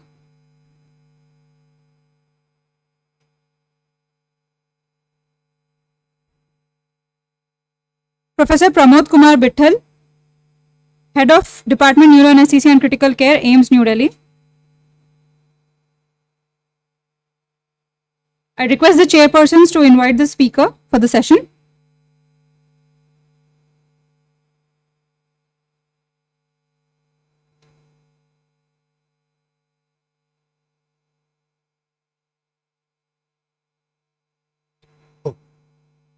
Good afternoon. I think Professor G.R. Gode's oration, I think everybody knows. It is, we started this oration along with Malti Devi oration, and during this oration, we used to honor one of our past president of ISNACC. And this time also we are going to honor we are going to honor our past president. And I will request Dr. Pramod Bittal to little talk about the Professor Gode's achievements.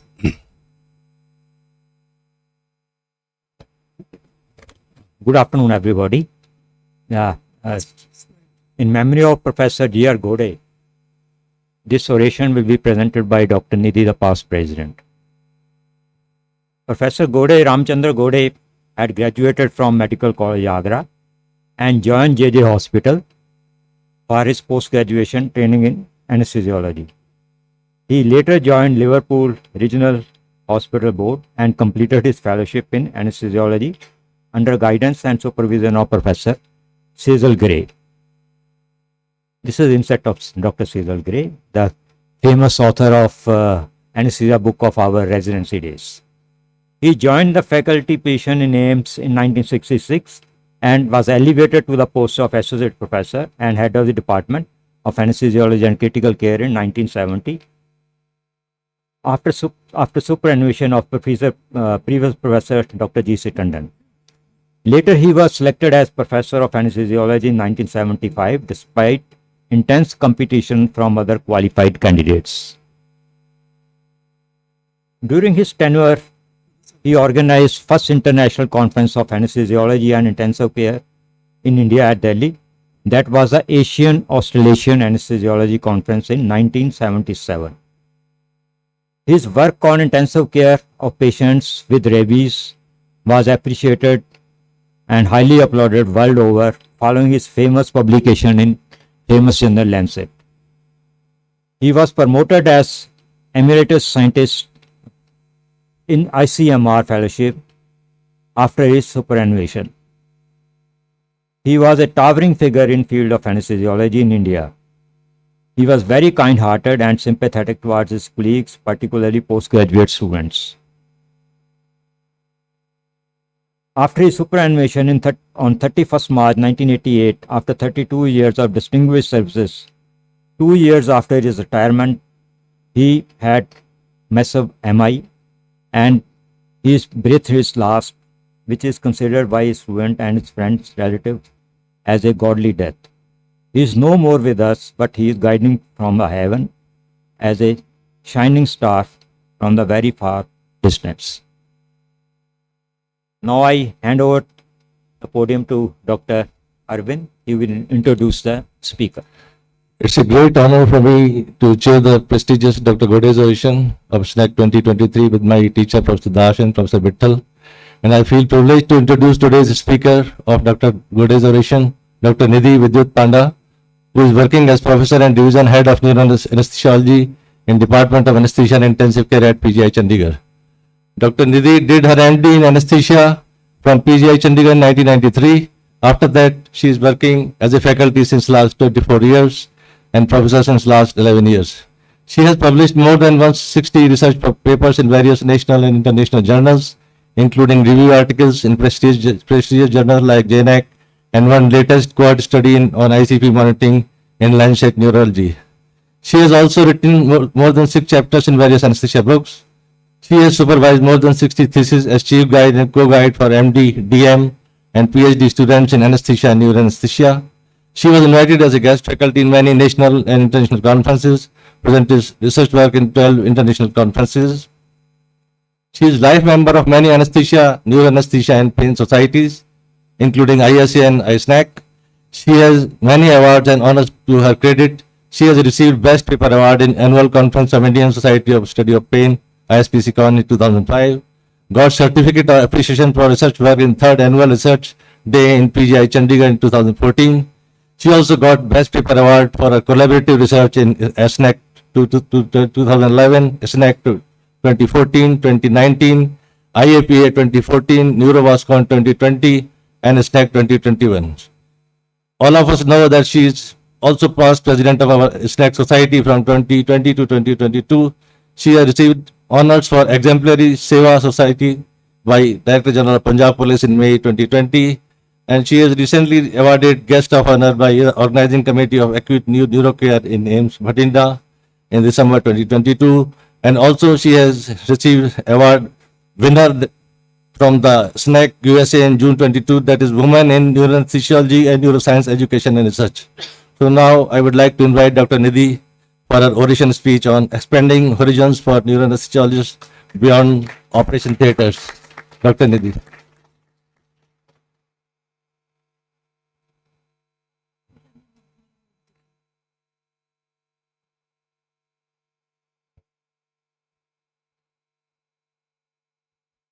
Thank you for the kind word. First, I pay my tribute to a great researcher, administrator, and an excellent teacher, Professor G.R. Gode, who helped to develop neuroanesthesia department in All India Institute of Medical Science, New Delhi. He was a great researcher, so he got the award of emeritus researcher by ICMR.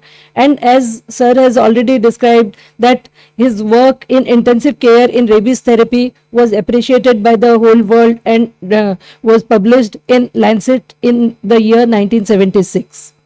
After paying tribute to the great soul, I will start my talk on my oration topic. My topic is expanding horizon for neuroanesthesiologist beyond operation theatre.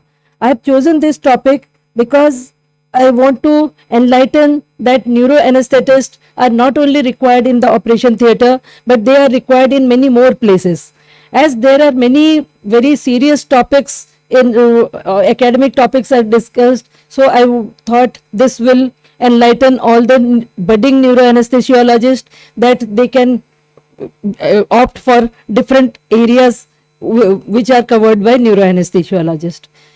To start with my talk, I will start with the history of anesthesia. There was no, before the inception of anesthesia, there was no concept of amnesia, analgesia or muscle relaxation, which are the three components of anesthesia.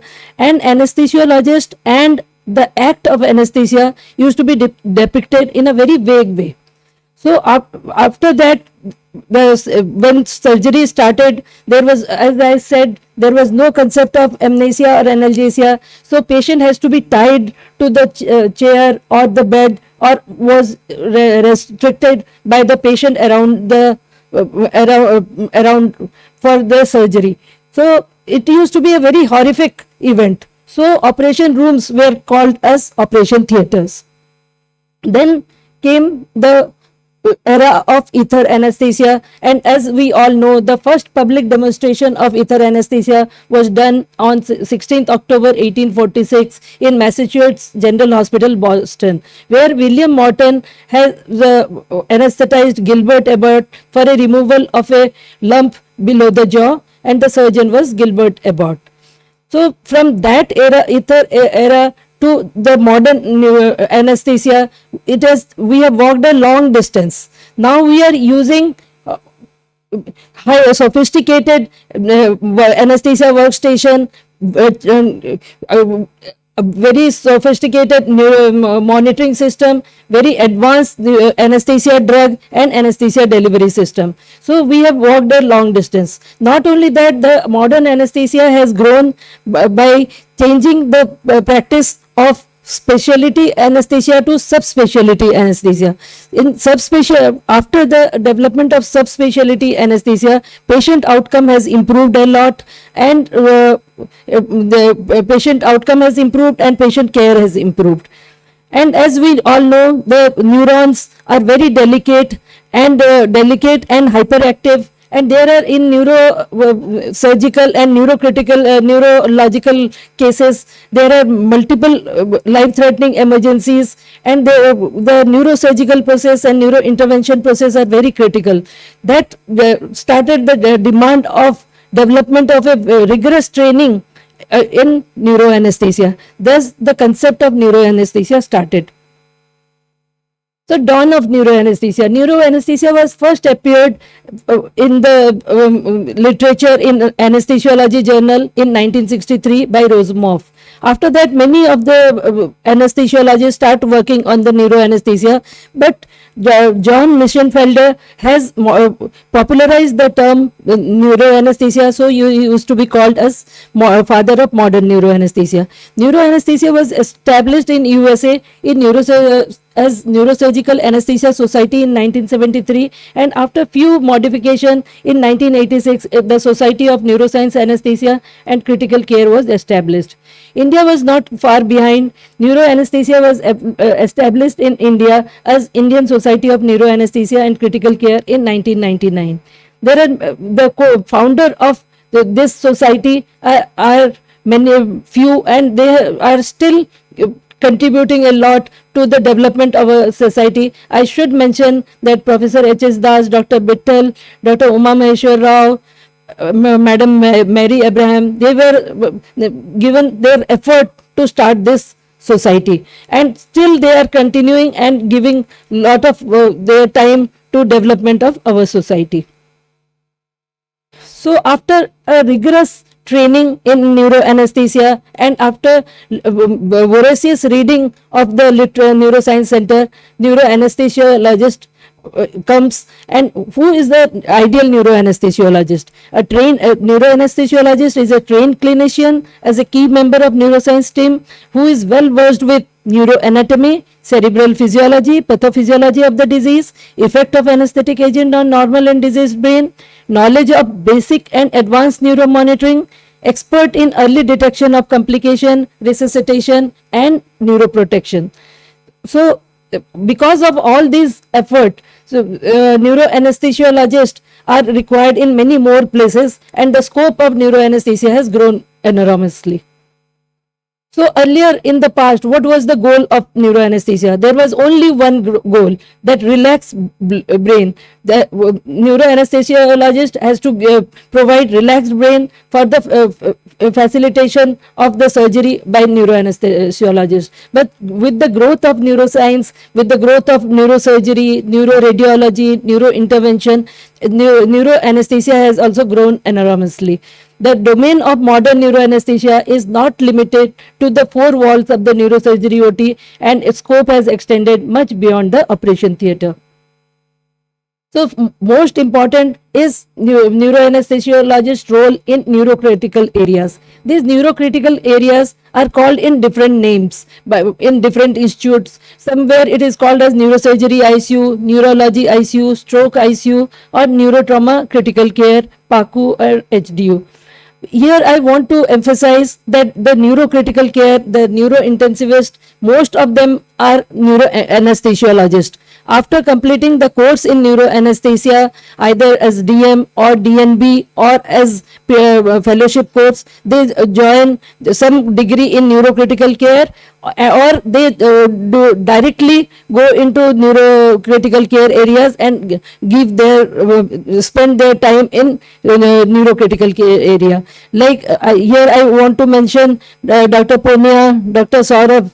After neuroanesthesia training, they have directly gone to the neurocritical care areas, and they are doing so well. And with their example, I can tell that any neuroanesthesiologist, if want to go and give their time to neurocritical care, they can very well go and start working in the neurocritical areas.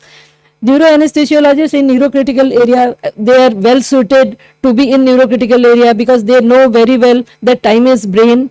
Therefore, they know that they have to act fast, they have to act correctly. As they know very well the care of altered physiology of brain, multimodal neuromonitoring, protocolized management and prognostication, they are very well versed with these things. So they are very much suited for the working in neurocritical care and known as neurointensivist. And for any neurocritical care area, multimodal neuromonitoring is very important, and usually all the neuroanesthetists are well versed with this multimodal neuromonitoring. The multimodal neuromonitoring can be divided into cerebral hemodynamics, cerebral oxygenation, cerebral function and cerebral metabolism. This all of trained neuroanesthesiologists know very well, and they know when and where and how to do this neuromonitoring, in which patient these are required.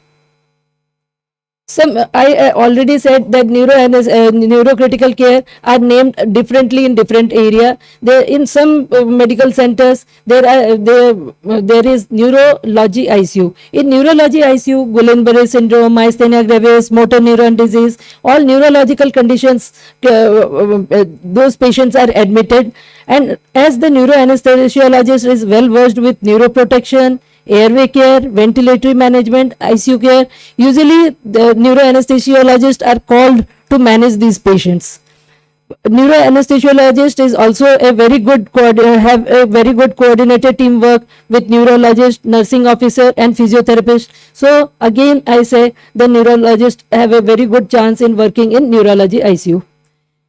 As Jose Suarez has studied the impact of specialized neurocritical care team over the length of stay and mortality in neurocritical care. They found that the neurocritical care team was an independent predictor of decreased mortality, and as well as there is reduced length of stay in both neuroscience critical care unit and hospital. So neurointensivist and indirectly neuroanesthesiologists are very much useful in these areas. Nowadays, there are many many trauma centers all around the highways in India, in all the areas, and these neuro centers are made to take care of the patient with roadside accident, and the main patient admitted in these centers are traumatic brain injury or injury to the spinal cord, and these patients need neurotrauma critical care. So these this traumatic brain injury patient are very critical, and they need the continuous and meticulous management by a person who is well versed with the neuroscience thing. So neuroprotection of injured brain is critical for favorable outcome. They need multimodal monitoring in which neuroanesthesiologists are well versed, and trained neuroanesthesiologists are highly skilled with robust knowledge, and they are better suited than their counterpart to prevent further secondary injury and further deterioration in the patients. Sarpong et al. Has also studied the effect of neurocritical care team on improvement in quality metrics. They found that length of stay decreased by 3.5% and decrease in mortality by 35.8%. They also found that patient satisfaction was increased by 28.3% when the patients were taken care by the neurocritical care or neurointensivist team. Next is neuroanesthesiologist role in neuroradiology suite. It is the second important place where neuroanesthesiologists are always called to help the neurointensivist. Neuroanesthesia service are required in intervention neuroradiology, stereotactic radiosurgery in gamma knife suite, and in the CT scan and MRI for children, unconscious patient and uncooperative patient. In neurointervention radiology, we all know all the problems of NORA and everything is there which can be managed by anyone, but the main important thing is the physician who is managing should have the knowledge of intricacy of the procedure. At what time which complication can arise, the physician should be knowing, should anticipate possible complication and able to manage those complications. Not only that, neuroanesthesiologist is able to control the hemodynamics to help the neurointerventionist to do the process successfully, and that's what these things are only possible by a person with a special knowledge and expertise of neuroscience. So neuroanesthesiologist has a good role in neurointervention radiology suite. In MRI suite, which we all know that pediatric, unconscious, uncooperative patient need anesthesiologist help. The remote location and MRI safe environment that is there for all the patient, even anesthesiologist can take care. But maintenance of cerebral hemostasis like cerebral perfusion pressure, cerebral oxygenation, these can be managed better by a person who is well versed with the neuroscience. Say in these patients, whether general anesthesia should be given or can be done under sedation, it can be decided only by a trained neuroanesthesiologist. So management of neurocompromised patient is better done by neuroanesthesiologists than their counterpart.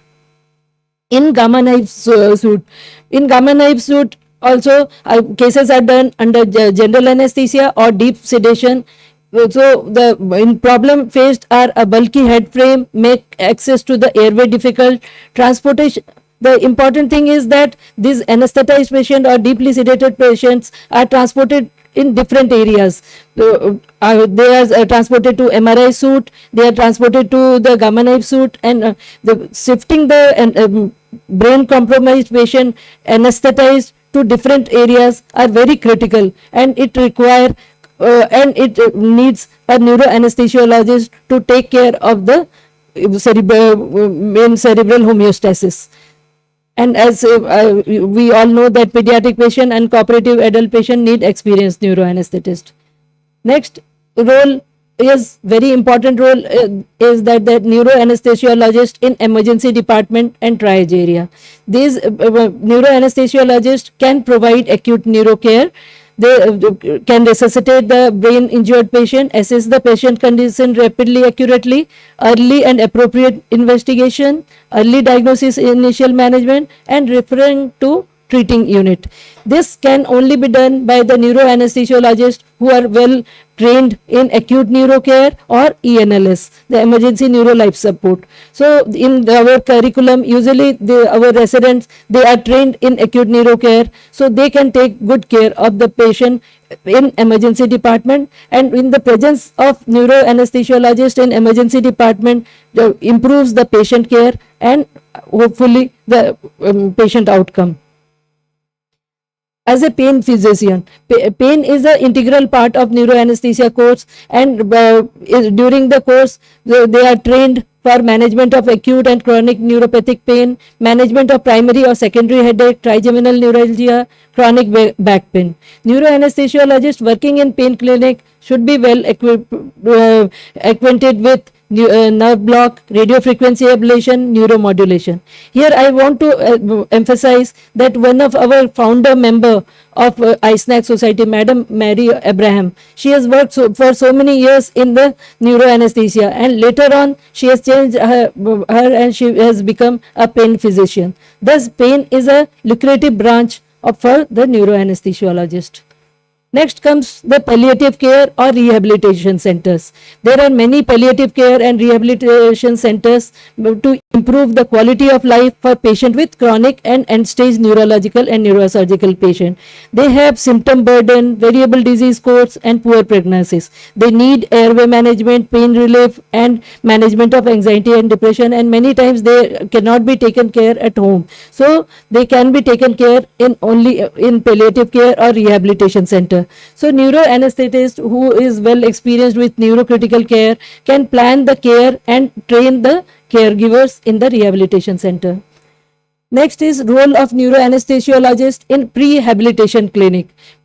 Yesterday I have heard a lot by Dr. Monterio about pre-habilitation clinic, and it is actually very important that pre-optimization of the patient with comorbidity or geriatric patient is important before admitting the patient into the hospital. If the patient is not properly optimized, then there is loss of hospital resources and there is increased expenses for the family. So it is very important that patient should be pre-optimized before admitted in the hospital, and this can be done by the neuroanesthetist. And in neuroanesthetist can give information about expected perioperative complication, post-operative mechanical ventilation, and adequate informed consent. It is very important in cases of awake craniotomy, where explaining the indication of craniotomy and making him familiar with the procedure can only be done by the neuroanesthesiologist. Next, neuroanesthesiologist is also in demand in ECT suite. We know ECT is required in many of the condition, and the problems of NORA and airway management, prevention of injury to other body parts during procedure are important. But the neuroanesthesiologist can decide what are the choice of drug and how to titrate the drug doses during the procedure. And peri-procedure monitoring and post-procedure recovery is very important for the outcome of the patient. So neuroanesthesiologist is in demand in ECT suite. Next is in organ donation program.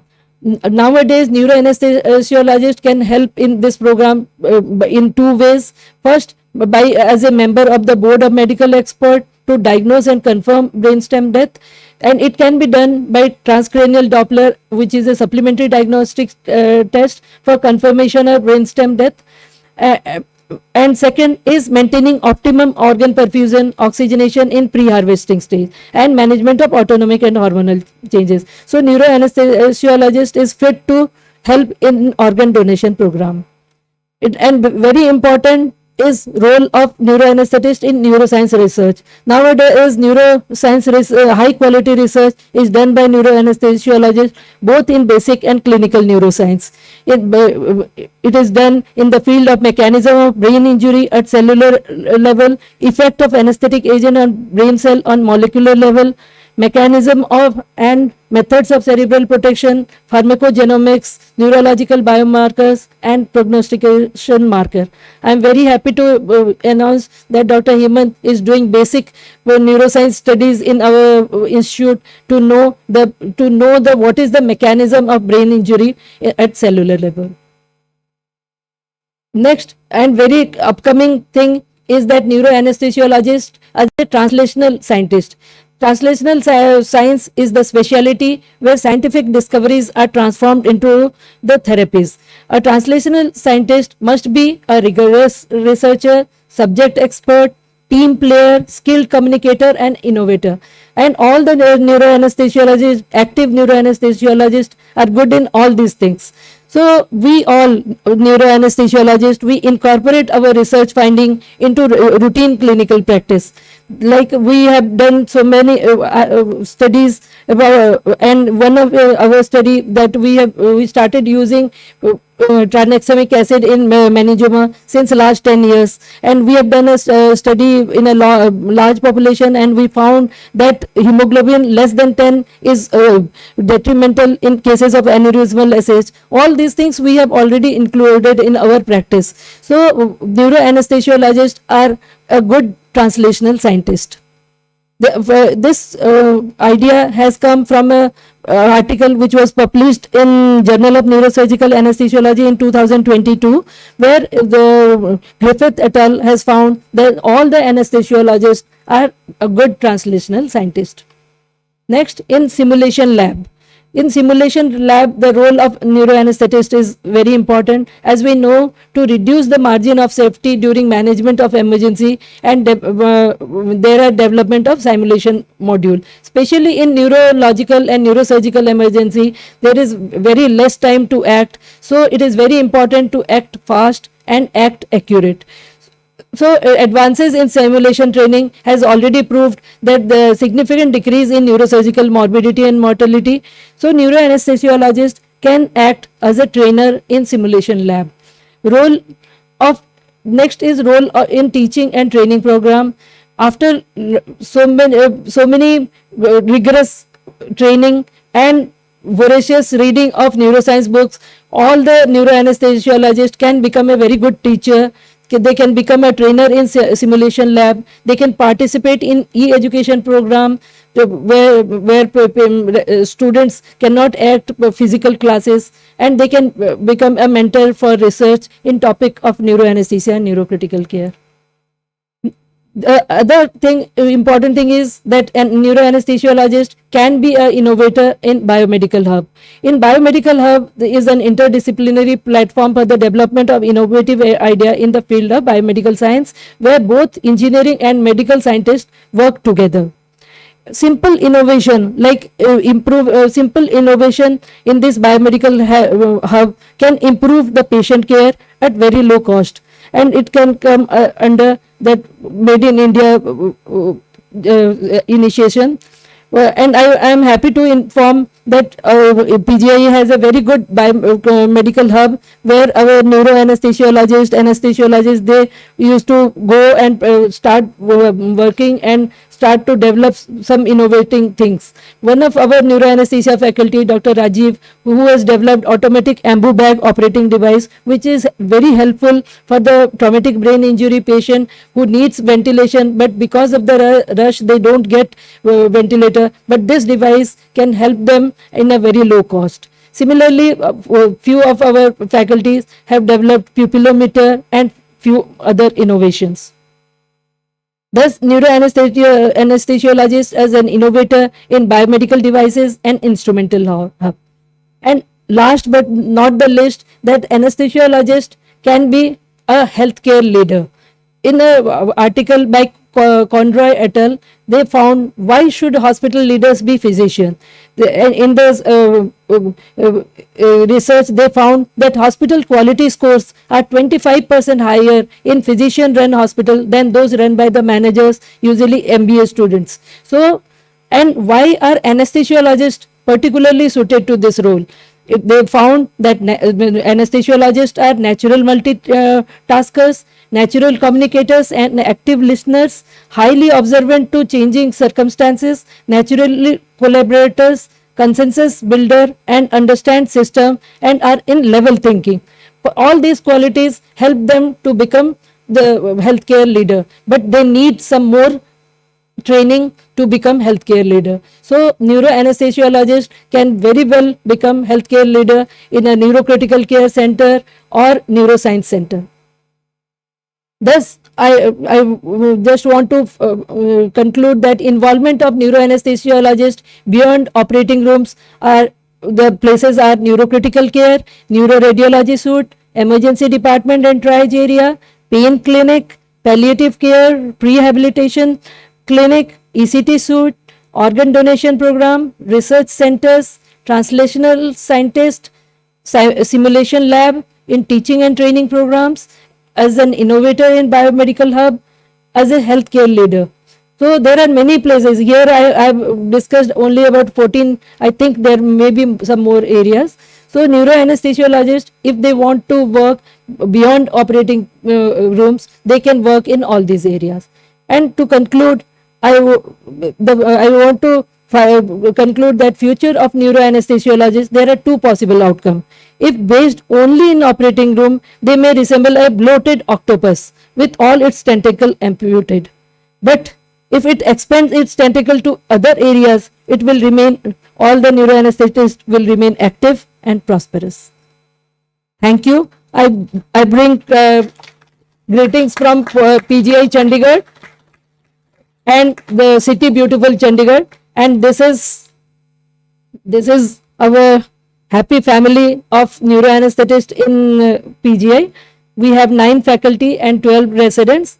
So most of our residents have the experience of working in all those peripheral areas also. So thank you all. Thank you, Professor Nidhi. I mean, we all of us know about Ma Durga, who has 10 hands, but you have shown 14 hands. So thank you very much for discussing the expanding horizon of neuroanesthesiologist beyond operation theatre. It was really an excellent discourse. Thank you very much. Thank you. And this reminds me also, Professor Gode used to tell us, encourage us by telling the anesthesiologist is the best person to run the nursing home. And I think Bhagat, one of our resident, he has opened 2-3 nursing homes. Because anesthesiologist can look after the pre-operative, intra-operative, post-operative and critical care situations. Yes, thank you, Dr. Nidhi. One of our resident has become in charge of Yes. many medical centers and all. So all of us, all Yes, that- juniors, this is for mainly for the budding in neuroanesthesiologists. There are many ways to increase their field. So they can try in any. You being belonging to the North India, I think Santoshima has 14 hands. I don't know. I think I request all my all AIMS colleagues, AIMS alumni, to come over for felicitation.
Um, we'll gather around after the lunch break at around 2 p.m. over here.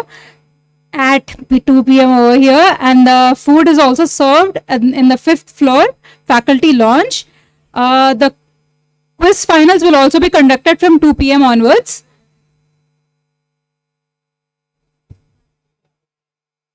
On 5th floor, quiz finals at 2 p.m.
Light आ रही है।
आनी चाहिए, मतलब पता चलना चाहिए।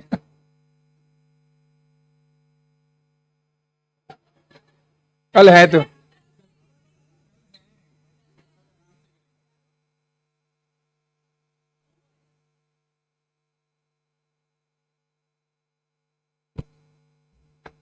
अरे ये बैकड्रॉप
रात को देखते हैं।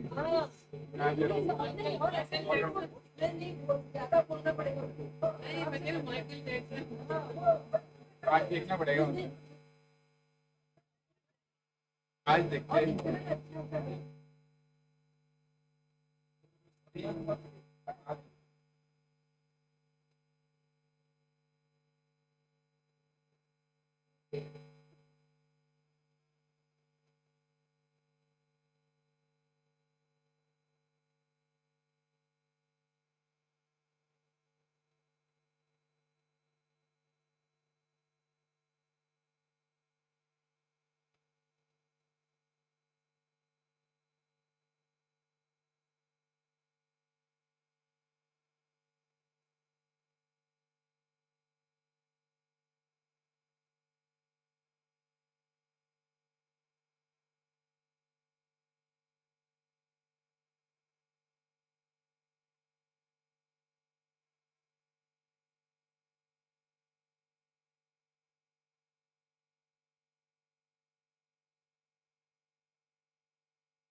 Okay, okay.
So welcome back everyone.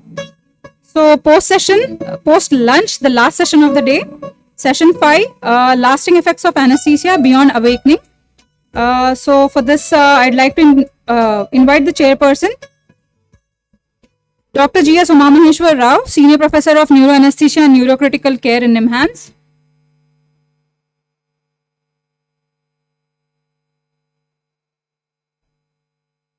Dr. Shobhana Ranjan, Associate Professor Anesthesiology.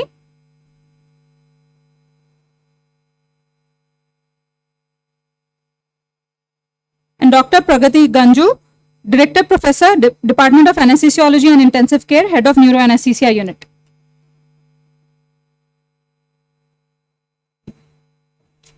I request the chairpersons to invite the speakers for the session, please.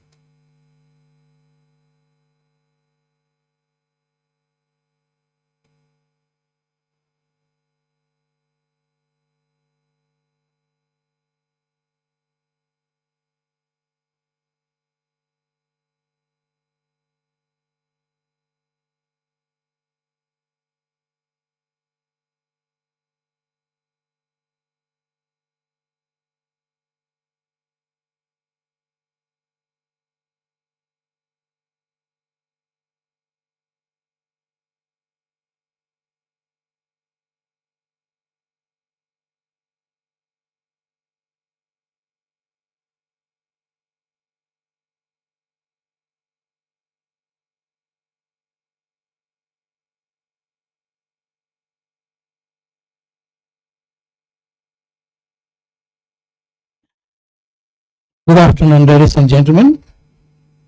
Welcome to the post-lunch session on the second day of ISNACC conference.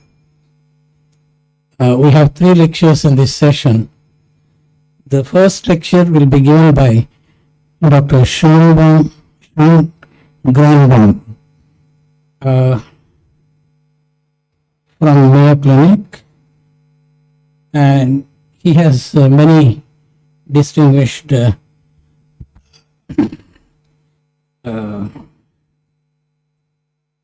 see. Okay. Yeah. Yeah, he has many achievements. He has achieved academic award from Medical School for International Health in Beersheba and Foundation for Anesthesia Education and Research Scholar, American Society of Anesthesiologists, Gold Humanism Honor Society, Yale University Medical School, and Outstanding Achievement of Medical Student Education, Department of Anesthesiology, Yale University, Burroughs Wellcome Fund Trainee Travel Award, Association for Clinical Translation Science, Paul A. Strandjord Young Investigator Award, Academy of Clinical Laboratory Physicians and Scientists, and neuroanesthesia consultant in Mayo Clinic in Florida, and he has reviewed articles 78 and book chapters 22. His areas of interest are neuroanesthesia and neuroprotection, neurometabolism. So I request Dr. Sean Granbaum to come and give the first lecture on does anesthesia leave a mark on newborns?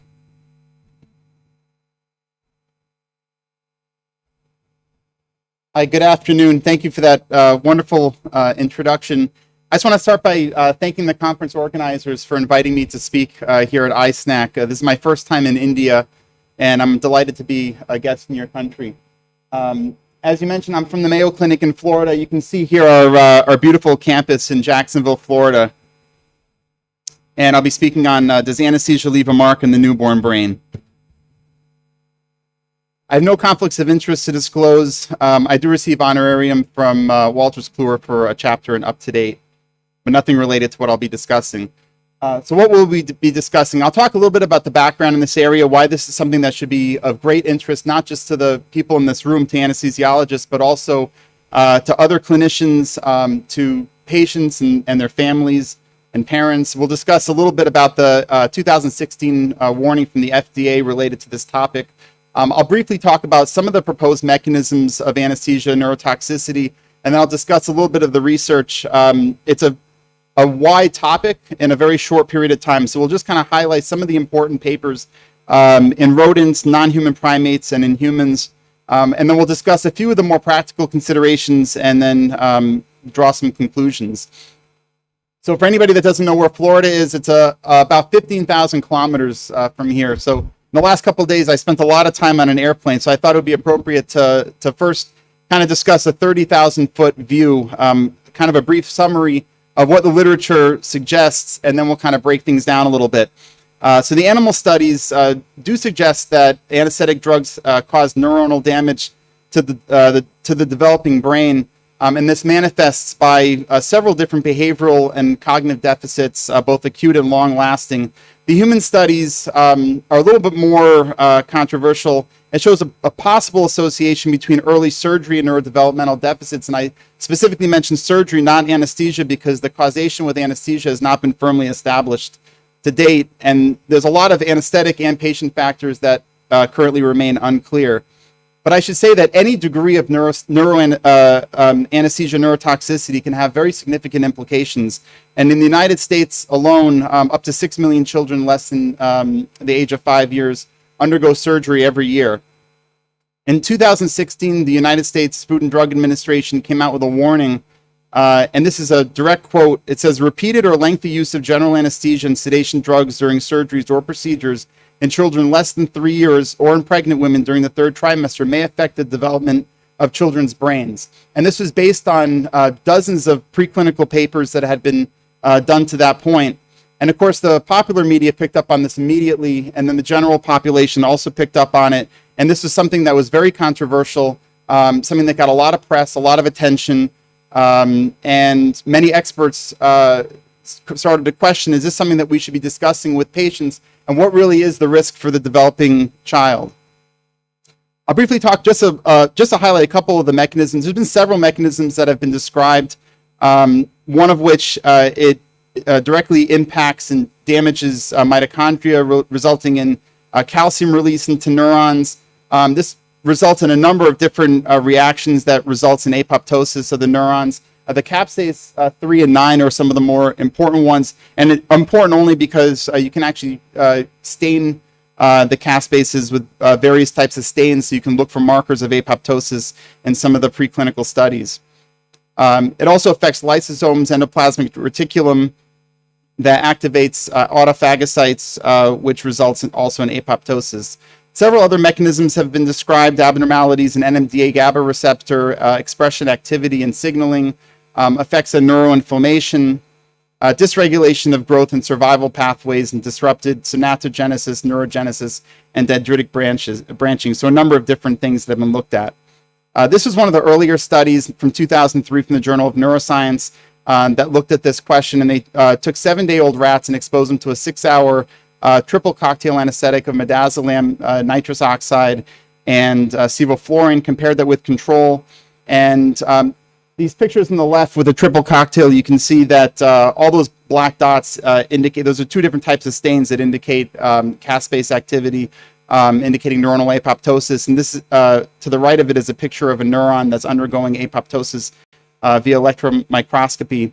They also did some behavioral studies with Morse water maze, where they looked at training rats over 5 trials, and then in some of the rats an additional 5 trials, and then measured which quadrant that the rats spent most of their times in. And they found that the rats that had received the triple cocktail performed significantly worse. And after 10 trials, they continued to perform significantly worse as the other rats in the control group significantly improved. Since that time, dozens of papers have been published in rodents and other animals, looking at several different types of anesthetics, several different types of outcomes, and the vast majority of them have concluded that early exposure to most of the intravenous and volatile anesthetics does in fact result in neurotoxicity that manifests itself by neuronal cell death and abnormal behavior and cognition. These studies have been questioned, though, as far as its translational to humans, translational capabilities. With respect to brain complexity, the human brain is obviously a lot more complex. There's a lot more synaptic plasticity and repair from a neurotoxic agent. The timing and rate of brain maturation is obviously very different than it is in rodents. The anesthesia doses and durations that are used in some of these studies don't necessarily translate well to humans undergoing anesthesia. And it's also much more difficult in some of these animals, especially the smaller animals like the rodents, to monitor physiologic parameters such as hypercarbia and hypoxia under anesthesia that can also significantly contribute to neurotoxic effects. So it seems that the non-human primates are a really good tool to study versus some of the rodents because of its much higher translational relevance. They have similar neurodevelopmental stages to humans. You can replicate the human anesthetic conditions much easier, and you can measure and maintain physiologic parameters much better as well. We'll touch on just a couple of the studies that have been looked at. This is a study from 2015 in which rhesus monkeys were exposed to a 4-hour anesthetic of sevoflurane. And the study showed that there was increased anxiety and hostility. They did a anxiety paradigm in which the monkeys were taken away from their mother. This is another study also with rhesus monkeys published in Anesthesiology in 2017. They also looked at a 5-hour anesthetic for isoflurane. and they showed that there were motor deficits at 1 month and an increased anxiety that actually persisted for 12 months. So it's not something that's necessarily just an acute event, but something that persists much later. And this was the persistence and the anxiety was something that was seen only with the monkeys that were exposed to several anesthetics, but not one anesthetic. As far as neuronal apoptosis, this is also something that's been looked at in the non-human primates. This is a paper from 2010 that looked at 5 rhesus monkeys exposed to a 5-hour anesthetic of isoflurane. And they also showed that there was a 13-fold increase in cortical neuroapoptosis compared with control animals. This is not only looked at just in the volatile anesthetics, but also looked in ketamine. This is another study that was published in 2012 in anesthesiology that looked at a 5-hour ketamine infusion in neonatal rhesus monkeys. And they also looked at pregnant females, 120-day gestation exposure, 165 days being full term.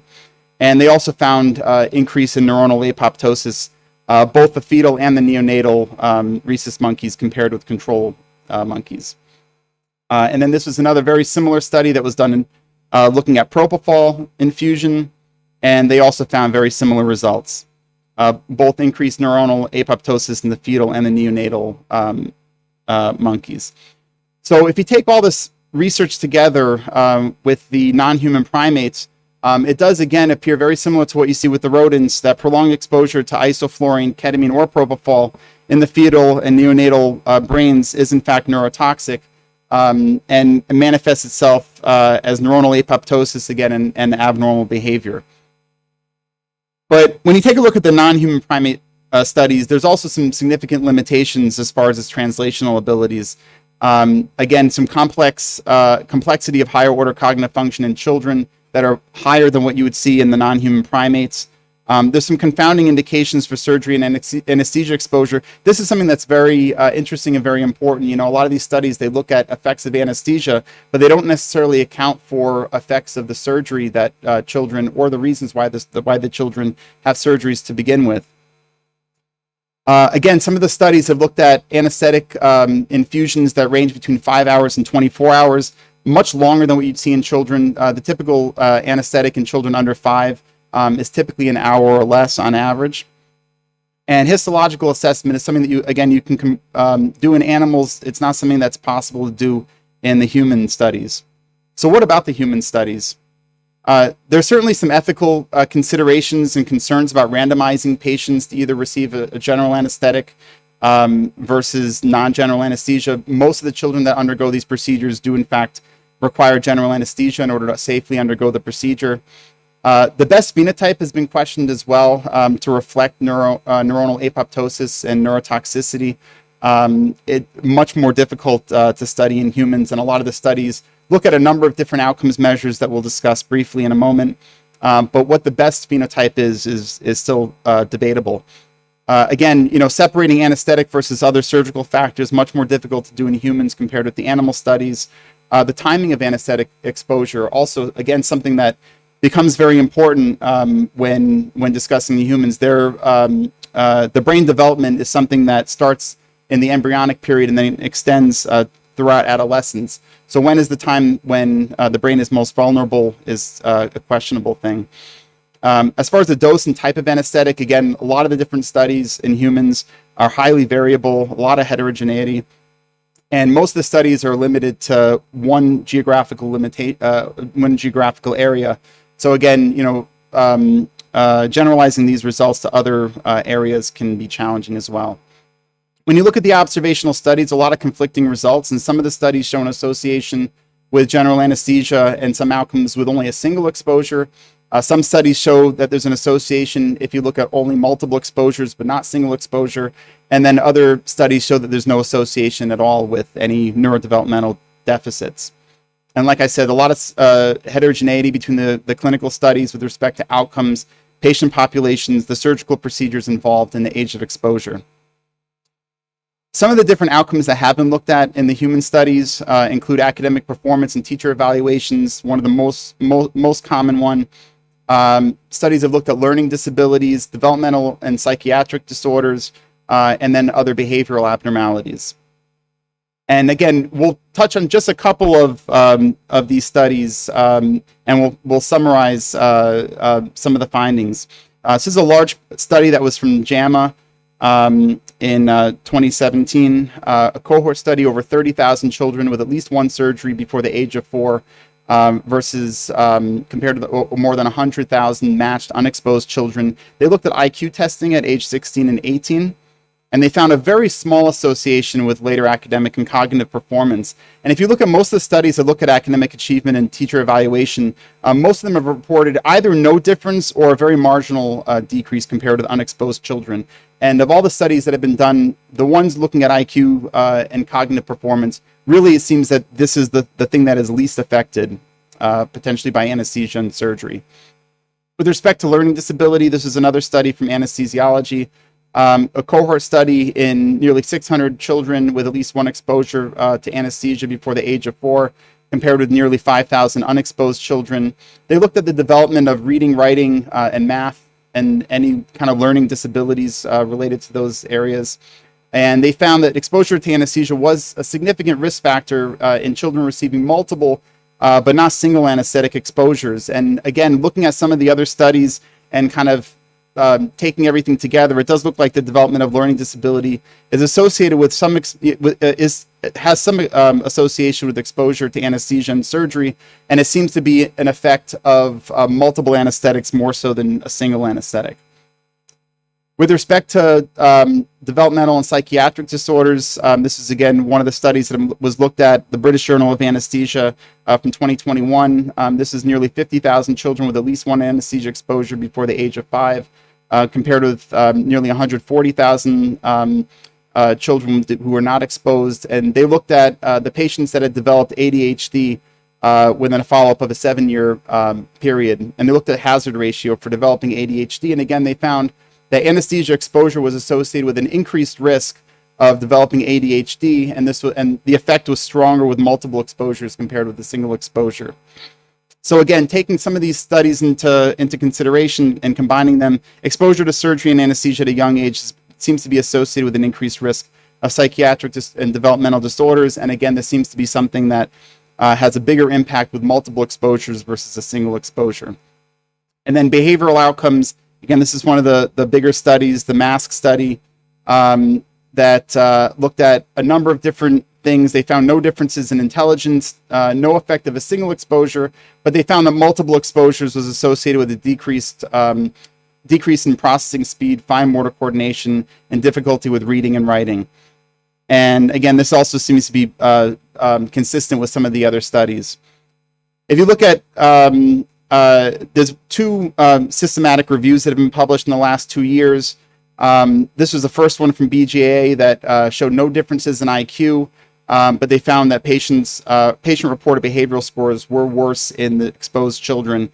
And then this was another recent systematic review that showed that childhood exposure was associated with poor outcomes in several neurocognitive domains, or neurodevelopmental domains, the strongest of which is behavioral problems, neurodevelopmental disorders, executive function, nonverbal reasoning, and motor function, and the weaker associations were language and general development and academics, with the weakest association with cognition. Only one study, randomized controlled trial, looked at this question, and they randomized patients either to receive general or caudal or spinal anesthetic. For children undergoing inguinal hernia repair, a mean duration of anesthesia exposure under an hour. They found no differences in terms of intelligence or a number of different other secondary outcomes, and they concluded that early exposure to brief general anesthetic does not offer any altered neurodevelopmental outcomes at 5 years. And again, the popular media picked up on this, but there's a number of questions to be raised from this study. Again, this is a single anesthetic, very brief exposure. Does multiple exposures increase the risk? And then, of course, in this study, 84% of the cases were male. So there's a question of gender differences. So again, if you take the human studies, a lot of mixed results, important limitations, very difficult to separate anesthetic versus other outcomes. So the question at this point of whether anesthesia has any long-term developmental effects in children remains unclear, although the best evidence does seem to suggest that that there's less effects on cognition. And I'll just take just 1 minute or so just to highlight very, very briefly a couple of the things that that newer studies are starting to look at. The vulnerable age period, again, this is something that I had mentioned is debated and very different in animals versus in humans. The effect on pregnancy or pregnant exposure. There's only been one study, that very small study that did show that there was an effect on developing behavioral problems at the age of 10 years. But again, this is a single study, and no change in clinical management should be based on this one study. Again, the minimal potential neurotoxic dose is also something that's been considered. And a lot of the studies use a wide range of doses and drugs and administrations. And in 2017, the FDA revised their warning and said that the current management should not be changed based on concerns for neurotoxic effects of anesthesia, and certainly necessary surgery should not be delayed for the purposes of avoiding any anesthetics, neurotoxicity. So in conclusion, the risk of any adverse neurodevelopmental effects from anesthetic agents in children right now is uncertain. A lot of studies are showing that there's some adverse neurodevelopmental outcomes in specific domains, but it seems that there's limited to no impact on intelligence, with a stronger association with motor effects and behavior. Again, the results of only one clinical randomized controlled trial showed there was no effect of a single exposure on intelligence or other neurodevelopmental outcomes at 5 years. And then one observational study showed a possible association with prenatal exposure and later development or later behavioral scores. And again, the risks or potential risks of anesthesia should always be weighed against the benefits of surgery. And at least to date, changes in management or delay of necessary surgery should not be based on any concerns for the potential risks of anesthesia and neurotoxicity. Thank you. Thank you, Dr. Gruenbaum. So we'll have the questions at the end of the 3 lectures. So I will request my co-chair to continue with the next lecture. So our next talk on the ISNACC panel is titled Cognitive Function Monitoring Following Neuroanesthesia, Challenges and Pitfalls. And I invite onto the stage Dr. John Bebawi, who would be delivering this talk. He is Professor of Anesthesiology and Neurological Surgery at the Northwestern University Feinberg School of Medicine, Chicago, Illinois, USA. He is the Chief of Neurosurgical Anesthesiology at this center. He is also President-elect of the ISNACC and also Vice Chair of Neuroanesthesia at the Education Track Subcommittee of the ASA. He is also the section editor for the Journal of Clinical Anesthesia, that is the Neuroanesthesia section editor for the Journal of Clinical Neuroanesthesia, and he serves as an editorial board member for the Journal of Neurosurgical Anesthesiology, among other editorial responsibilities. His educational and clinical endeavors relate to cerebral hemodynamics, cerebrovascular disease, awake craniotomy, brain oncology, and intraoperative neuromonitoring. Thank you. Over to Dr. Thank you, Dr. Rajan. And I want to thank all the organizers of this meeting. It's been spectacular being here. It is truly a great honor to be with you all here this time. So the topic that I'm going to be covering is cognitive dysfunction after anesthesia. And this will be focused a lot on definitions, as well as measurement, specifically methods of measurement and clinical challenges that we would face in a very practical sort of way, thinking about patients who are coming out of general anesthesia, especially our elderly patients. I have no financial disclosures and no conflicts of interest to disclose. So our objectives, we want to understand the commonly used and often misused definitions of perioperative neurocognitive disorders, or PNDs, postoperative cognitive dysfunction, which is POCD, and postoperative delirium, which is POD. It gets very confusing with all the acronyms. We want to understand the prevalence, impact, and sequelae of PNDs for an aging surgical population, understanding the various tools, the neuropsychological tests, or NPTs, that can be used to measure, quantify, and evaluate these PNDs.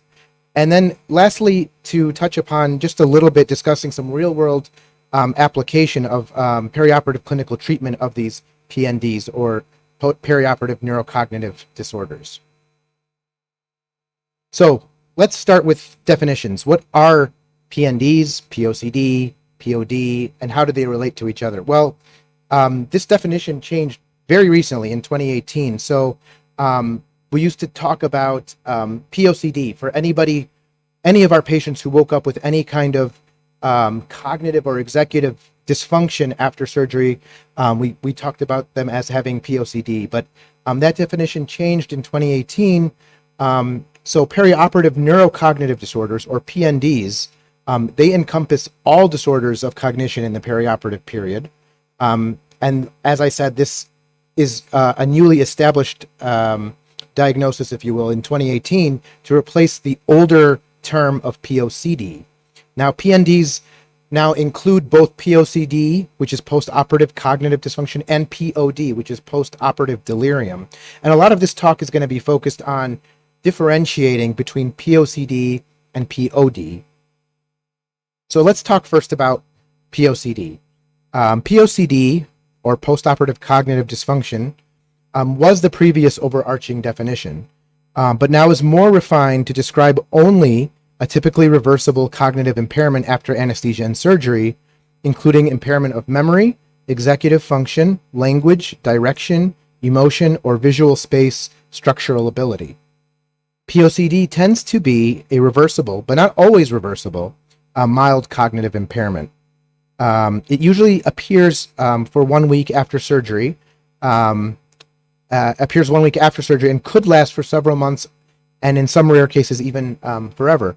POCD is predicted by preoperative cognitive impairment or dementia, but POCD itself does not seem to lead to dementia.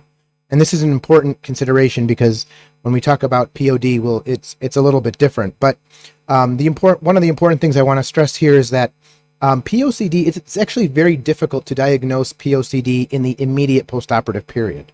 Most of the experts really suggest waiting at least 1 week after surgery and anesthesia before the diagnosis of POCD can be made. And as I said here, it does not. The occurrence of POCD doesn't seem to lead to dementia. Whereas postoperative delirium is a bit different. Postoperative delirium, it's a different pathological state altogether.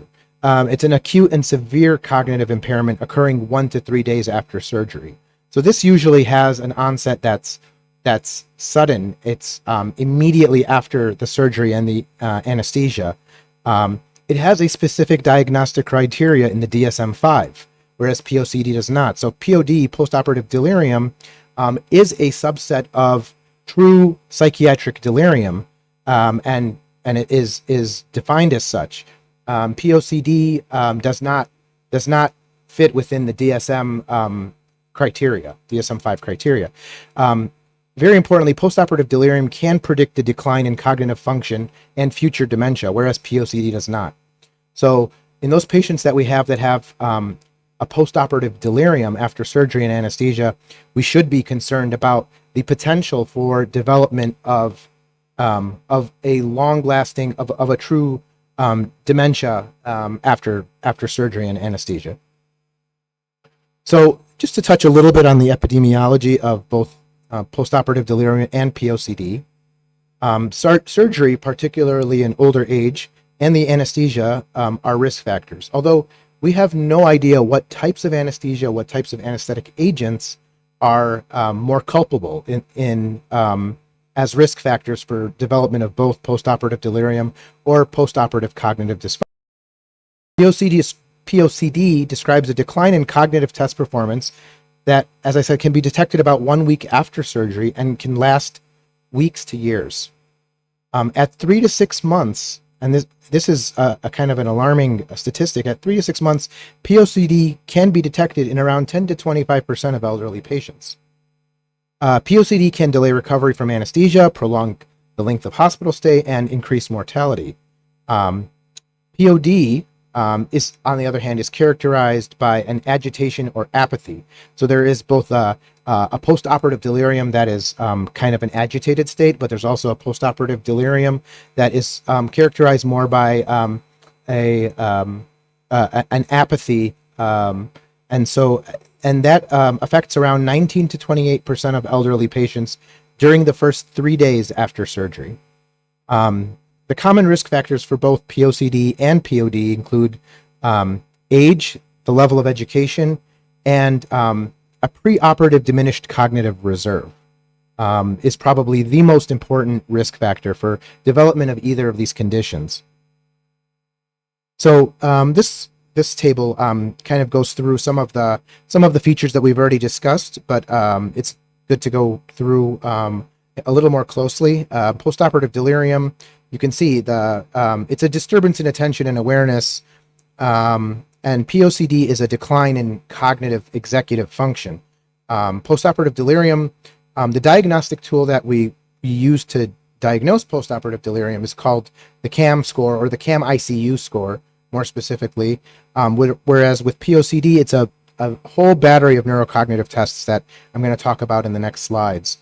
Postoperative delirium, as we said, it usually happens in the first 3 days after surgery. So it's an acute change in the patient that's usually pretty noticeable. Whereas for postoperative cognitive dysfunction, that onset can be very subtle.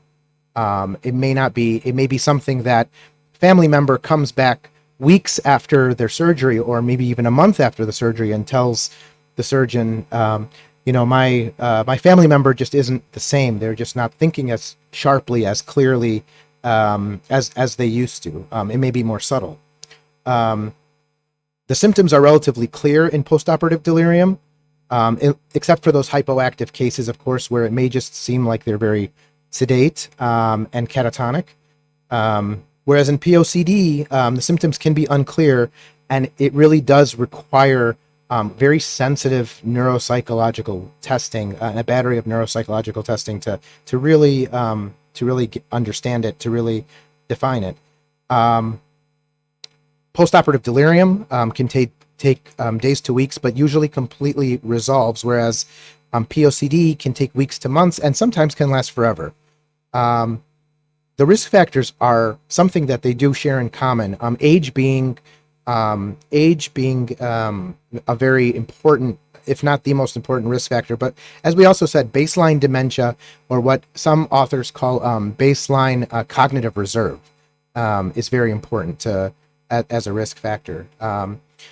Importantly, for postoperative delirium, there is a treatment. So postoperative delirium is treated in very similarly to the way in which delirium by the DSM-5 criteria is treated. So there are both pharmacological and behavioral / non-pharmacological treatments for postoperative delirium. Whereas with POCD, we don't have any good answers right now. We don't know if there are any pharmacological or non-pharmacological therapies that can support and improve a patient's POCD should it develop. And then prevention, similarly, with postoperative delirium, prevention can be accomplished in some cases by multimodal interventions. Again, some of those things being behavioral modifications and some pharmacologic interventions. Whereas with POCD, again, unknown at present time what could be done in preoperatively, preventatively, to avoid the risk of POCD. So I wanted to touch, without getting into too much detail, I want to touch a little bit about how we measure POCD. And the way we measure POCD, as I said, is with neuropsychological tests, or NPTs. It's important to note that the common NPTs, and there are two that are commonly used, are primarily screening tools. They're not useful for follow-up evaluation. Follow-up evaluation requires a more in-depth, sensitive battery of testing to truly diagnose and quantify the POCD. But to talk about the two screening tests, and when I say screening tests, I mean this is screening before surgery occurs, screening before anesthesia is given. These are screening tests to kind of delineate if there is any executive cognitive functional impairment prior to surgery. So the one that we probably are all most commonly associated with, and most knowledgeable about is the MMSE, which is the mini mental state examination. It is the most widely used measure. It measures time and spatial orientation, language ability, instant memory, delayed recall, attention, calculation, visual spatial ability, and executive function. The scale is very simple and easy to conduct. It's out of 30 points. It covers the majority of cognitive domains, which makes it a very good screening tool. At a score of 23 out of 30, it has a low sensitivity and a ceiling effect when it's used to detect impairment of a single cognitive domain and only mild changes. When the cutoff is increased to 26 out of 30, the sensitivity gradually increases, but the specificity decreases. So here's what the MMSE actually looks like, and as you can see, there are points allotted for each of the questions, and these questions cover the different domains we discussed. Whereas the other very commonly used, though not as commonly used, but the other screening test is the MoCA, or the Montreal Cognitive Assessment Scale.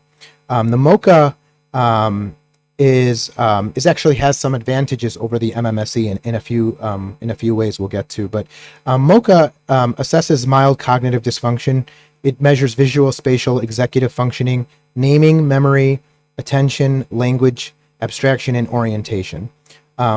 Again, it's out of 30 points. A 24 out of 30 is recommended as the cutoff score for a mild cognitive impairment. This is more suitable for screening for mild cognitive impairment compared to the MMSE. The reason for that is that it's the domains which it screens for are very well defined compared to the MMSE. So it can detect a mild impairment much better than with a higher sensitivity than the MMSE can. There are other screening tests which we won't go through. They're listed here.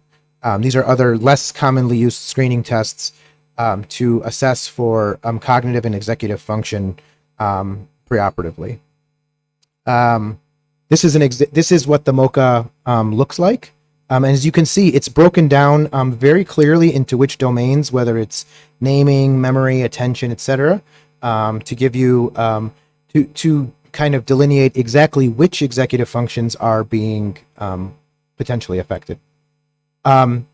Switching to postoperative delirium, the test is something different. It's the CAM or CAM-ICU score, and this is just to refresh all of our. We've all seen this before, but just for us to all look at the confusion assessment method for the ICU or CAM-ICU flow sheet.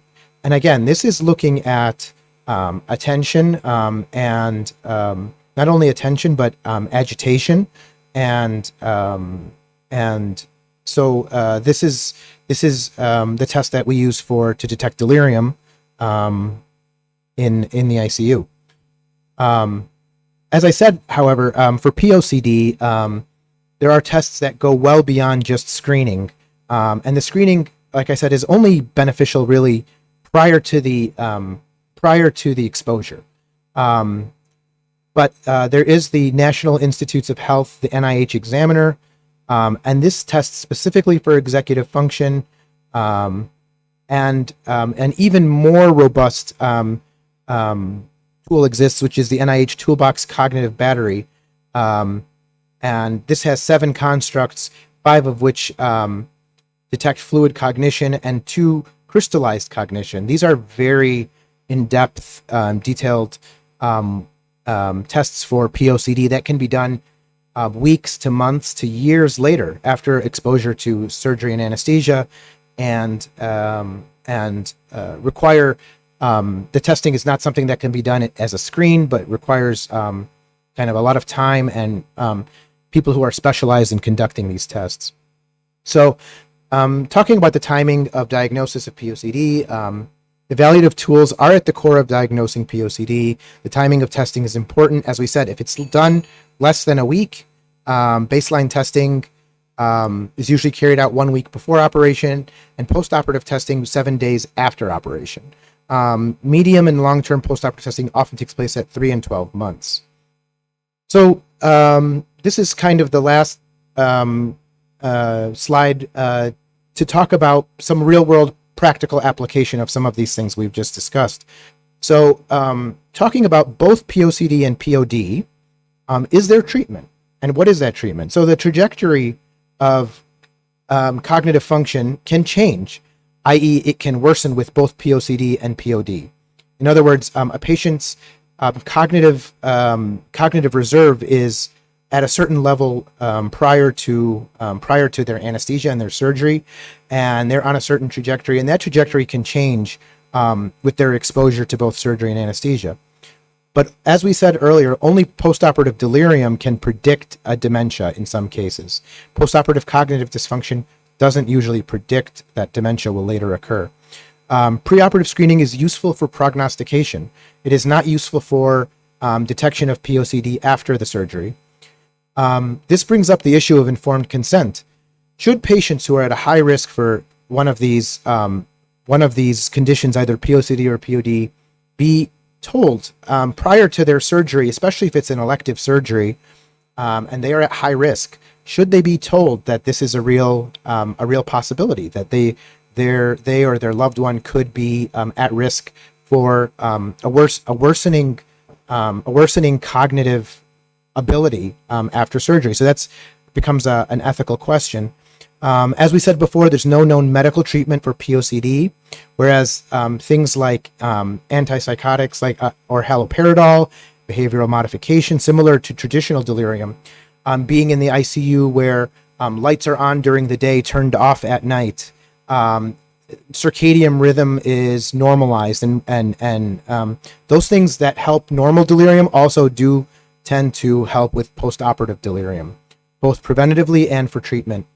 And lastly, the effect of various anesthetic agents and surgical interventions is very unclear at this time. We don't know what agents are more culpable in causing POCD or POD, but we do know that high-risk surgeries, including neurosurgical cases, vascular cases, cardiac cases, trauma cases, are more clearly implicated in the development of both POCD and POD. And I'll conclude with that. With a couple of minutes to spare, and thank you very much.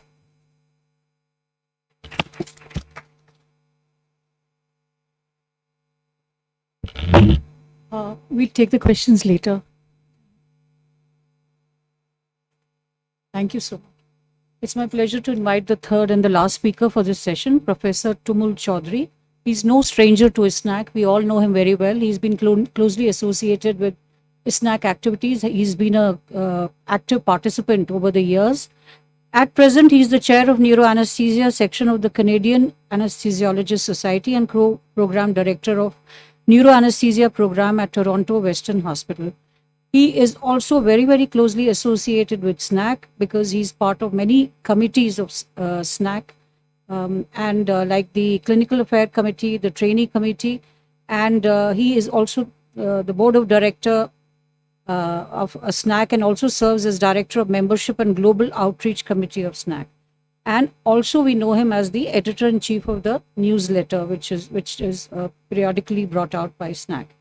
And also his flair for training and teaching of residents and fellows is very clear because he's also the member of the Neuroanesthesia Program Relations Committee of International Council of Perioperative Neuroscience Training. And besides that, he's also a reviewer of various neuroanesthesia programs. He has more than 100 articles to his credit and a reviewer for more than 20 journals. We've actively heard your heart-brain interactions over the years, many talks on that. And now we are going to hear you on the effects of sedatives and hypnotics. And you are obviously going to put in a word of caution for their use. And we are eagerly awaiting that because we, as neuroanesthetists, and critical care people, we use them so often. So over to you, Dr. Chaudhary. Thank you very much for the kind interaction and introduction. And I think this is the fourth or fifth time that you are introducing me. So next time there is no need for introduction. Actually wanted to do this thing, but there are many new residents here. And every year we have a big addition of residents and other new people to the society. So we should be fair to them too. Thank you again. And thank you very much, organizing committee, for this opportunity. And so the talk of today is very much close to all of us because this is a post-lunch session and we are about to dose. So the goal of this talk, either you will be mildly sedated or fully sedated, and both ways my goals will be achieved. So with that, I don't have any conflict of interest, but these are my affiliations with the University of Toronto and University of Health Network, as well as Canadian Neuroanesthesia section. The learning objectives for this talk includes we will be overviewing the indications for some of the sedatives and hypnotics, commonly the benzodiazepines, their usage in neurosurgical patients in particular, to learn various consequences of benzodiazepine uses. And I'm very thankful to Sean and John that my 2/3 work is already done with your slides. So only 1/3 I will be doing today. To understand the plausible mechanism of some of the benzodiazepines induced neurological problems. So we all know as anesthesiologists or perioperative physicians what are the indications for benzodiazepine use. I don't want to go on those details. These are pretty much evident to every one of us. The question comes is in neurosurgery particular, whether the use of benzodiazepines is good or bad. So we're going to see and we will decide at the conclusion of this talk. So this question is especially for trainees. What are the effects on cerebral hemodynamics and CO2 tension when we use midazolam? So some of those aspects of cerebral blood flow and mean arterial pressure, it usually decreases a little bit, not too substantially. However, the CVR and arterial carbon dioxide tension increases. Because the cerebral blood flow goes down and CO2 increases, so net result remains pretty stable with the use of midazolam in overall hemodynamics. So in a very sort of basic manner, the use of midazolam, when we do that, that increases the arterial carbon dioxide tension. Sometimes it increases by 3 to 4 from the baseline, and depend upon the doses, sometimes it goes more than 10 also. But however, because as I told, the cerebral blood flow goes down, the overall impact is minuscule. That we all know. Let's look a little deeper on this talk. So this is the anxiety and cerebral hemodynamics sort of figure on the top, and then there is an important figure on the bottom which says that performance and cerebral blood flow goes up when there is a mild to moderate anxiety. So mild to moderate anxiety is good. But if we cross the moderate to severe anxiety, then everything goes down, especially the performance. So far, what we know about the uses of benzodiazepines and consequences, post-op cognitive dysfunction, delirium, memory disturbances, that we all know. So I'm going to focus on a little bit different here. It's a neurological outcome and cancer with the use of sedative and hypnotics, especially in regards to benzodiazepine use. So let's look what are the impact of neurological outcome when we use benzodiazepines. So from the neurosurgical point of view, for any neurosurgical procedure, we have one common goal is to maximize the surgical resection, however, to minimize the negative impact as well as the cost. That is mainly related to the post-op neurological deficit. Now look at what we know about the post-op neurological deficits. So overall, there is a 25 to 50% incidence of post-op neurological deficit, cumulative, transient to permanent. Usually, the mechanism is not known. However, we can delineate in several causes. For example, ischemic injury, hematoma, seizure effects. But is there any impact of sedatives for causing those post-op neurological deficits? So in next 2 or 3 slides, we will try to explore this possibility. So these are some initial article published in Anesthesiologist in which there was exacerbation of some of the masking of neurological deficit by using of some of the sedatives and hypnotics. The concept came from there is called as a differential awakening, in which by using benzodiazepine in certain subgroup of patients, they are not moving their arm, or they are staring, or there is some sort of post-op neurological deficit. Usually it was through the midazolam use, and cumulative they quoted it's 50 to 75% incidence. So our group did this systematic review on this talk, which was published in JNA, and it's a reappearance of neurological deficit in pathological brain, and we also found that it's a very high sort of incidence of those post-op neurological deficits. Again, the plausible mechanism is quoted as something is known as diastasis, which is a functional impairment in some of the territory of the damaged brain. And then there is a recirculatory mechanism in which the maladaptive brain regions, they got less supply of the blood flow, that leads to reappearance of those neurological deficits. So for an example, one patient has a stroke 10 years back, and he got, let's say, aphasia. And now this patient is fully recovered from aphasia, and now he's coming from, let's say, some sort of endoscopy, and we have given some midazolam, and suddenly he developed aphasia in few hours, and it is the same sort of clinical phenomena what we have observed 10 years back when the patient had a stroke. Interestingly, in majority of the cases, when we used flumazenil, all the neurological deficits got reversed. So that means these neurological deficits are mainly transient in nature and reversed by flumazenil. This study is from our group. It's benzodiazepine sedation and post-op neurological deficit in awake craniotomy. We did a propensity matching score, and in our OLR cohort, there was almost 25% incidence of post-op neurological deficit. And when we used, when we explored the use of benzodiazepine, it was 30% versus no benzodiazepine, that was around 20%.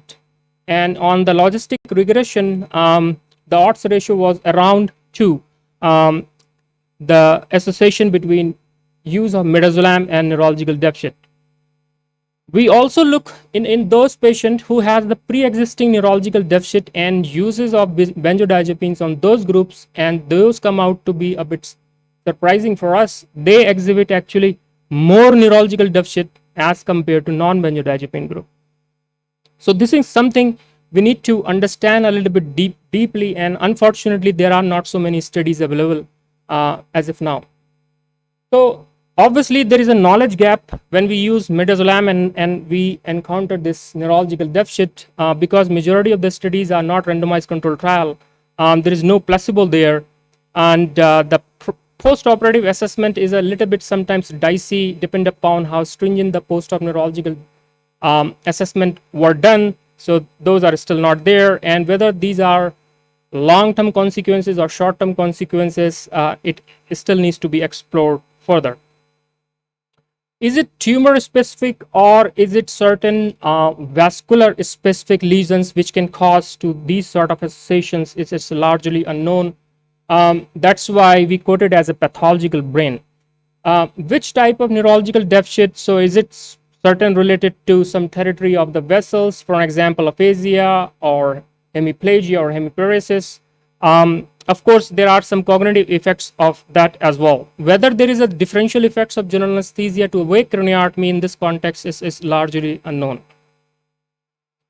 So I will leave this thing for now, and we're gonna do a little bit of 360 here, and we will talk about cancer here. And I know that there was a session about cancer yesterday morning, and that was a very elaborated session, but this is a little bit different here. So it is long-term consequences of benzodiazepine or risk for cancer.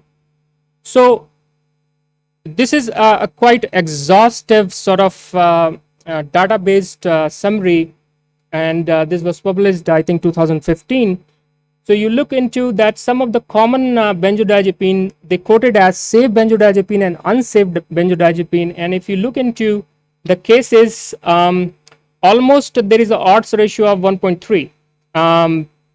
that's unadjusted, and when you got adjusted, there is an 18% increase chances of cancer when you use unsafe benzodiazepines. They also look into all sort of cancers, and they divided some of the cancers are highly sensitive cancers, and out of my surprise, brain is one of those cancers which are sort of highly associated with the use of long-term benzodiazepine. Not only that, I think one of the other prospective cohort study which included a part from the meta-analysis, and they looked into a very large number of participants, and they found out almost 300,000 of incident cases from the 7 countries. And there was a dose response also with that roughly says that 500 milligram per year of benzodiazepine drug was associated with almost 17% incremental of cancer risk. They also look into how many prescriptions and so on and so forth, and it seems like more than 3 prescriptions were sort of increasing the increment risk by 16%. There is another study which specifically look into the benzodiazepine use and the occurrence of benign brain tumors. That's a Taiwanese study, and it was a centralized database. What they quoted that overall benign brain tumor incidence was almost 3 times when they used benzodiazepines as compared to the non-benzodiazepine cohort, and that was quite surprising for me to understand the overall mechanism of how this is happening. So they quoted some of this literature is also coming from some animal models, and they quoted that there are sort of 2 or 3 factors which may implicate the cancer occurrence in these patients. That include when we use benzodiazepines, it indeed increases the inflammatory mediators, and it causes inhibiting in apoptosis. And because of the apoptosis modulation, it can cause cancer progression or occurrence. So that's what, but again, it's a plausible mechanism. Nobody knows yet what exactly the mechanism are. So there are a lot of unanswered questions which I think future will decide, looking at the benzodiazepine use and neurological outcome in some of the vascular cases, what we do like post endarterectomy patients, some of the brain cancer progression, and my group is looking at it based on a very large data set from Ontario based registry, and some of the long-term consequences from the population based study. So with that, I think the question is for you, is benzodiazepine use good and bad? I leave up to you.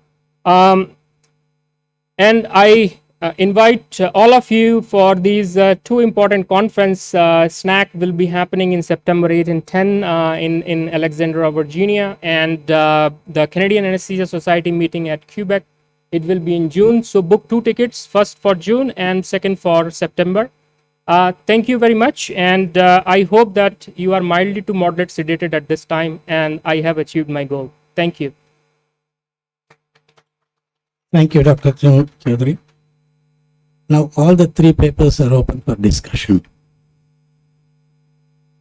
I request the other 2 speakers also come onto the dais. John?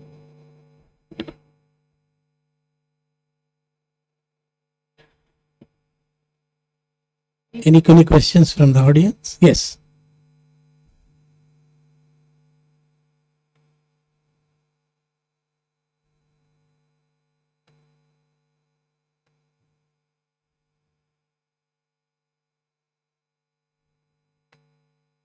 Very nice presentation. My question is to Dr. Chaudhary. This sedation-induced deficits were described as the brain stress test for the brain. So, what is it like? Is it that when the neurological deficits become more evident with the use of sedatives, is it that we know about these deficits early and they are going to happen with the progression of the tumor, or is it just that it is transient and goes away and never comes back without sedatives? So first of all, the fellows who got trained from Toronto Western Hospital not allowed to ask questions. I think we had a good discussion about this, and this question just came up. Okay, So sorry. for good. that. So as I told you that there are very few studies available as if now for brain tumor and use of benzodiazepines and post-op neurological deficits. So the two studies which were published in anesthesiology, those were in human volunteers. So they did propofol, dexmedetomidine, midazolam, and they found that neurological deficits were more in midazolam group. The study what we did in awake craniotomy, we found that majority of the cases were aphasic and hemiparesis, which got improved over the period of several hours. Literally, I have seen few cases of aneurysm in which patient got hemiplegic after the case. Everything was very smooth sailing and no issues in drop. Blood pressure is fine, and within few hours he improved. I talked to the surgeon, and one of the surgeon back in Winnipeg, Dr. Michael West, was a very renowned skull-based surgeon. He was telling me that when we use propofol and when we clipped, sometimes propofol, it remains in the circulation, and the degraded propofol causes some sort of neurotoxicity. And in his career, he has seen a couple of cases like that, in which patient got hemiplegic and improved. And we think that we are improving the blood pressure, but blood pressure is already 160 or 180 at that time. So exact mechanism, is it pure neurotoxicity or is it the modulation of the vascularity among the tumor? I cannot say concretely what exactly the mechanism is, but maybe the combination of both. As an extension to that, can we think of while working up for a tumor that giving sedation because it is flumazenil reversible and transient? So while working up, even when the surgery is not planned, while doing the workup for the tumor, do you see this being given and to see if neurological deficits occur and maybe that can help in the management or planning for the surgery? Creating a problem and then treating a problem, it's not a good thing to do. That's what my take home means. If I know that if this is going to cause problem, and I want to see the problem and I'm causing the problem, now I'm treating the problem. So I would not advocate for that. Okay, so not maybe use for experimental to know further. Probably we can do some experiments, but as a routine practice, I think. So for an example, in some institution, what we call as a propofol challenge test. So we induce the patient with propofol, not induce. We start the propofol infusion. We keep going propofol infusion till the end, where the patient become apneic, and now we are putting LMA. Now we stop the infusion and we are taking out the LMA, just to know what level of propofol causes apnea, so that in awake craniotomy we will not go beyond that. So I think this is causing the problem, then solving the problem. There is no need to go like so high of the propofol since beginning, just to know. Not to stress the brain. Yeah. Thank you so much. Thanks. Thank you for the nice lectures. My question is to Dr. John. So the literature, as far as I remember, is says that the POCDs and PCO are the same in incidences are same in general anesthesia as well as the central neuroaxial blocks like spinal anesthesia and epidural. Am I correct about this? Okay. Does it is a change when the type of surgery, like is the incidence are very high in neurosurgical cases as compared to the other surgeries, or is the same as the others? As far as my reading of the literature, most of the time these stratifications have been done just in terms of high risk, medium risk, low risk, not really differentiating. We don't have the really good statistics to know do neurosurgical procedures have a higher incidence. This is for all anesthetics based on the type of. We know that the high risk surgeries, like the ones I mentioned, are the ones that are associated with a higher degree of perioperative neurocognitive dysfunction. But as far as within those categories, I don't know if there's a difference between, let's say, we've known for many years cardiac surgery has a high incidence, but most of the literature groups it into high risk surgeries versus low risk surgeries, and that's kind of the most we know. So, Dr. Sean, There's a local anesthetic has the same mark on the brain as compared to the general anesthetics, or there is no literature about what you talked about. Local anesthetic agents like Xylocaine and all has some effects on the brain as the same anesthetic agents, or it doesn't have any as the literature. I did see there is some limited literature. Most of the literature discusses the intravenous anesthetics and the volatile anesthetics, but there is some limited studies with local anesthetics that also show very similar findings that it is associated with some degree of neurotoxicity and changes in behaviors. I think only in the animal studies. I don't think that it's been something that's been looked at in the human studies. Thank you. Question to Dr. Sean. I give anesthesia to a child who has a developing brain. How do I pinpoint anesthetic agent for the cognitive dysfunction? So many other factors, nutritional factors, the behavior the child is getting at home, whether is a subject of child abuse. There are 101 factors which might be affecting the child's cognition. So how do I pinpoint it to my anesthetic agent? In the human study is nearly impossible. That's why, and a lot of people have pointed this out also, that the importance of going to the basic science, looking at the animal studies, especially the non-human primates. And I discussed some of the limitations of some of those studies, but even with those limitations, they're still much better to study in those populations than it is in some ways to study the humans, as far as controlling for a lot of those other factors. Because you're right, there's so many different factors with the human studies.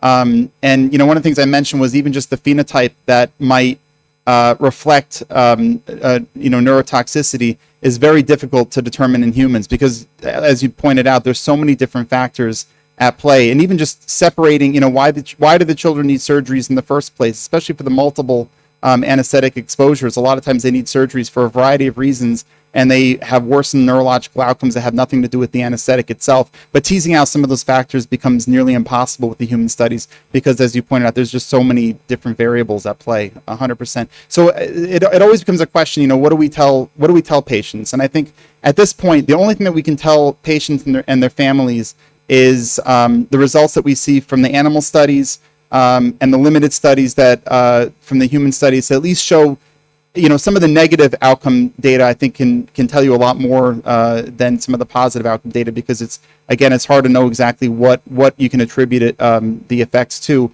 but at least to say that the least effects seem to be in intelligence and cognition. Dr. Sean, what do we say to ourselves like anesthetists, and forget the patient. Suppose we need to modify our technique, or we need to think about not causing neurotoxicity. The official language is still that the outcome is not clear, and so we needn't worry so much about it. But suppose there was a element of alarm. So how do we modify it?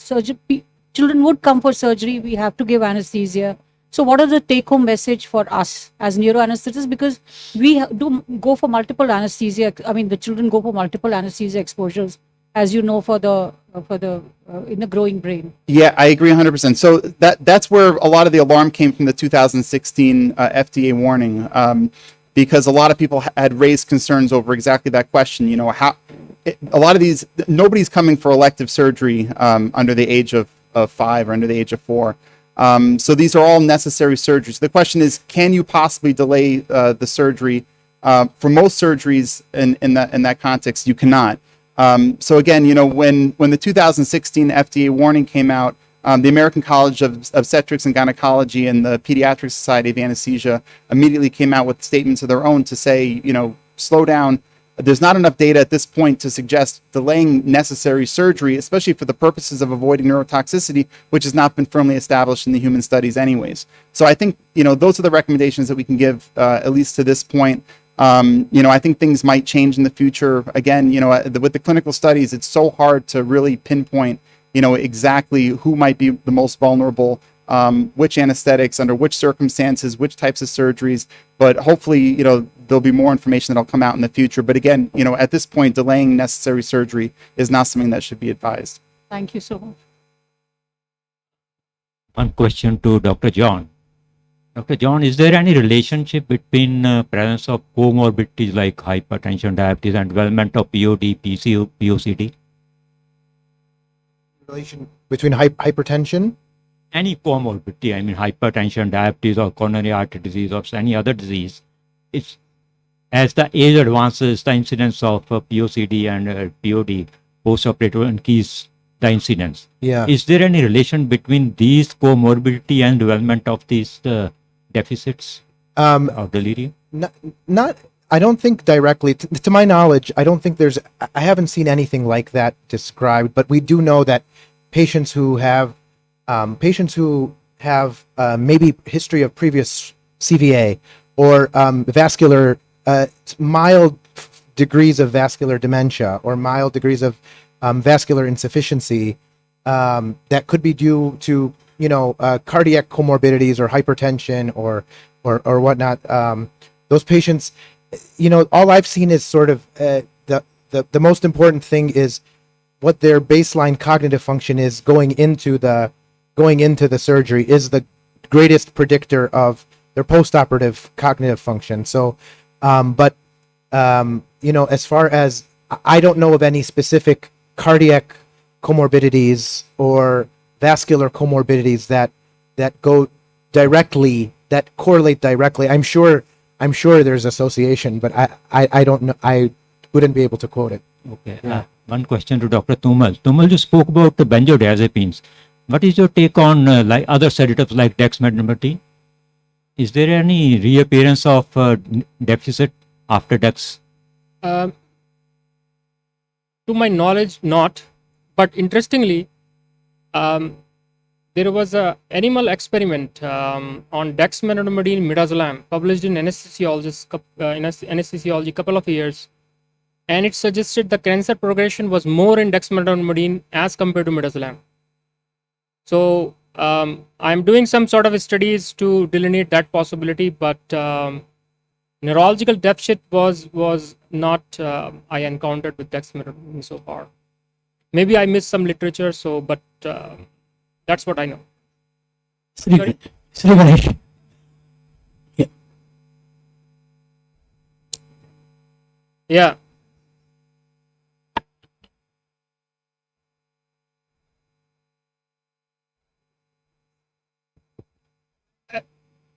As I shown in my slide, what we call as a maladaptive brain regions.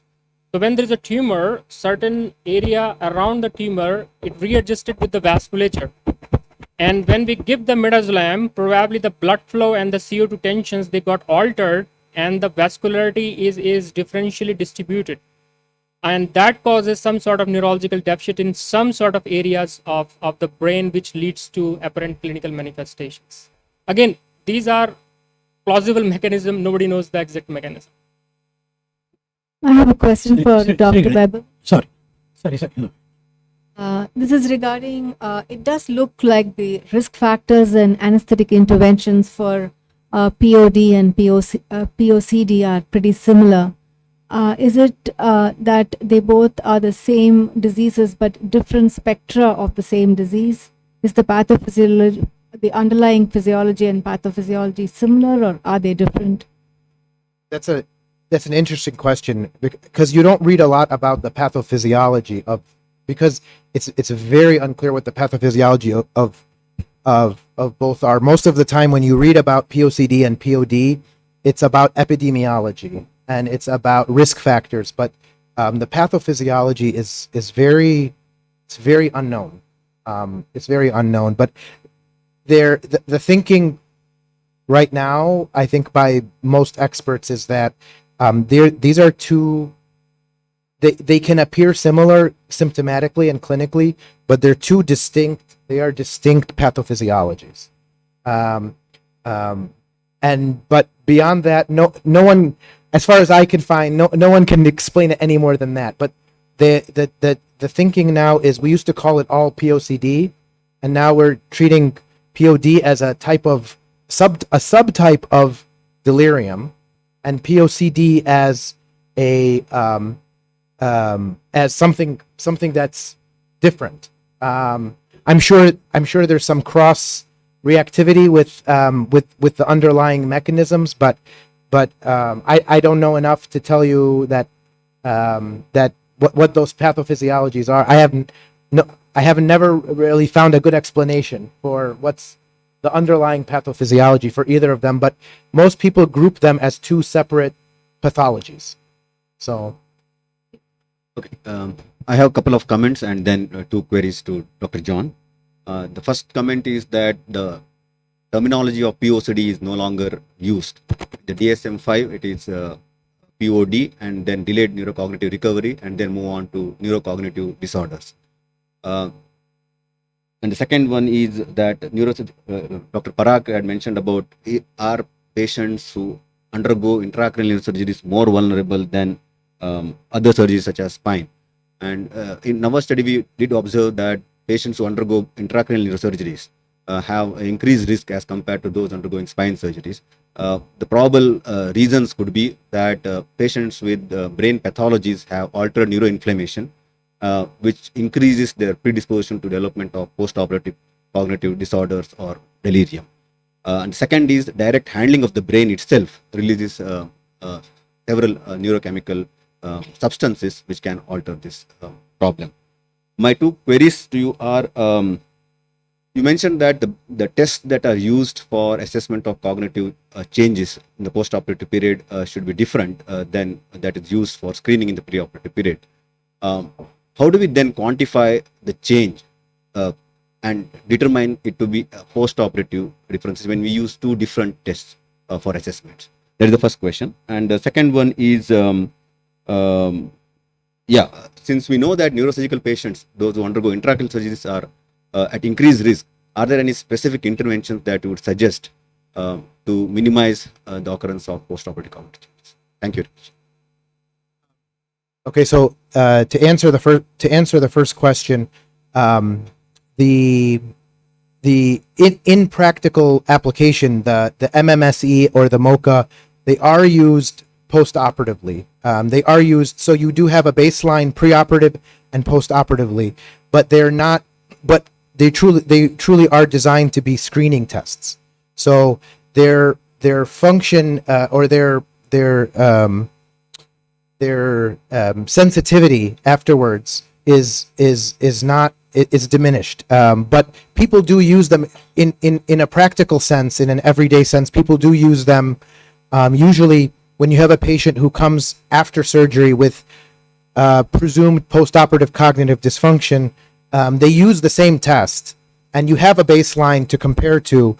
But in order to really quantify and delineate which executive functions are affected, they will go on to have, like in our institution, they will go on to have a detailed neuropsychological battery of neuropsych testing to really kind of, but that's only after we know, like they will still get the MMSE before and after, but we know that the MMSE after is not as, it's not designed to test that. It's not as good. So they need to really get the more detailed test. That's something we don't do. Like our preoperative clinic administers the MMSE, but they don't administer the post test. We actually send them to a psychologist for real evaluation. So, and then I think your second question was about interventions.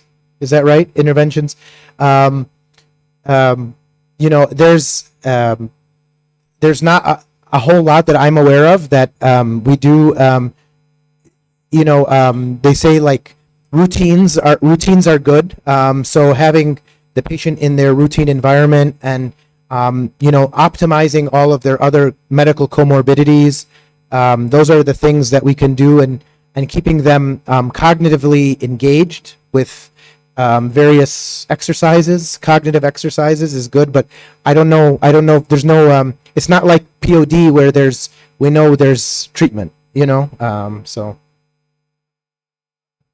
Just to add, John, if I may. So I don't agree with that intracranial or neurosurgery has high risk for post-op cognitive dysfunction. And indeed, in some of the tumor pathologies, cognitive functions improved after the surgery.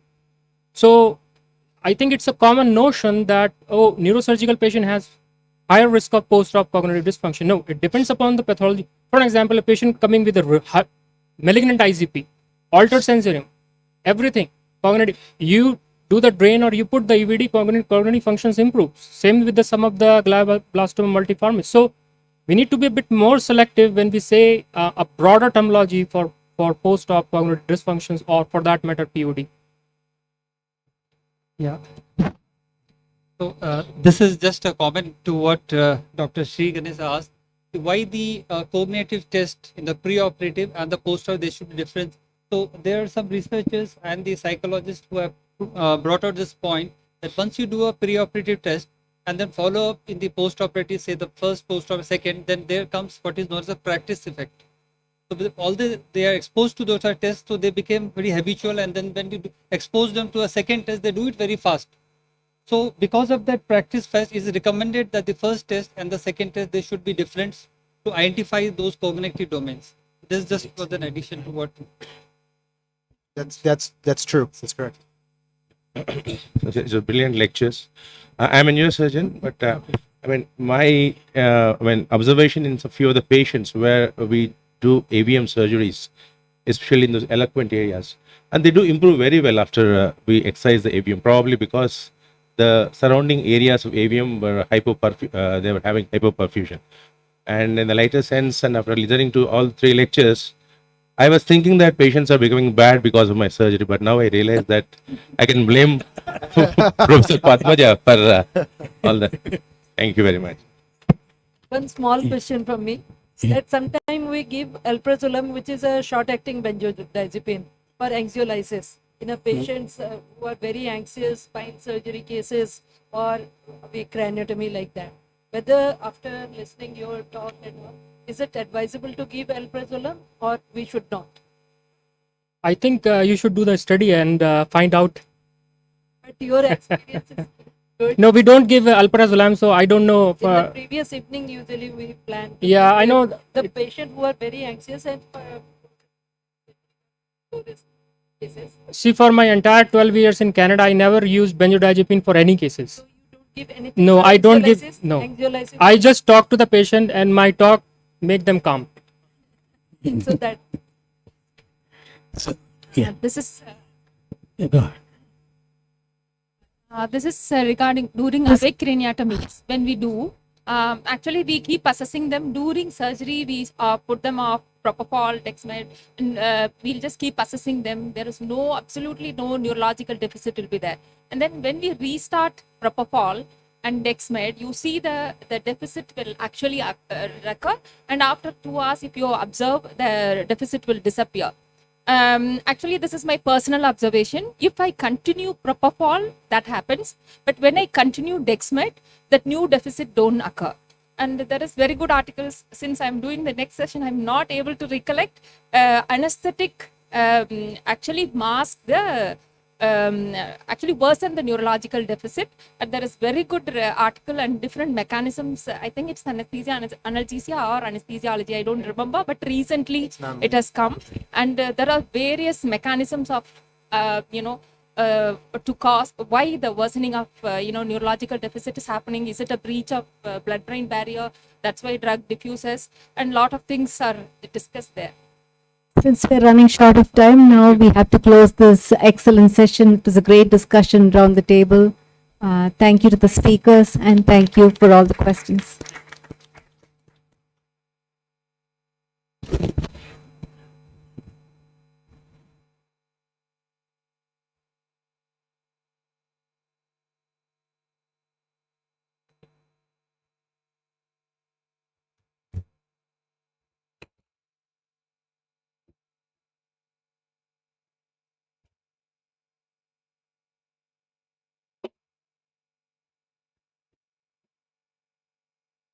So now we have the last session, which is the panel discussion. While we move on with the discussion ahead, we have tea available.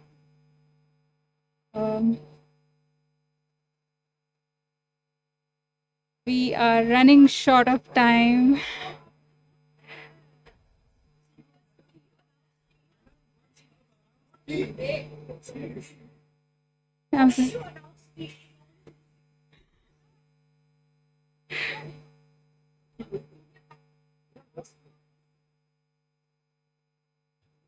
Sure.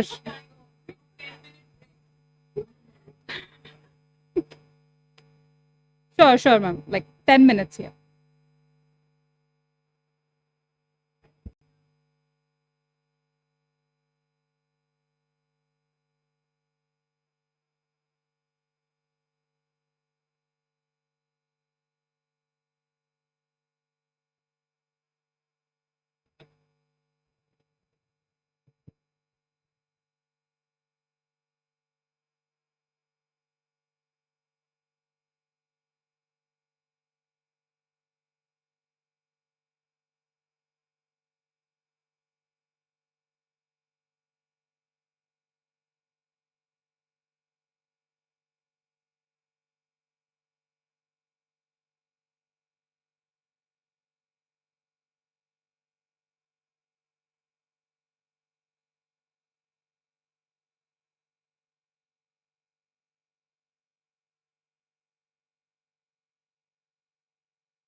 So we'll move forward with the panel discussion now. I'd like to invite on stage the panelists. Professor Harihara Das, Professor Anesthesiology and Pain Medicine, Fortis Memorial Research Institute, Gurgaon.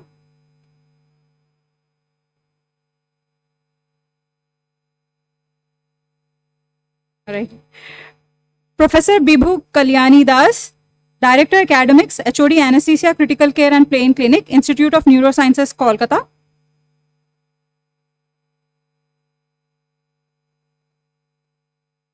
Dr. Shobhana Ranjan, Associate Professor Anesthesiology, University of Texas Health Science Center at Houston.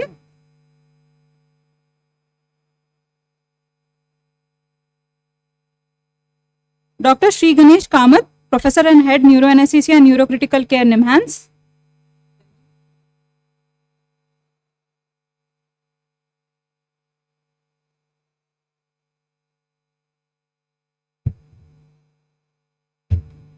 Dr. Zulfikar Ali, Additional Professor in Charge Neurosciences, ICEU, Srinagar.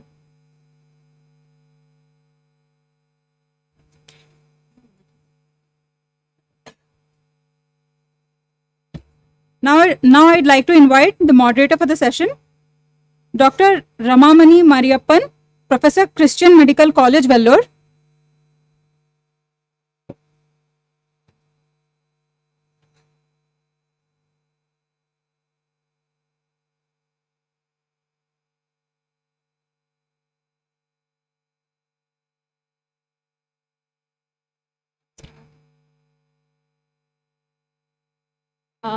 Actually, I would like to start this, panel discussion with this quote.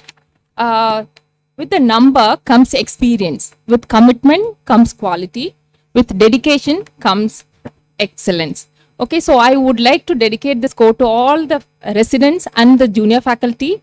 Without, some kind of experience, commitment and quality and dedication, we cannot achieve excellence. That we will achieve through the good medical education training in neuroanesthesia and neurocritical care. And we have already have our all panelists. They don't need any introduction, already it's been introduced. So I'm going to do this panel discussion in under 3 topics. One is what are the gaps in neuroanesthesia and neurocritical care curriculum, and how, so that we improve the curriculum to teach and train the residents, and how do we do the assessments. And ultimately, we are actually, the goals of neuroanesthesia training is to develop a compassionate, professionally excellent and ethically sound individual with a good leadership skills. So this is, I have taken this picture from the CADMET thing. So each the resident should be a good professional, good scholar with good communication and collaborative skills, with good leadership quality, and also they should be a health advocate. And as I was preparing for this panel discussion, I had went through whole lot of curriculums and guidelines. There are different curriculum and guidelines available under INI, Institute of National Importance, under with that various institutes are coming, and there are different DRNB curriculum, National Medical Council curriculum, and State University curriculum. All are these are focusing towards developing a cognitive, psychomotor and affective skill. So the knowledge is actually assessed using the cognitive skill, and the procedural skills are called as skills, and attitude. How do they communicate? How do they develop? How they take your feedbacks? How do they develop? All those comes under attitude. So this is a medical education curriculum. This Miller's pyramid gives the basic learning of medical education. This where each student will learn, and it will actually the teacher will make them do recall, comprehend, apply, synthesis, evaluate. These are all the pyramid session to make them assess the cognitive domains. Same thing when you do assess the skills, the student should aware, knows what to do and how to do, and initially shows how to do, and then does, and then master. The same thing for attitude development. He receives the feedback, how he responds, how he values, how he arranges and acts and perform. These are all the curriculums are actually when I was going through, everything is promoting these 3 skills. So now with that minimal introduction, I would like to actually start the panel discussion by asking, sir, you being the, the pioneer of medical education training in neuroanesthesia and neurocritical care curriculum, what are the major changes that happened over past decade? From your experience. Thank you, Dr. Ramamani. Actually, the pandemic has shown the way, that is virtual way. Otherwise, it was always our resident-centric medical education in neuroanesthesia. I mean, if you take different specialities also, it is always resident-centric. Resident-centric means you assign a job, the topic to a resident, and one fellow will be moderating, and the resident will have to present. And then the question answer session goes on. But nowadays, lot of changes have occurred in the medical education, and of course, as I told you, it is the virtual, and of course, for the medical education or the preliminary education, that is flipped classroom procedures. I think that when I was going through, it is a good method. You assign some job or assign some work to the residents, and then there will be discussion in the class. That is because otherwise in the classroom teaching, the teacher used to teach the students and give the homeworks, but it is in a reverse way. So that I think sounds very good. The other thing is, of course, simulation for the training purpose. Hands-on training is very important during the residency career, which has been affected during the pandemic, and the simulation has come. Of course, nowadays the artificial intelligence, which I think Shobhana knows much better than all of us.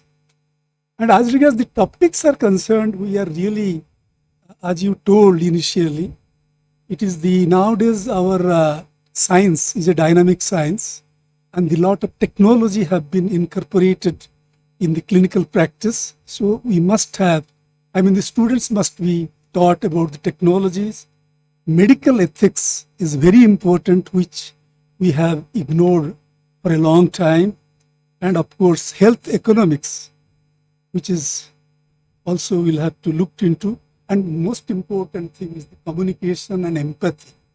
These things have to be taught to our students. Because after joining the private setup, this I realized to a large extent. Yes, sir. I do agree. And what do you think in US and Canada? Is there a medical education training? What is the changes which happened over from your point of view, Dr. Shobhana?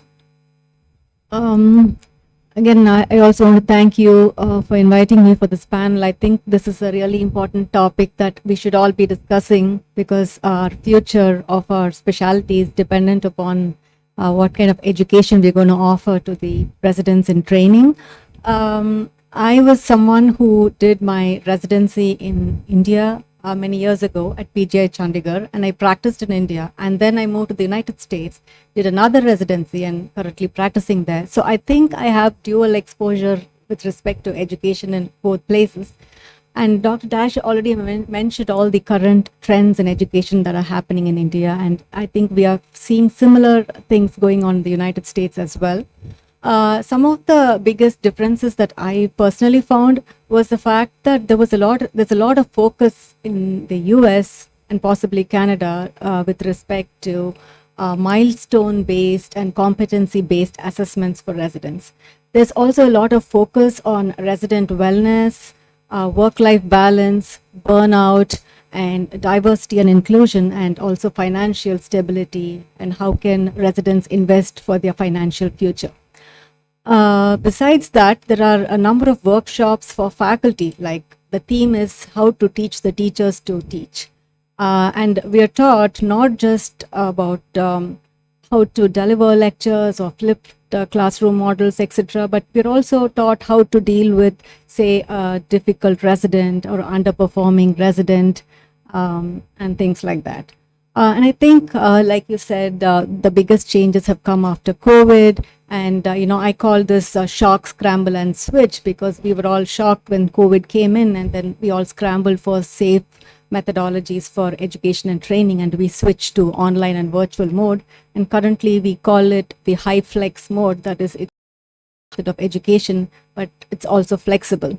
So that's what we are following, and that's what's going on there right now. Yeah, just to make it summary, actually now earlier it's more training based upon the teacher, more importance was given to the teacher. Now everything has actually moved from teacher to the student base, and also as sir and Dr. Shobana Rajan pointed out, it's all actually the competency based medical education training has come as in a big way. And I found when I was going through this curriculum, every curriculum talks about developing the cognitive, psychomotor and affective skill. But I found there are a lot of gaps we found, and we will just go through one by one what are the gaps available and how can we improve it. And as you can see, and simulation based, that is how I'm talking about high fidelity simulation in neuroanesthesia. Actually, we have anesthesia training where ACLS, BLS, everything is actually coming up, airway management, everything is coming up. And neuro, in particular to neuroanesthesia and neurocritical care, and that is actually, we are just coming up into the ladder, but we have not climbed up. And also there are during residency we need to promote lot of scholarly activity promotion. That means that we need to promote research and presentation in conference, and also we need to train them to develop the patenting skill. And neuro rehabilitation, I did not find any training in that section. And also as you make some of the courses mandatory, then it will actually improve the residency skill, like ENLS, ACLS, ATLS, PALS, and TE, TTE courses and TCD course. And also I also feel personally that medical education training and leadership training should be the part of the curriculum, and medico-legal education and periodic resident well-being assessment, as Dr. Shobana Rajan pointed out. And there are common national and international accreditation. If we work towards that, actually we can improve our neuro anesthesia and neurocritical care curriculum.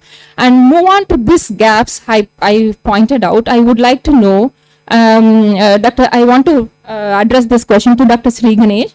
How far are we when it comes to simulation based training in neuroanesthesia and neurocritical? How can we improve that?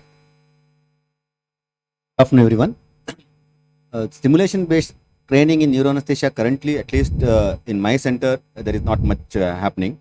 I was exposed to the good workshop that was conducted here, and I'm sure that most of them who attended it have provided positive feedback.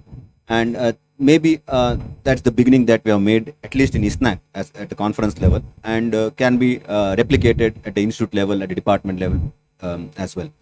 I do not know of any other centers having a specific simulation-based training for neuroanesthesiology and neurocritical care. Of course, there are for MD level, MBBS level simulations. Various medical colleges have it as a requirement from the NMC itself, which deals with airway management or cardiac arrest, etc. Regarding the areas in neuroanesthesia, neurocritical care, where the simulation can be utilized, it was aptly demonstrated during the workshop. I think they covered quite a few, including intraoperative seizures during awake craniotomy, cardiac arrest in abnormal positions such as prone or lateral positions,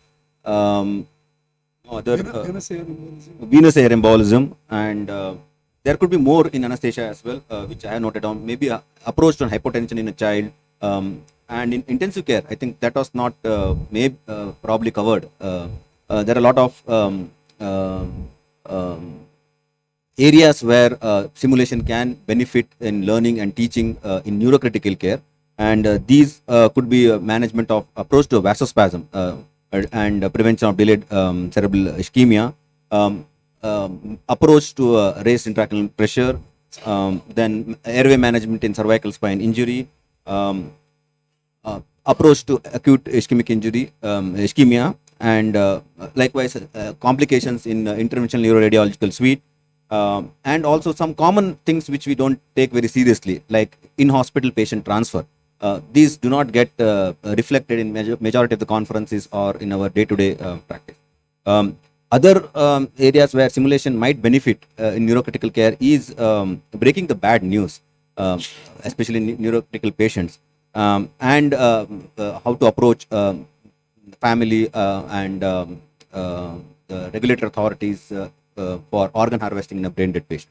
These are some scenarios which I can think of.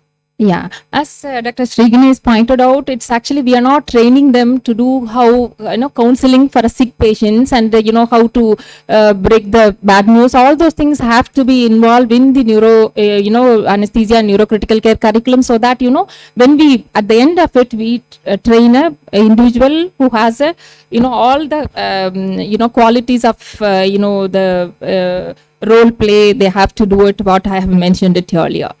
And to Dr. Shobana Rajan, how far actually, so then this is from our center, we have to do more on towards the neurosimulation based curriculum development. We have to do, there are a lot of curriculum developers here and who will be in future also. So we need to think of this area to improve in the neuroanesthesia curriculum. What about simulation based training in US and Canada? So I'd like to echo what Dr. Sri Ganesh said. You could use simulation for all these crisis resource management situations. In the US, we commonly use simulation. It's always a part of the training curriculum. They are additionally like things like operating room fires, or it might be a difficult patient who doesn't want surgery, or a difficult surgeon who wants to take up the patient urgently while you want to delay because you want to do some more workup. How would you handle the surgeon and the surgical team? And other situations such as sometimes the patient does not want you to be the anesthesiologist, maybe because of your race or something, and then diversity and inclusivity are taught. So simulation has a role beyond just the operating room, and so many things can be taught through that. Thank you. Thank you for bringing out that extra part. I think, when we move on to, after finishing the residency, we move on to the, I just wanted to add one thing. Especially in India, most of the neuroanesthesia training is after their initial MD. So most of the required at that level are already, they are trained in that. Yes. So they require very specific to neuroanesthesia, and of course the soft skills, non-anesthesia technical skills. Yeah. I think that is one we should focus on. And they're also using it as assessment. So for the OSCEs, so you give them a case and see how they perform, and then you assess them. Yeah. So this is just in conclusion. And apart from what Dr. Sri Ganesh and Dr. Shobana Rajan mentioned, and also during pituitary surgery, if the surgeon nick the carotid artery, how to go about it, that we can include. And in airway emergency, if the patient is, you're doing the patient under sedation in stereotactic radiosurgery, if you lose an airway, how to go about it.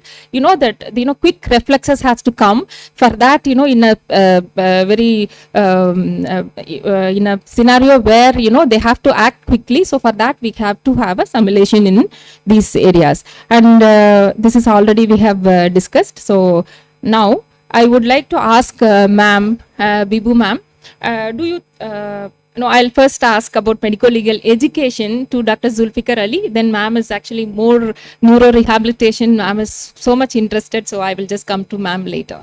So now in that era of medical legal litigation, do you think we need to have some medical legal education we need to have as when they are actually, because most of them are actually moving to the private practice, and where they have to be extremely careful. So do you think it is mandatory?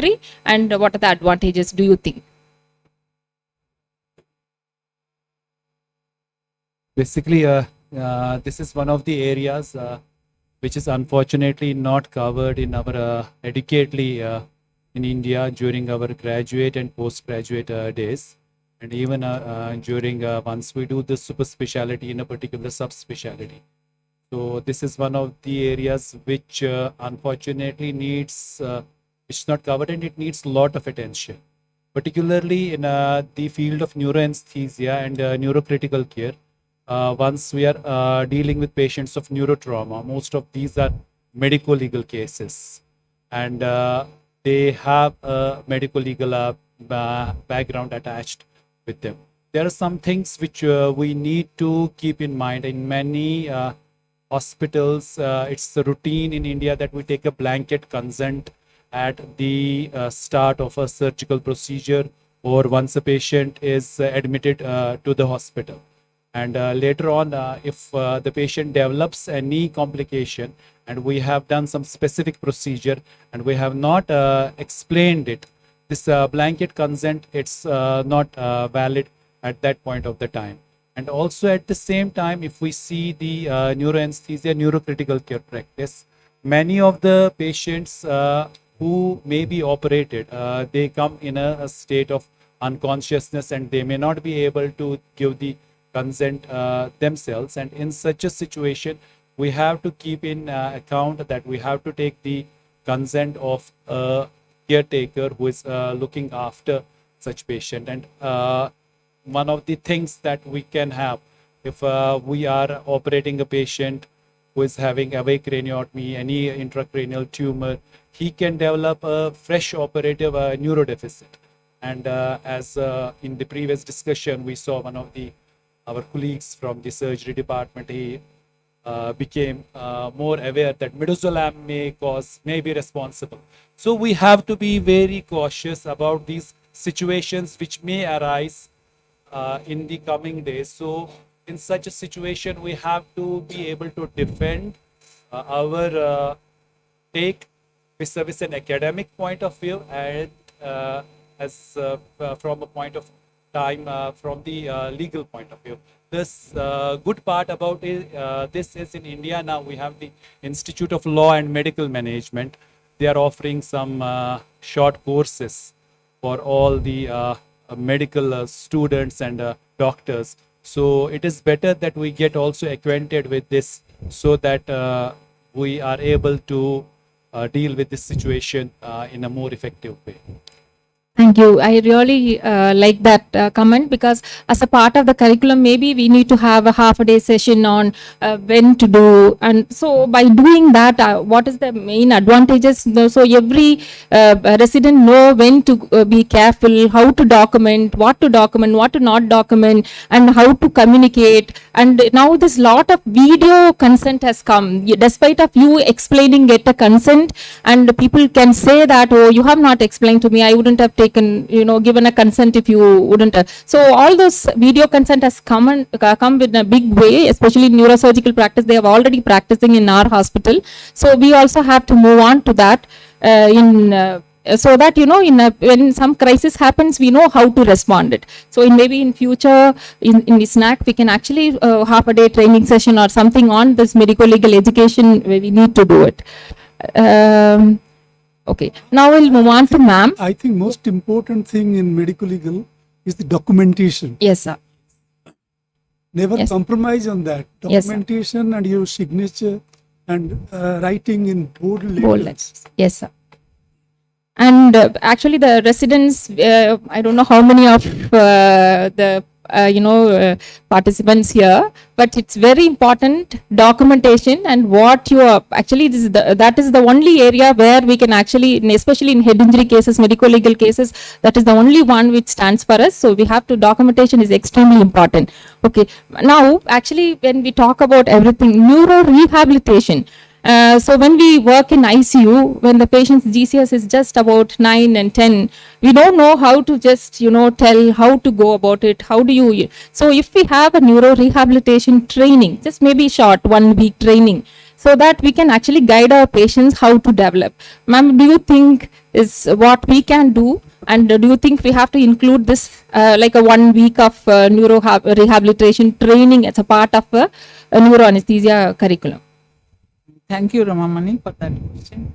Because neurorehabilitation is one wing, one pillar of the success of what is the outcome of the patient, whether it is a brain injury, spinal cord injury, or it is neuro degenerative disease, anything in the ICU. We post our students for 1 year.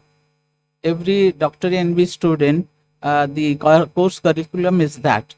So during that time, they should get the neuro rehabilitation training there. So is it practiced in your institute, ma'am?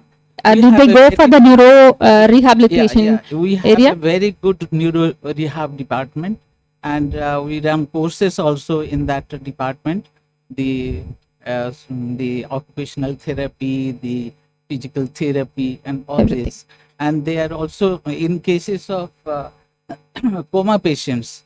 They are doing some therapy that the coma patient will recover, and they will respond. So these are going on in our institute, and we post the students the first year 4 months, second year 4 months, and third year 4 months. So it's a part of a neurocritical care training. They should just go for the neuro rehabilitation also. Maybe this make it as a practice where some of the centers where we don't do it, maybe we should do that maybe as a mandatory. And I would like to ask Dash sir, because being a very good, curriculum developer, good teacher, and active researcher, I would like to know. I would like to tell the residents how can they improve their scholarly activity by doing research, how to publish, how to go for the conference and present. Is there any way to motivate them? Do you have any thing to say for the residents that how can they improve their skills? Yes, this is no doubt a laudable step on the part of the teacher or the mentor. But first and foremost thing, you must introduce the topic slowly and let your student dive into the mid-sea or the deep sea. And the best way you should, from the very beginning, you must be open to your student. These are the pros, these are the cons of neuroanesthesia. If you will do research, these are the advantages, these are the disadvantages. The advantages outweighs the disadvantages, both economically and other things. Your teaching positions, administrative positions, and try to motivate first and foremost. And to be very frank with you, I tell my students, one should go for the moon. At least North Star will be yours. Who knows? So that I allow them to go and do the search first for 1 month. And I think by that, you may say that I am beating my own drums, but that actually has paid me dividends. Particularly the research work carried out by Deepak, Girija, and Nidhi. I'm just giving an example of my student, Dr. Nidhi. She is practicing neuroanesthetist in Apollo. She struggled for 3 months to get the permission from the drug control authority about the dexmedetomidine in pediatric patients, because up to 14 years you can use. Below that, there was no recommendation from the USA. I'm talking about 10 years back, maybe more than that. And she struggled. And see, who was creating hurdle? One of our anesthetists from All India Institute again. So leave aside that. But the orthopedic surgeons attending that meeting, they helped. So then the other thing is you must provide, being the educator, you must provide the facilities, like the lab facilities, library facilities, and give them the time also. Not that they are always busy and you sit on their head, you have not done this, you have not done this. That is wrong. You must give also them time. So these are the four things I adopted actually. And I used to discuss with them freely and frankly, what are your problems? Come out. Of course, in USA, I had seen that they take the resident for a lunch or breakfast session or dinner session. So that things I think we must also encourage. Another thing I have observed, you celebrating the wins. So whenever we get anybody who has got a publication in JNA, you are the first one who put it in the WhatsApp group. Yeah, and congratulate them. And it gives the big. Maybe it's Sri Ganesh, maybe Ramamani, maybe Pramod. I usually. Yes, sir. That is actually you are doing. That celebrating wins will just give you more So whenever the residents are doing that, you just have to congratulate them, take them out for small coffee, and all those things will actually promote them. And as sir pointed out, you have to have a good mentorship skill, and so that you train actually, as a teacher, we have a lot of moral responsibility to develop a good very well established neuro anesthetist and neurocritical care physician at the end of 3 year of training period. So I think as we should actually make it more, we should motivate them to do that. Unless, as sir pointed out, yes. Just another thing, as a resident, my first conference was Gwalior, ISA, and we used to practice how to present, how to keep it to the time, and what exactly we'll have to tell in that slide, that our senior used to teach us. And even I also made it a point in my department when I was in our institute. Even nowadays also, Virender and other people also, I tell them, practice first. Tell me what you want to present. That is also another. Yes, sir. And as I've already told you, there is a concept called peer writing group. So if you have some 5-6 residents, you take one of them, actually 2-3 members can group together, and you can actually create, that is actually, it's coming up in a big way, so that I'm not talking about one person doing and 3 other names are just added. I'm actually talking about peer writing group. You create a group. Actually, this is one of the way to promote their research skill, so that they can do, instead of doing one research, they will be able to do 3 to 4.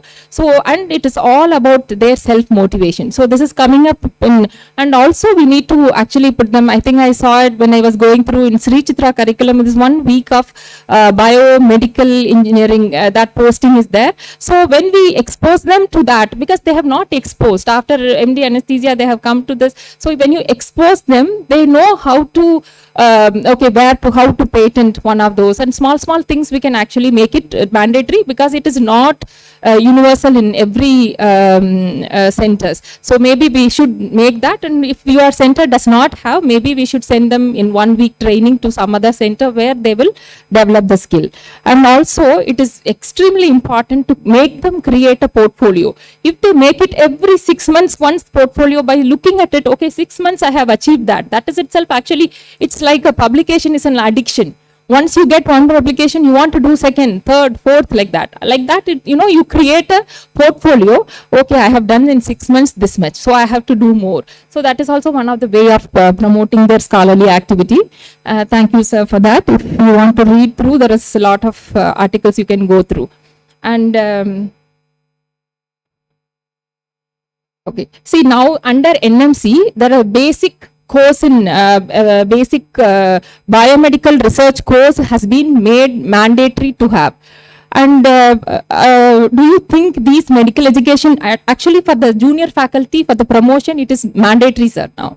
So what do you think we should do for as a leadership training, medical education training, we should make them exposed during this residency period? Dr. Sri Ganesh, you want to answer that? Or do you have in your INI, do you make it mandatory? Couple of things. One question is whether it should be mandatory for residents and junior faculty. I believe it should be. Because that is the first step in any academic environment, that you should have some basic knowledge about research. It will help you improve the quality of your thesis work, improve how you read a journal article. It will help you in making the presentations for the conference, and definitely in success of potential publication that you derive from that research. So it is mandatory. I believe it should be in INI curriculum, is it a mandatory thing they have to attend? Is it because now that NMC, this is also has made it mandatory, and NIE, National Institute of Epidemiology, Chennai, provides online certification course. Many of our faculty members have gone through that. Some of us were lucky to go abroad and get trained in medical But research. is it a mandatory? It is not mandatory as of now. I am not sure about the in our department curriculum. It is not mandatory. Mandatory. Yeah. But maybe we need to. And what about the medical education training? And because as a resident, they need to teach their MD students, and they need to teach this, nurses and so many other things. And the third year students should teach the second year and first year. So, do you think that training, if they, Yeah, go they through get mandatory? opportunity to teach. The BSc Anesthesia Technology students, the MD DNB students that get posted to our institute for neuroanesthesia training. These are the opportunities that we provide our residents to teach the students, and always you learn more when you teach. That's what I believe. Other than that, the clinical teaching is always at bedside. The experience is rich. What I believe is more important to teach is ABCDE. That is the attitude, which you will never learn from any textbooks, and that helps you in day-to-day clinical management, interaction with your colleagues, behavior. Again, nobody can teach you that, but you need to cultivate it. How to interact. Some of these soft skills. Again, these are not in any. I don't find them in any curriculum. I don't know, but these are very essential to survive, both in the within the government institute, corporate setup, even a freelancing setup. I think there are some deficiencies. I'm not sure how these can be implemented in medical education, and more difficult to even assess. I think that will be the challenge probably. Yeah, that is also there. But maybe we can actually think of doing this medical education training. Actually, they are actually have a Modules are- structured program. modules Modules are there. Maybe the leadership training also, if they have, then definitely it will improve their leadership qualities. Lot of conflicts can be resolved by good communication. I think that is again not taught in. Yeah. And I think they will see by seeing a good mentor. So I think as a teacher, we should develop that so that, they follow us. So I think in that way, faculty development program will help us how to we face that so that, they will learn from us. What are some of the leadership quality you think they, at the end of the career, they should develop? See, again, there is misconception that certain people are leaders by virtue of the positions that they occupy, be it HOD, be it president of a society or something, or a prime minister, something like that. The leaders can be anyone. Each can lead in a specific environment or a specific task. So some of the attributes which I just jotted down are the leader should definitely be more hardworking than his team member. It is assumed often that the leader enjoys the fruits of labor that his subordinates put in. Second one is honesty. Sometimes you are encountered with the difficult task of breaking the bad news even to the faculty members. Suppose it's not promoted or a grant gets rejected. How you interact and be honest with them, why, where they could have done better. That is more important. Of course, talent is a must for any person who wishes to be a leader. Integrity, which we often don't find in political leadership, but and commitment to the team. I think once you are assuming a certain leadership role, your commitment should be there, and placing we above I. And I think that should be the one we should always remember. These are some of the things. I'm sure many leaders are sitting on either side of my seat, so they'll be able to tell more things. I think one thing is leader must lead from the front. Yes, sir. And I just wanted to leadership. It's not comes from title. You should to be a leader. Everybody cannot be a HOD. Everybody cannot be the head of the unit. Everybody cannot be this thing. But actually, at your level, you need to actually do the good. So there are different leadership qualities are there. I just put it. But everybody is a good leader. How you develop its matter. Okay. So. Now I just would like to ask Dr. Zulfikar, and what are the ways we can develop? There are some of the ways we can actually develop the skill during the residency, how to make them get that leadership skills? Basically, we can have, if we want to develop leadership as teachers, mainly there are three ways which we should try to focus. The first and the foremost will be transformational leadership qualities. Once we have a student, we need to put into his mind that he has to put the interests of the patient, the interests of the institute, the interests of the organization above his own self-interests. That should take the priority. And that, as we have been taught by our teachers, Pramod sir, Dash sir, Mameshwar sir, that is what has been taught by great teachers. The second thing is situational leadership. In situational leadership, we learn from, we need to teach our students once we are facing a particular situation, how we should deal effectively with that situation. How should we be able to handle a crisis? How to overcome that crisis once we are facing it in at a very short notice. We do not, this is all anticipated. And the third is what we should keep in mind is the servant leadership. That is, as mentors also, we should listen with empathy to the problems of a resident. We, if there is a resident who is not doing well, we need to go down to him and see what are the problems that that resident is facing, so as to help him to do in a favorable, so as to improve his performance in a very favorable way. We can do these things as teachers. The foremost is we have to mentor our students. For that, we need to invest a lot of our time and energy with the students so as to help him. And the second is coaching. Once we are doing small procedures, right from insertion of an arterial line or insertion of a central venous catheter, or to doing an ultrasound or an echo examination. So in those situations, we have to coach a student effectively. And the third is we should also encourage our students for networking. Networking, we should have to encourage him to participate in the national conferences, in the international events, where he will be able to meet his peers, where he will be able to interact with his peers, his seniors and juniors, and he will be able to analyze what are the lacunae he has and try to overcome. And then last of all, what I feel is we need to inculcate an experimental attitude, a healthy experimental, ethically right attitude in all our students, so that he develops an investigative approach to the common clinical problems that he faces in his everyday life. Yeah. Apart from that, actually, there are some of the leadership workshop and all those things also we can actually make them attend, so that, you know, their skills will be improved. And now there are different curriculums, DRNB, and then under National Medical Council, and then Institute of National Importance. Each has a different curriculum. Do you think national accreditation, one accreditation is necessary? This is just my thought.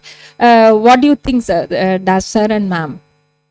Definitely, I think because in India, see, like we were discussing, first the buildings are built up, then the roads are laid down, then after that the electricity line, pipeline, sewage line. So that is a very wrong way. But whereas in even in the Gulf countries, first all these infrastructures will have to build up, then the housing. So I think we have lost a lot of time in this. I think, of course, NABH they are doing accreditation for the hospitals, and we must have for the teaching and training, we must have accreditation. And I think one thing which I saw during my 93 WHO fellowship training is the who is the best teacher in that 6 months or 1 year. They used to, the residents used to vote for. So that we must also implement. I think that is a good idea, so that it will provide impetus for the younger generation to be a good teacher. I mean, accreditation and this, I think, it is mandatory, because now, because it's a different curriculums are there, the training is not very uniform. Some may be doing excellent, some may be just, you know, the necessary things they may provide. So maybe if there is something we can do it in the, yes sir. Council and the NB, Medical National National Council and the NB, their course curriculum are more or less similar. Similar, But yes. other universities, they have some difference. So to make it uniform, we should have, it has to be mandatory, the national accreditation. Yes, sir. So, Actually, I'm working as a director in one of the private medical colleges these days, since about last 6 years or so. I have gone through lot of changes in the curriculum, in the MBBS curriculum. Lately, they have included all this in MBBS as well. They have included not only ATCAM, that is the attitude, ethical, professional behavior, and communication and all, but they have also included the leadership role, the mentorship roles. All this is included in MBBS itself, and in MD especially, the leadership roles and the mentorship roles are very well included. Yes. What we need to do is we need to implement it. Yes, sir. If we implement well in MBBS and MD, then there is no need to do so much at the MD. And the second thing I would like to say, just not 2 sentences, actually leadership in anesthesiology has too many opportunities to train and learn leadership. For example, when there is a case discussion group, 3-4 of us, one has to be leader. One has to ultimately decide what is the ultimate about the case. When we have to do a case, 3-4 of us, then one has to be leader as to how we should go ahead from pre, post, intra, and post-operative management of the case. Likewise, when there is a emergency scenario of cardiac arrest or the resuscitation is to be given, or ICU scenarios, there is a leader. So leadership is always required. It is there. It has to be only understood that But 3, we are 4, not 5 have a leader, 10, 20 have a leader, 50 or 500 have a leader. The institute director is a leader for that matter. But that he is not the only leader. There are so many leaders in the whole chain of service and tracing and training. And this all is a process of training, and that's how ultimately you become vice chancellor or director, a successful vice chancellor for that. Yes, matter. sir. So this all- I agree with you. That is why we have to actually promote them to be the big leader. So during the residency itself, we should just do it. If we implement in MBBS and MD curriculum, yeah, of course, we can avoid this. In super specialty, we can concentrate more on that.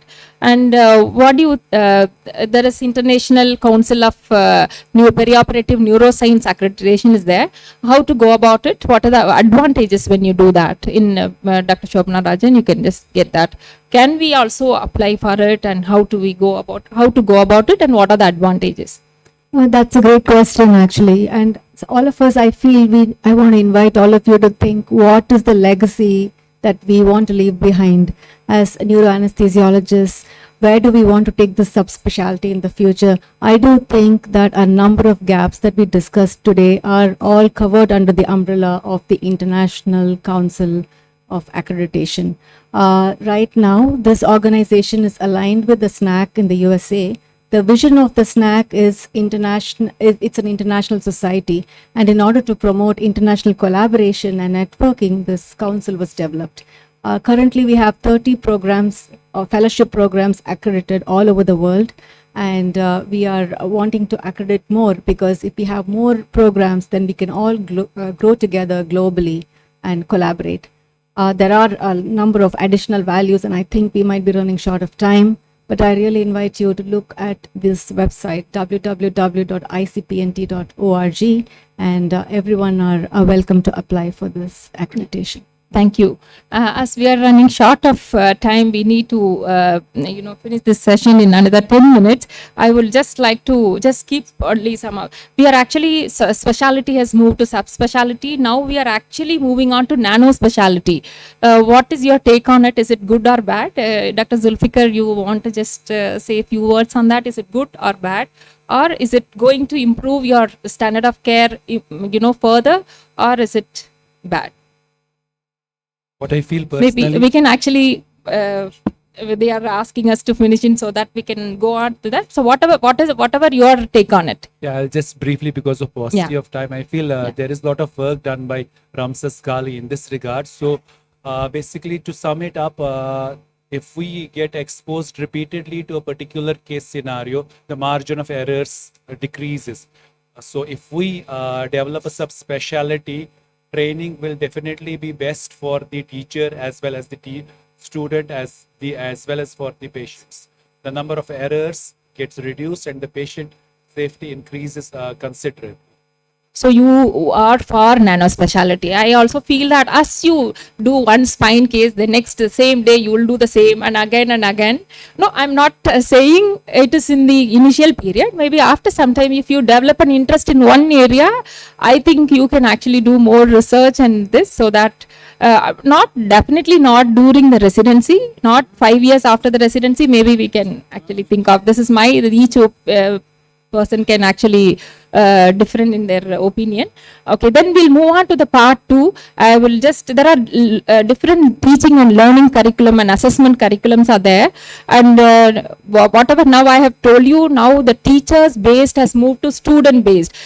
So the students should be actually, they should be the adult learners, so they are actually self motivated and self directed, and they should be the active participant. So to make them, you know, when you do adult learning, there are different principles are there. I have actually put it. So they, you have to give them time. They have to, they learn in different way, and you know, some do it in a slow pace, some do it fast. So you have to respect that and then teach them, and to make them active participant in teaching. So for them, for that, the flip classroom and technique and all will help.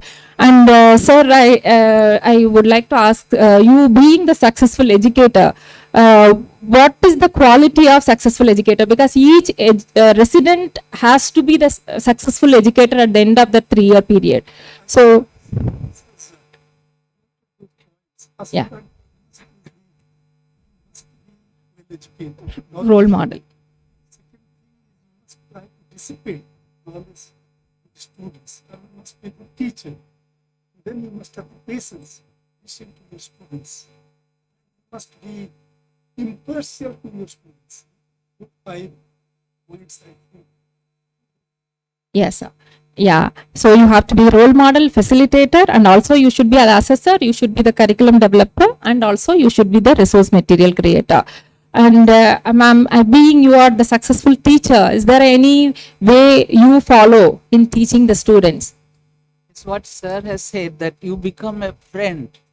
These are adult students, so you have to educate them. They are educated enough, and now super specialty training they are coming for.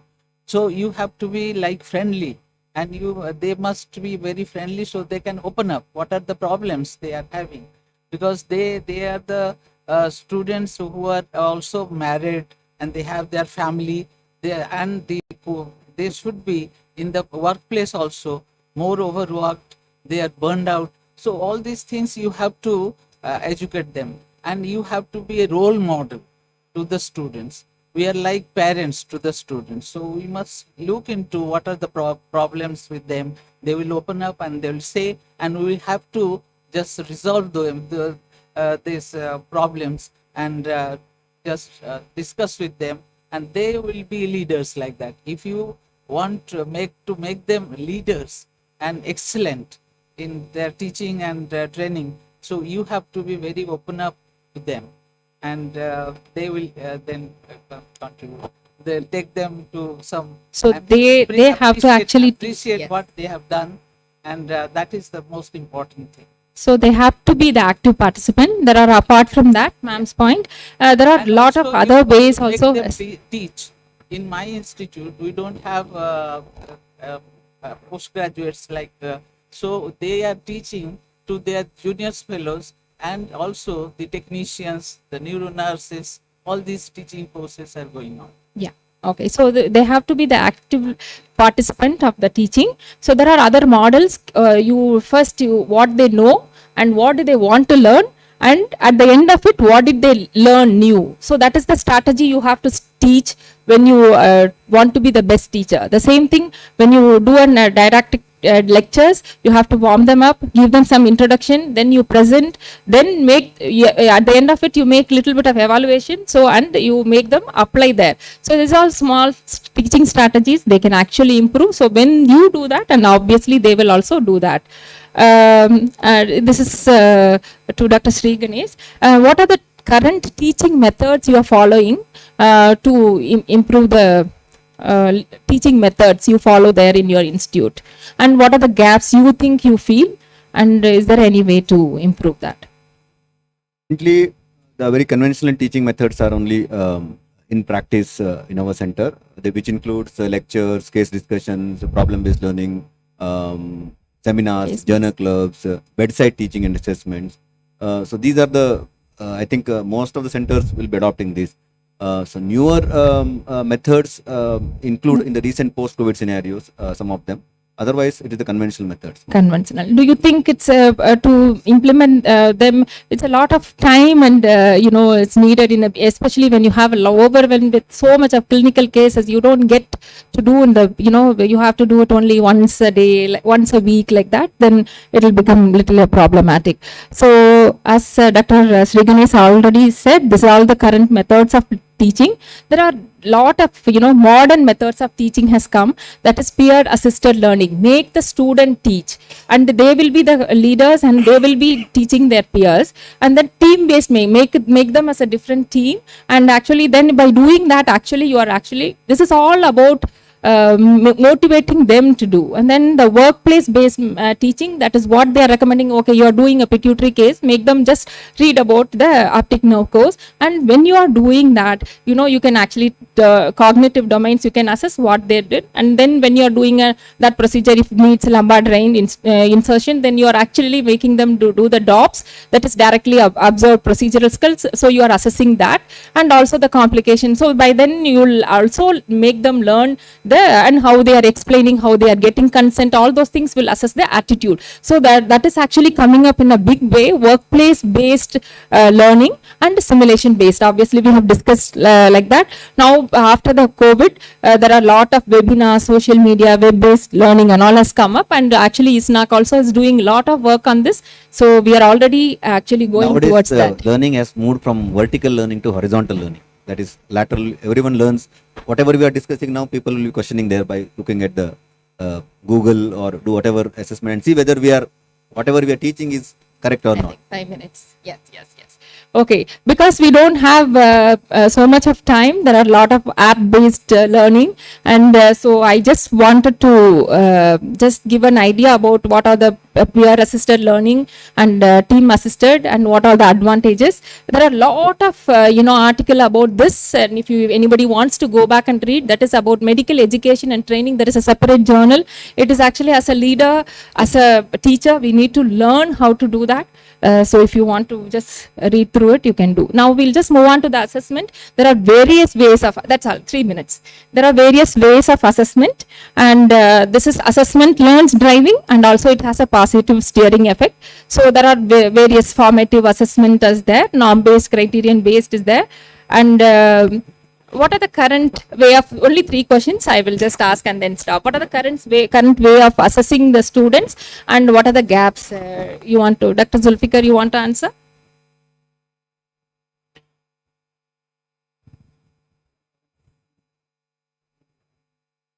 Yeah. What are the gaps do you feel?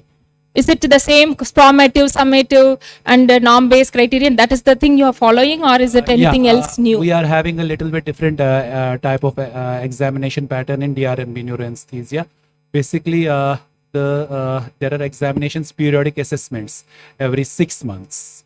So once a student is admitted, after 6 months, he has a clinical assessment as well as a theoretical assessment. And the good part about is, even there are 3 internal assessments before at a duration of every 6 months, and in all 3 examinations, it is desirable to have a external evaluator who can come and evaluate the student. So that there is funding provided from the National Board of Examination to facilitate an external examiner who can evaluate. And in addition to that, there's a common examination conducted after 3 years, and that again consists of a theoretical assessment and a practical assessment, for which we have OSCEs and other cases which are in the form of designed in such a way so as to examine the clinical ability of a student, so that he has a better understanding in the neuroanesthesia. Yeah, actually, I would like to say that now is more of a summative assessment is actually going off, more of a formative based assessment that will assess the whole, 3-year period. The trainee will be assessed, and that is the best way of assessing than doing a summative assessment.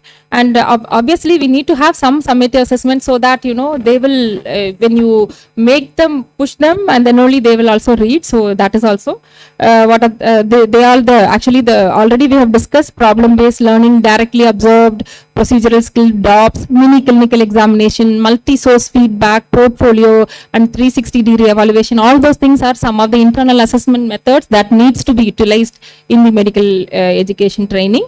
And as I have no time, I just would like to also, we need to promote the resident well-being. So by there are many ways of assessment is there. We need to have it mandatory to assess the resident well-being, so that our curriculum can be developed. And there are various faculty developmental models also there. So actually the medical education training is a dynamic process. We need to actually incorporate many changes as it happens into the curriculum, so that we will develop it in a better way. And there are a lot of workplace based learning, peer assisted learning, problem based, mini clinical examinations are the new way of teaching them. So we need to utilize them in the everyday teaching and learning methods. And other alternative techniques also to be introduced as it comes, so that their knowledge and skills will be improved. And every faculty should have, we have to make it mandatory to attend the faculty development program also for the faculty. And as I said, we have to be more accommodative. We should not be, oh, I've learned it in this way, so I have to assess like that. We should not have that attitude. We need to keep changing our attitude also as a senior. We need to accept more new methods of learning, and we should utilize them, everyday practice. Thank you. Sorry, I had to. One thing yes, I must add here. Yes, and to make you appraise about that in West Bengal government, they have the teachers training, medical teachers training. Unless you go and you pass that training, you will not be elevated. So teachers training is a must. It Yes, is under the University of West Bengal Health University and also the West Bengal government. So everyone has to go through that training. Yes, ma'am. Unless that, you cannot be. We don't have DM neuroanesthesia there, but we have DM cardiac anesthesia. So the same protocol for the DM teacher. I thank all the panelists. Sorry, I had to just rush through, but there are lots and lots about medical education training. I think we should improve our knowledge so that in future we will just develop that. Thank you.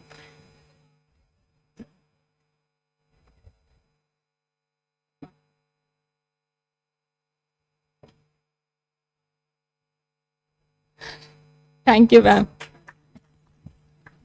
Thank you, ma'am. Yeah, thank you. Sorry, Dr. Girija, for the apologies. I'm exceeding that little bit of time because everybody has to.